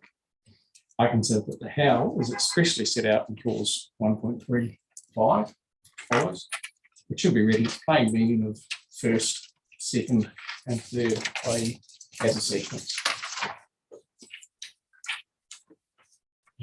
Transition framework. There have been some suggestions of adding either a specified transition framework or a transition process into the corps. I agree that there will need to be a period of transition from the current state through the achievement of freshwater visions. This is implicit in the setting of timeframes for those visions. and is explicitly provided for in MPSFM clause 311(6)(a) regarding interim target attribute states. However, the appropriate timing and staging of transition will need to take account of a wide range of technical information and will depend on the detail of freshwater values, environmental outcomes, target attribute states, etc., which are yet to be determined. I therefore consider that the development transition framework can only meaningfully be done as part of the land and water process. And there was a discussion earlier on timeframes for freshwater visions. In my evidence in chief, I recommended that timeframes for freshwater visions should be no longer than 2040. I confirm that remains my view. There's been significant discussion about the term ambitious but reasonable. I point out that this clause does not operate in isolation. It is subject to the fundamental concept of Te Mana o Te Wai and the MPSFM objectives and policies. It is therefore not a case of simply setting those visions and their timeframes at a level that resource users consider they could achieve in an ambitious but reasonable way. Rather, the visions and timeframes need to be determined in the wider context of the MPSFM. The technical evidence makes it clear that under current land use in Otago, many freshwater species are threatened with extinction, and there is ongoing loss of freshwater values. I therefore consider that setting timeframes based on what is comfortably achievable for those current land uses would not give effect to Te Mana o Te Wai or the MPSFM. Turning to the structure of those freshwater visions, I confirm that I still support the proposed structure as per the Section 42A report, including the region-wide objective. My reading of the relevant provision in the MPSFM on its face is that long-term visions may be set at the FMU, part of FMU or catchment level. This drafting is not mandatory or restrictive. If the intent was that long-term visions could only be set at one of those three levels, it would have been easy for the drafting to say that, and indeed the subsequent subclauses 3 and 4 are both drafted as must. I therefore remain comfortable that a region-wide vision is an available approach. I also note the evidence of Mr. McKinley, Dr. Dunn, and Dr. Richardson on the freshwater values of Otago. I consider as clear from that evidence that Otago has particular and significant freshwater values, and that at least some of those values would warrant a consistent approach across the region. I therefore remain comfortable that the region-wide vision is justified, so it's both available and, having weighed up, justified as an appropriate way to achieve the purpose of the Act for Otago. That said, I consider that the approach recommended in Ms. Boyd's opening statement adequately resolves argument on this point by structuring LFFW 01A as an objective, which is then specifically imported into each FMU or a specific vision.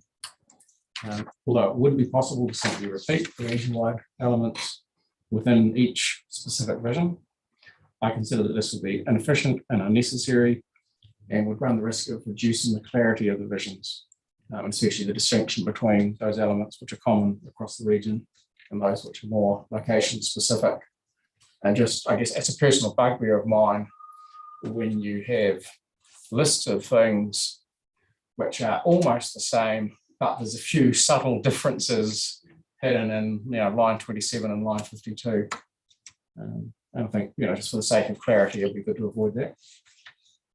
I also know my understanding of the reason for opposing a region-wide vision based on Ms. Perkins' appearance at the hearing. That was her OWAC appearance.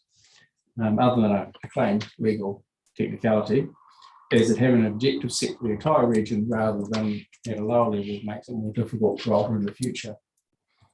Although I'm not sure this is actually the case, the same process is required, regardless of the level that the RPS provision is set at. I disagree with the intent, given the need for the RPS to give effect to the objective of the MPSFM and to Te Mana o Te Wai. There's a fundamental requirement that the objectives set in the RPS are indeed long-term and that they will be committed to and implemented. I do not consider that structuring the RPS so as to make it easier to move away from them is appropriate. Turn now to just one of those specific elements of the region-wide objective. In her supplementary evidence, Ms. Boyd agreed with my recommendation that LFFWO1A includes specific reference to protection and restoration of non-diogenes galaxids and Canterbury mudfish populations and habitat. For the sake of drafting simplicity, she's inserted them into an existing provision which already include reference to Indigenous species. In doing so, she has added wording that these populations are plentiful enough to support Mahika Kai. My reading of this is that may have inadvertently changed the meaning. Previous drafting provided that ecosystems should support healthy populations of Indigenous species in their own right. The change appears to read that healthy populations are supported only for their value as Mahika Kai. This was certainly not the intention of my evidence, and it would appear to be inconsistent with Section 6C of the RMA and Te Manawatu Wai. The issue would not arise if non-diogenes galaxids and Canterbury mudfish were addressed in a standalone clause as I originally proposed. If the panel wished to retain the drafting approach, essentially nesting things together and having less individual sub-clauses, I suggest some wording there that I think makes it a little bit clearer that they have value in their own right and there is also Mahika Kai value. Turning to natural wetlands, I just note Ms. Boyd's opening statement addressed provisions for natural wetlands and noted that discussions were ongoing. I was one of the witnesses involved. Drafting based on those discussions has now been proffered by the legal counsel for Fish and Game. And I confirm that I support that drafting. I should note in that that I don't speak for the other parties, simply saying that I support it.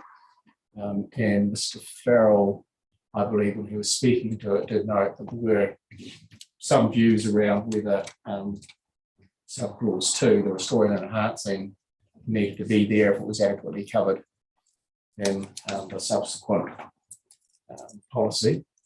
I'm not strongly wedded either way, but I am very clear that the clause 1 is required to give direction to a particular land and water plan and how it's going to deal with these wetlands that do extend beyond natural inland wetland definition.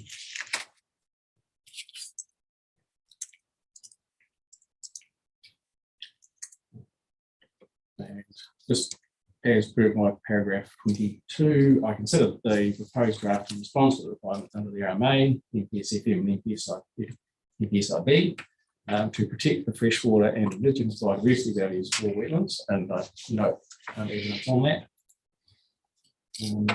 While also not being unnecessarily restrictive on the ability of activities to occur, provided that these values are maintained or enhanced.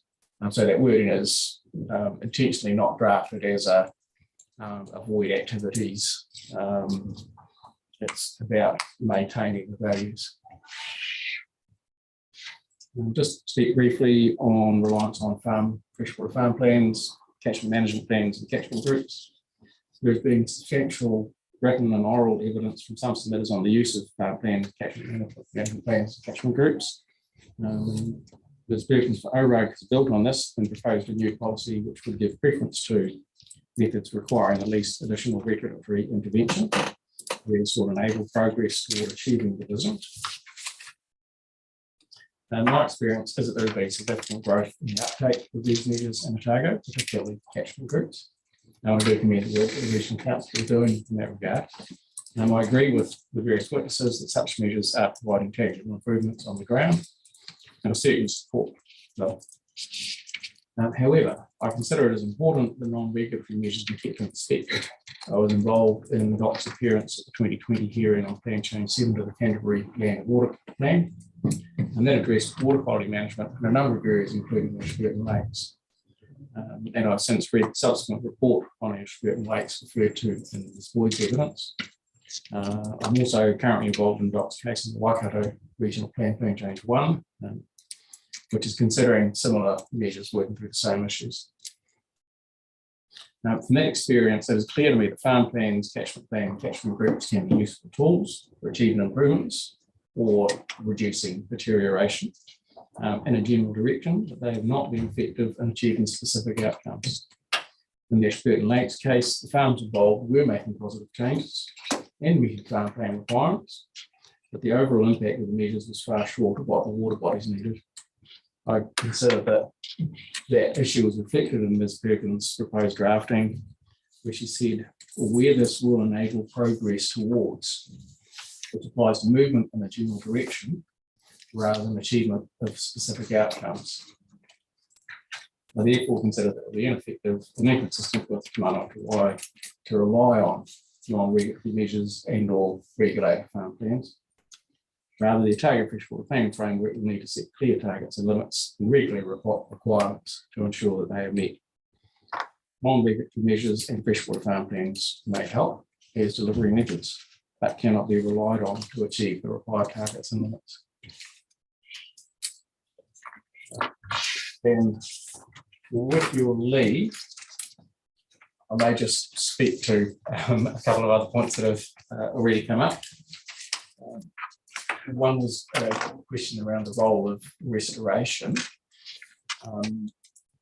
And I do believe that I've covered this before. I can't remember whether that was written or oral. I think it might have been speaking notes.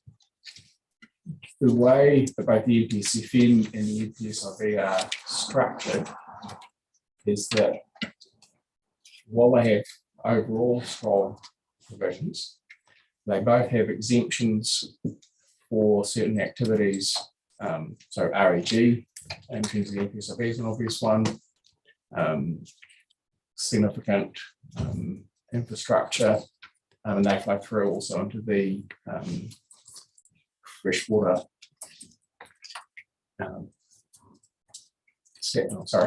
the NES freshwater. And that what that means is that overall, both of those documents allow for some loss of freshwater and indigenous biodiversity values, because those various activities have access to the effects management hierarchy, which if effects cannot be avoided, minimised, remedied or offset, you do have compensation available. Compensation does not completely make up for the values that are lost. So built into the structure of those is that there is some loss of values.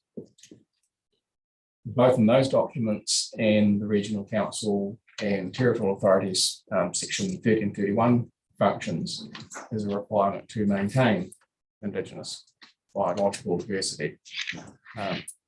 So my understanding of how that all works is that for councils to be able to achieve that at the region or district or level, they have to have some provision for restoration, enhancement, and improvement, because overall that's going to be required, because there are some activities which have the effects management gateway and are able to cause loss of values.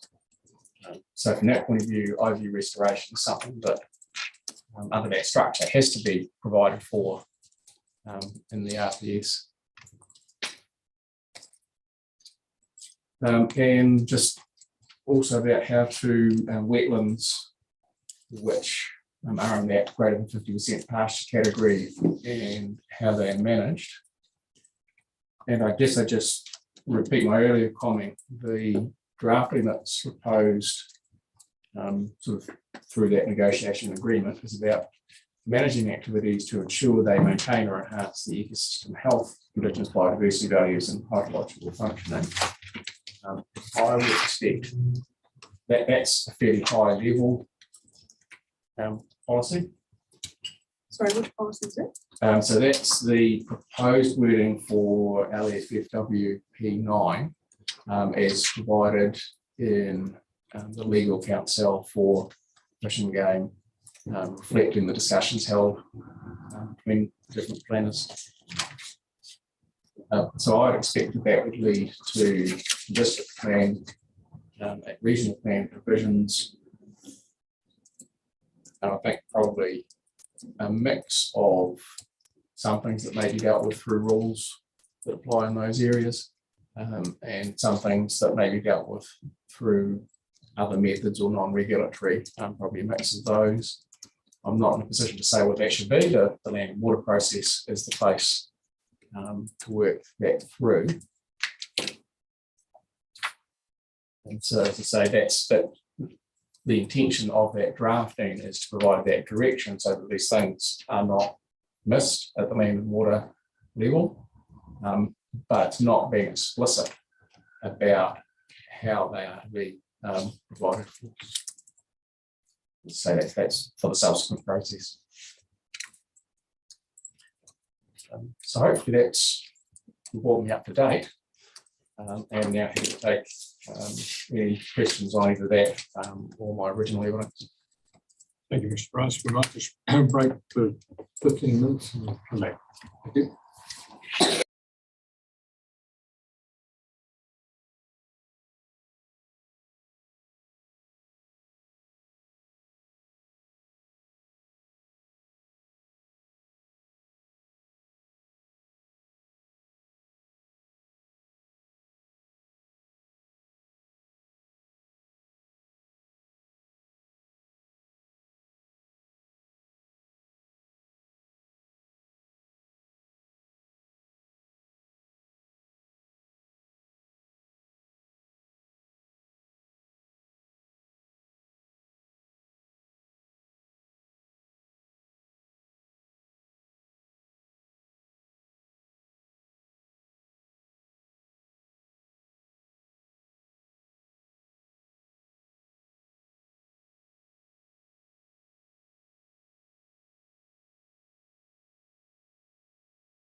Yeah, thanks, Mr. Brass. I found your evidence in your summary very, very helpful. And I just have a couple of questions, just in paragraph 34 of your evidence from Chief. You're saying you're quite comfortable with the approach taken in LFWM 6(1)A, but emphasised that mapping the habitats of threatened galaxies will need to be an integral part of implementing the method. Do you think, I mean, the wording at the moment just says, oh no, and I'm reading from this version, double check if that's been updated, implement required steps in the NOF process in accordance with the UCP. I mean, do you think that needs to be more specific? Is that what you're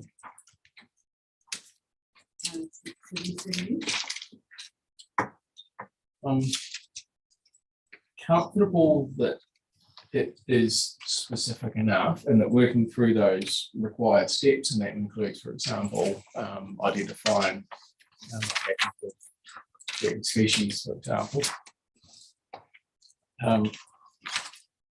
So it's not so much looking for changes, but being clear that from Doc's point of view and from my point of view, we would expect that mapping to be part of that. If the panel had a different view, probably now's the time to have that debate. But if the expectation, to my reading of the process, is that mapping would not be expected to be part of that. I guess it's also really sort of a statement of intent, but that's something that Department of Conservation expects it's going to be both expecting and probably have an input into. Okay.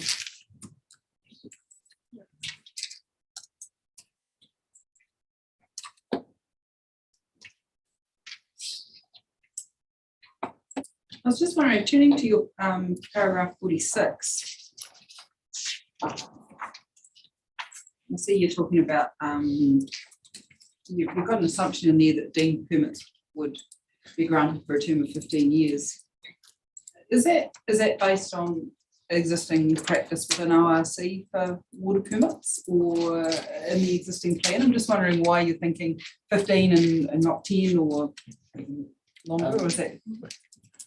I would probably, if I was a betting man, would be sort of picking the 10 to 15, and that's looking at what's happening elsewhere as well. The new legislation also has some impact on that, which will require shorter terms, but I guess it remains to be seen. Yeah, well, yeah. So everything's come October, because I think there is a, is it 7 years or some, I can't remember what the date was. Yeah, I don't remember the date, but I know that it was pulling them back considerably. And I would expect that 15 years, maybe some variation within that. Certainly some activities have justification for longer periods, some shorter. But for that bulk of the what were originally deemed permits that have now gone through and being replaced as resource consents, I think it's a fair assumption that there will be another slug of them coming through at around that time.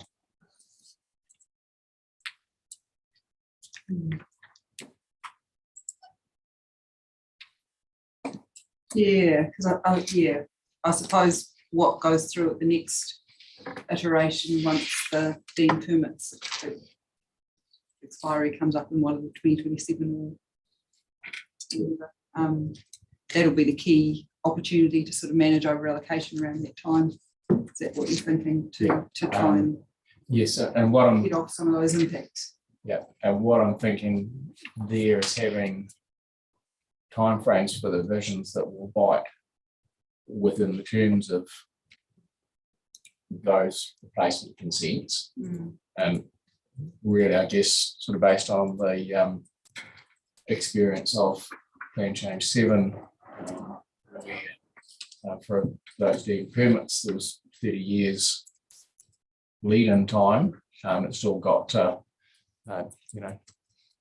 6 months, a year out, and the framework isn't in place. Hundreds of consents hadn't hadn't been replaced. And not wanting to have that situation where we can go through 2 iterations of those permits before we get things biting. Yeah, okay.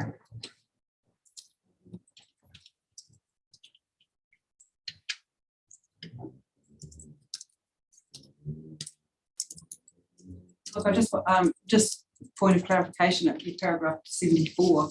I presume you're talking about LFW 01A there? Yes, right. Yeah. Okay.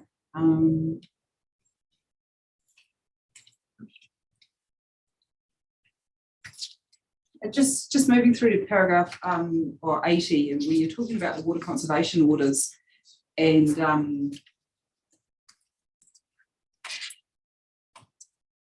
referencing through the visions. Is there anything in those visions that you think would be inconsistent with the water conservation orders at all? Can you see there being any conflict arising from anything within the visions and the WCOs, or?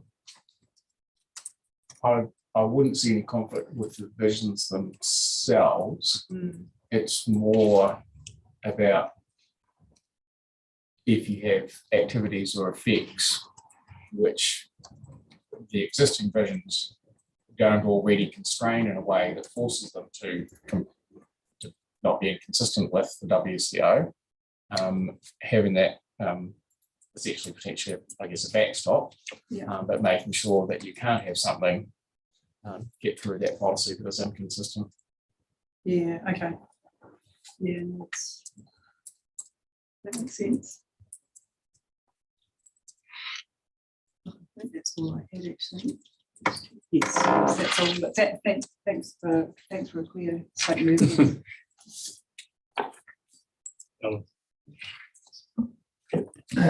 Thanks, Murray. Just a couple of quick things, really. In the Taieri vision, and you promote the inclusion of references to the discharge from the 2 reservoirs there, Lake Mahinering and Loganberry, in terms of downstream ecosystem function.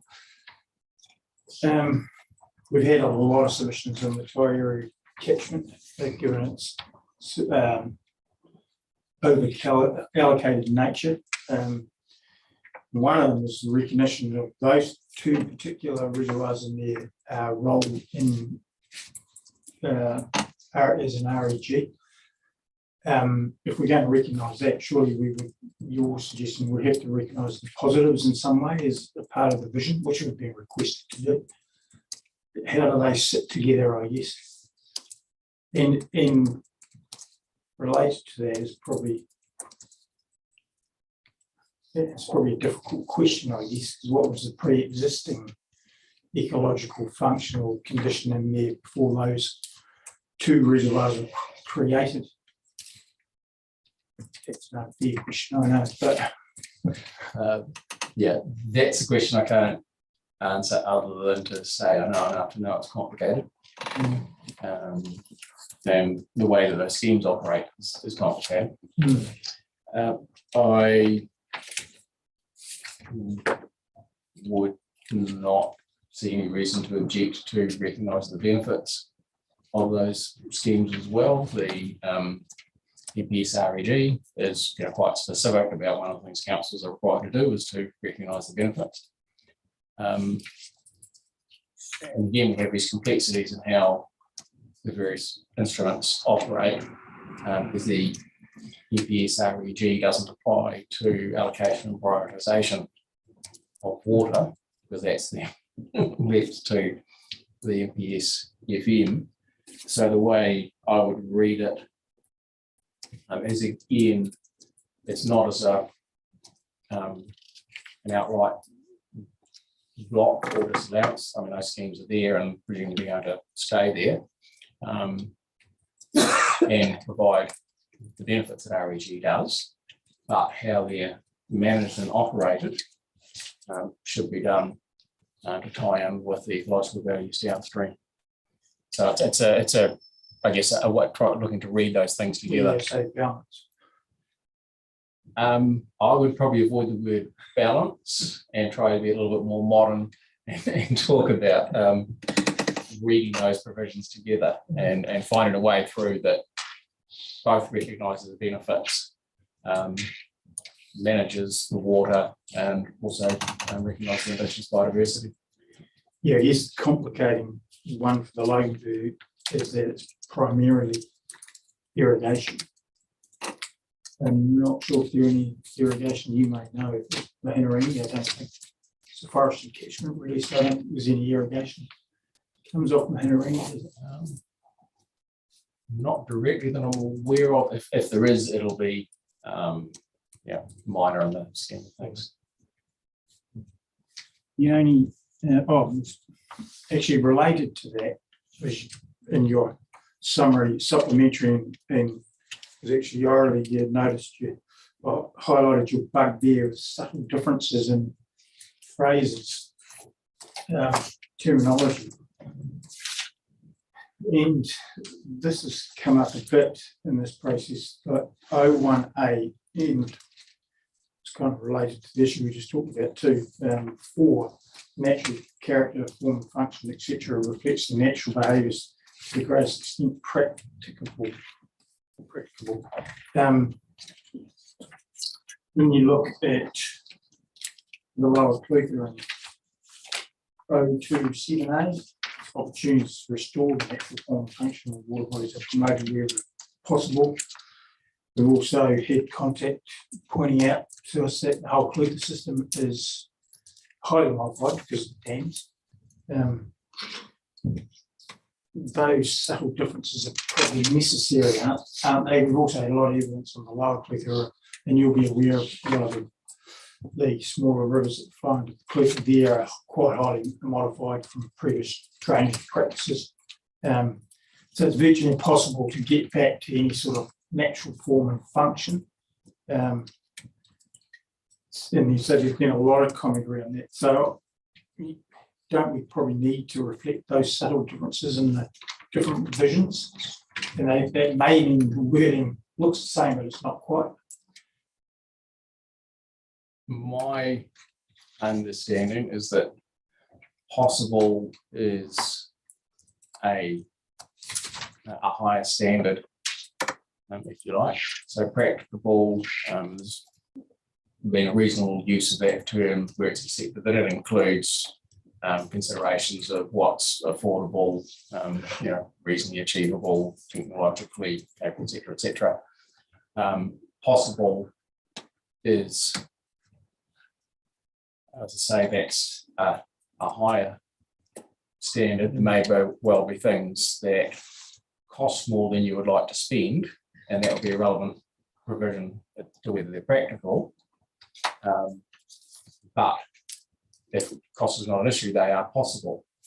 And I guess, so I said there is a distinction, and without saying which one should apply exactly where, I think it's important that they be used deliberately in the different places that they're used and not sort of seen as, sort of similar words that we can use interchangeably. I guess that was the point of the water users group, that just having one overarching vision doesn't actually allow that nuanced, flexible approach, unless it's reflected in those other visions.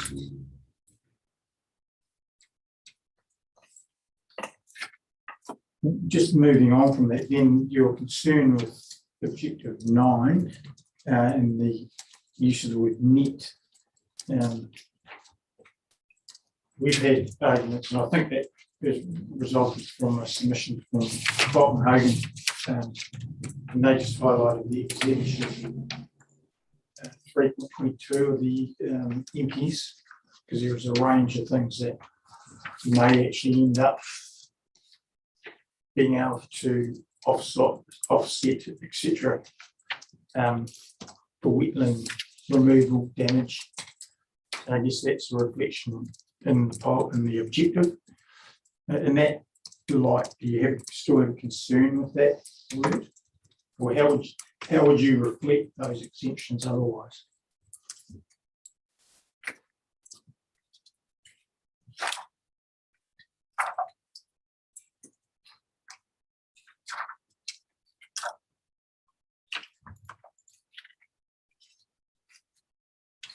So sorry, I wasn't able to dial in for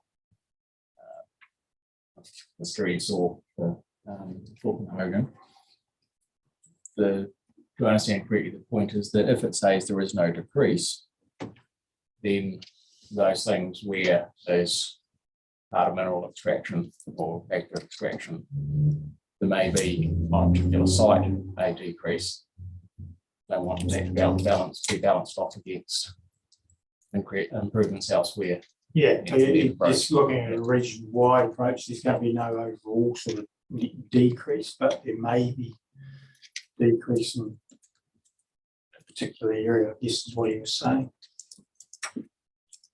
Now, I guess the first thing is that I have a concern with expressing that as a net, because it essentially puts a carrot out there whereby, for example, a community group or Jobs for Nature funded program does some enhancement somewhere, that's then seen as creating an opportunity for someone else to cause deterioration because they've now got some net to play with. So I have that concern about that, which you sort of see as a perverse outcome of that.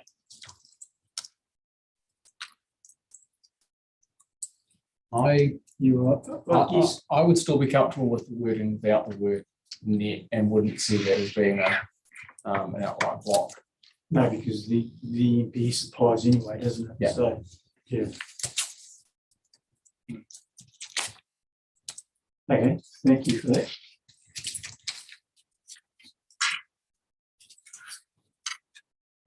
Balance. I'm intrigued by your section on tomorrow to weigh and balance. What does it mean? What does balance really mean?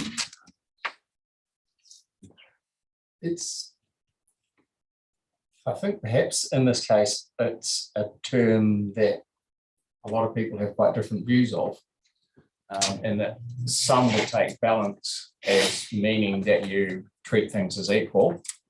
So you've got 1, 2, 3, and you treat them all as equal. I read it more in that sense of what you might call a balancing exercise. And if you're doing a balancing exercise and saying, I've got so many dollars a week and I need to feed my family and buy clothes, there's not an arbitrary exact even thing, and you can prioritize one or the other. You can have weightings. So I see it more as that you don't have to, they don't have to be all exactly equal, but you go through that process of weighing them up and balancing where you want those things to sit. I do wonder whether it's, I suppose, a question would be, why do we need to balance them out? I mean, and it seems to me that's partly what you're saying at the ending when you say, well, the how is described in clause 1.3 bracket 5. Yeah. And I guess in 1.3.1, so run out of why is about restoring and preserving the balance between the environment and the community. I read that as neutral about what that balance is. It doesn't say that all three are exactly equivalent or to be treated as exactly equivalent. But you do need to, I guess, that term balance implies that you have gone through a deliberate exercise and decided that you're going to buy fish and chips this week, and buy a school uniform next week. And similarly between water, wider environment and the community, that balance doesn't specify how they are to be applied. And I see that again, it has to be read as working in tandem with 5, there's a hierarchy of obligations, which then tells you that when you're doing that balancing exercise, this is how you do it. The other point I just wanted to touch on was your commentary in paragraph 26 of your evidence today around farm plans, catchment plans, planning and all this, not being effective in achieving specific outcomes. Which then leads you on to your last paragraph there to say, well, you know, plan will need to set clear limits and targets and that sort of stuff. That you're saying that's something we need to be aware of. I mean, need to focus on. I think it's something you need to be aware of. I think it's more of a matter to be addressed in the land water plan process. But we have had a number of submitters who, and in the case of the drafting that was put forward by Mr. Perkins, who have been seeking changes or recognition in the RPS that would place more expectation that matters are going to be dealt with through those measures rather than through regulatory measures. So I think my reason for raising it is not that I'm seeking changes. It's more that I'd be concerned if there were changes to the current version of RPS that removed the specificity of the current version and left matters to be dealt with through those less certain measures.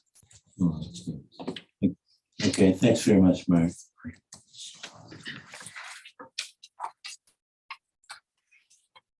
Got a few matters I wanted to cover, Mr. Rice, probably not necessarily in great order. So can we start with the net sort of because of it? Provisions open. The discussion that you had at page paragraph 103.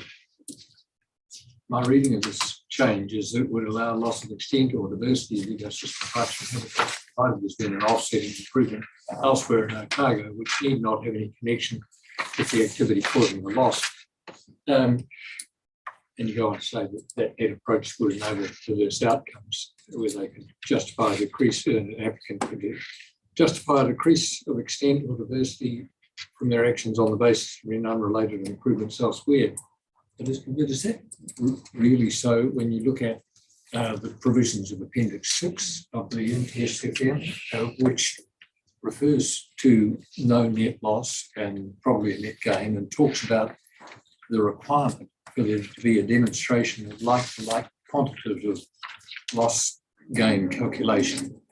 And that's achieved when the extent or values gained at the offset site, which are measured by type, amount, condition, are equivalent to or exceed those being lost at the impact site.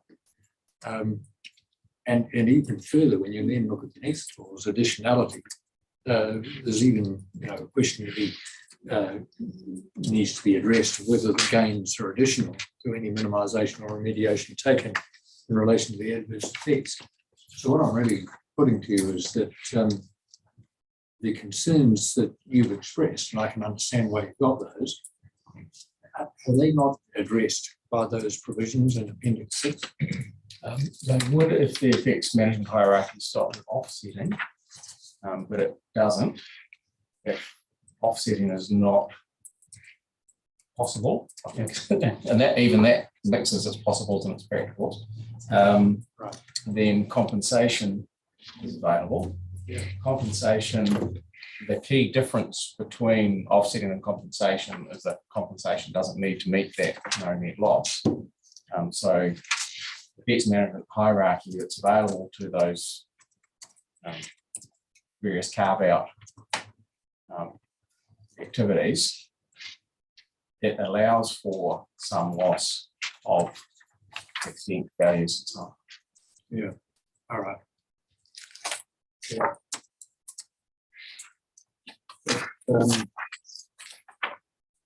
In a first instance for us, paragraphs 39 or 40 particularly, and again then at paragraph 114, you caution really us that we've got to work out how do we integrate these two processes. Thank you for doing that, because it's something that we need to address pretty quickly. And one possible way of doing it is to do two reports, one addressing non-freshwater, one addressing freshwater instrument, and then some sort of section or chapter or whatever it might be, addressing the points you're making, particularly in relation to the integrated management provisions, etc. And because they're not coloured blue, is it appropriate in your view that we then put that section in the non-freshwater part, deal with the overall integration in that part of the report? Or if you're not thought through that part? I think it's inevitable that both the freshwater and the non-freshwater reports are going to have to talk to the other side, because there are a number of instances, and that paragraph 114 is just one of them, where what is decided in one of those channels affects what the right decision or right drafting would be on the other side. Well, absolutely, because I mean, there's any number of legal points and the whole discussion of the board, etc. The Port Otago thing, they affect how you approach things in both areas. Yeah, and we've seen that there's a number of areas in Miss Boyd's, both the 42A and supplementary, where she sort of said, you know, this issue has been raised here, but I think it's addressed over there, and vice versa. I guess the key thing for me is that there needs to be an explicit process of aligning those two, and whether that's a separate report, or as has been done in some cases with the panel's minutes, a common section which perhaps could be included in both reports, saying for these matters where there is overlap or interrelationship, we have dealt with them by doing X, Y, Z and address this here and that there. In some ways that may be a tight way of doing it. It could be done as separate. Probably the key thing for me is that does one, the panel needs to expressly work through that process, and two, it needs to be recorded so that we can all understand why those decisions were made and how it's intended to work. I was pleased that you raised it, because I wanted to put the question to you, get a response, but particularly so that Mr. Anderson was listening, and because certainly something we just look forward to having your views on, Mr. Anderson, as to practically in physical sense how this report's written, or these reports are written, and how the integrated overall RPS is presented, whether it's in one process or the other, or both. So I just really wanted to have a discussion really with Mr. Brass, so that you can turn your mind to it, because we've certainly got to address it ourselves. Yes, there's been nothing down. What's been said? If, and it may or may not be, but this is the same issue is live right now for hearings on the Wellington RPS change 1. As I understand it, up there, nobody challenged. Well, yes, so it's I'd be entertaining being involved in both processes. And Otago, the two processes are clearly separate, but the same personnel on the two panels. Wellington has been running one process and initially had two separate panels. They've got the difficulty that they did an initial drafting gate of which provisions were in which process, which took a, if you like, quite a lot more stuff wound up in the freshwater process for them than it has in Otago, because Otago had been directed by the High Court.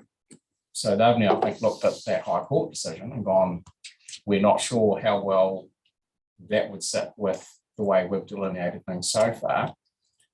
So the panels there have reserved the right to make decisions about which process things sit as part of their decision-making process.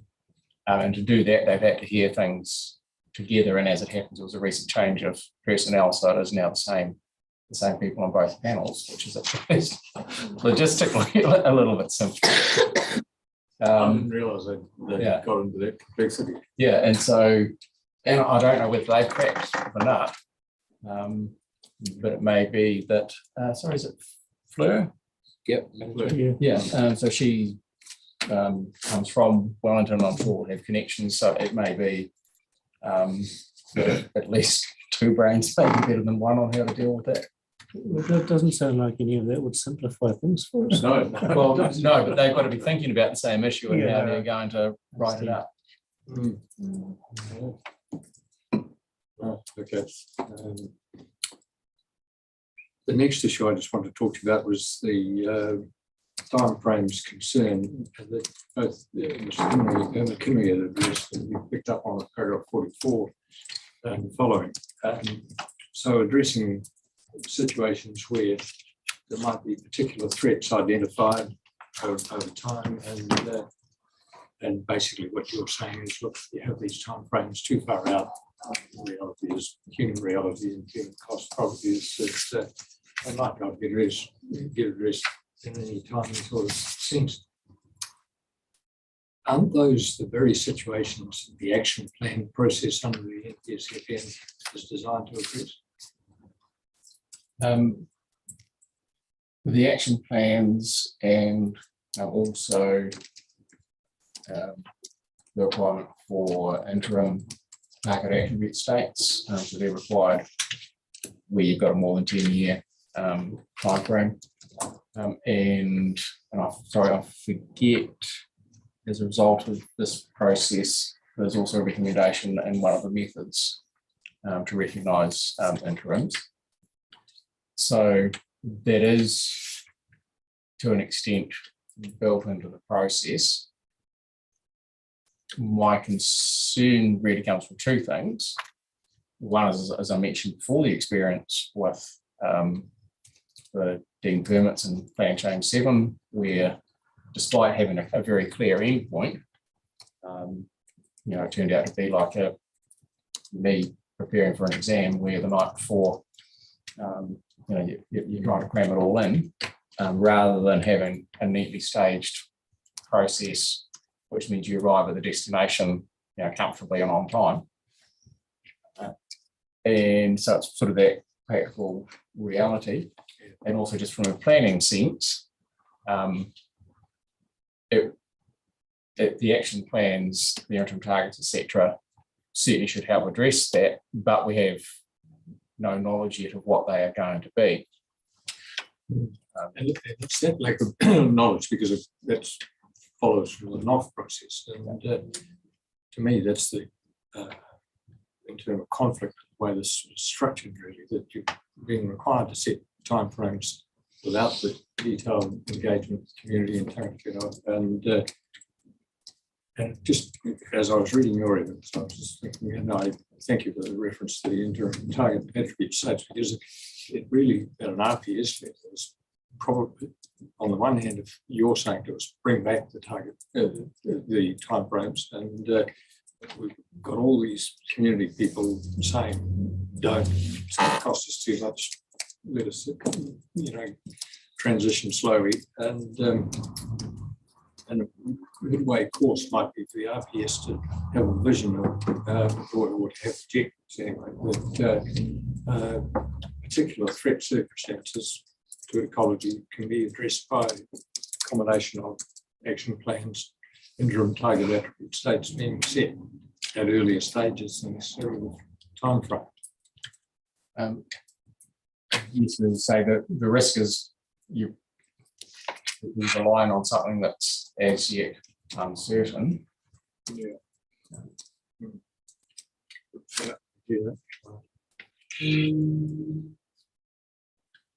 Just, it's a very minor matter, but it's a technical legal one. At your paragraph 56, you just said that you thought a better title for the proposed 01A would be region-wide vision for freshwater. There's a problem with that, isn't there? In that the MPSFM says it's got to be an objective. Yeah, no, I'm comfortable with the approach. Is set out in the supplementary opening statement from this board.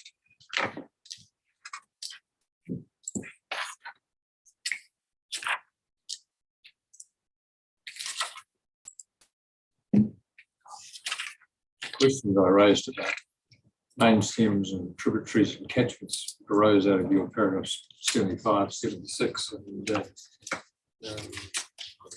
I don't know if there's anything you want to add about that.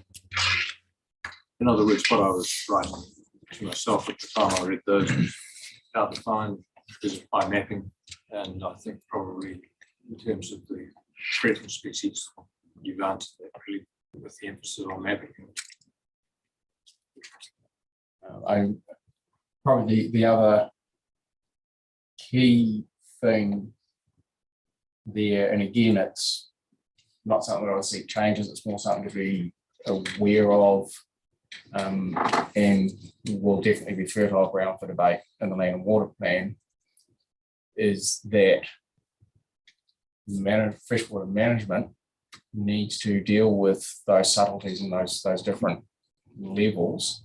So it's easy to sort of take a catchment view and say at the bottom of the catchment, set a minimum flow, but particularly from the evidence we've heard around a lot of the non-nitrogenous relaxants, they're in small tributaries, usually fairly high up, and managing for the total flow at the bottom of the catchment or partway down a catchment does not necessarily manage for them. So you can have a take which is leaving them stranded and dying, but there's enough flow elsewhere in the catchment that the minimum flow further downstream is being met. Again, I think the RPS is currently drafted has the right code hooks to be able to address that issue through the land and water plan. But I would be putting into something that the panel needs to keep in mind is not to close that off, if you like. I think that clause that you were concerned about being deleted, being, I just can't find it. So I think it came back in reinstated.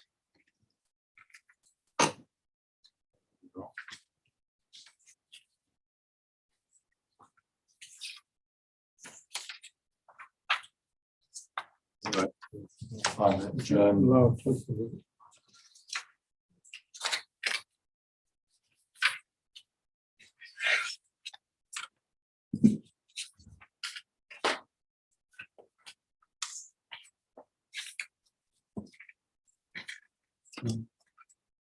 Yeah, so the opening statement version has that sustainable abstraction occurs from main stems.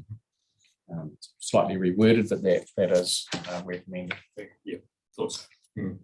All right, look, those are all my questions for us, and once again, just thank you for the common sense approach that you and informed approach you bring to it for us. Thank you to Doc witnesses for the very interesting descriptions you give of ecology, which is a good reminder for us. So, good reminder not to be too human-centric. So, thank you. Unless there's anything else, yeah,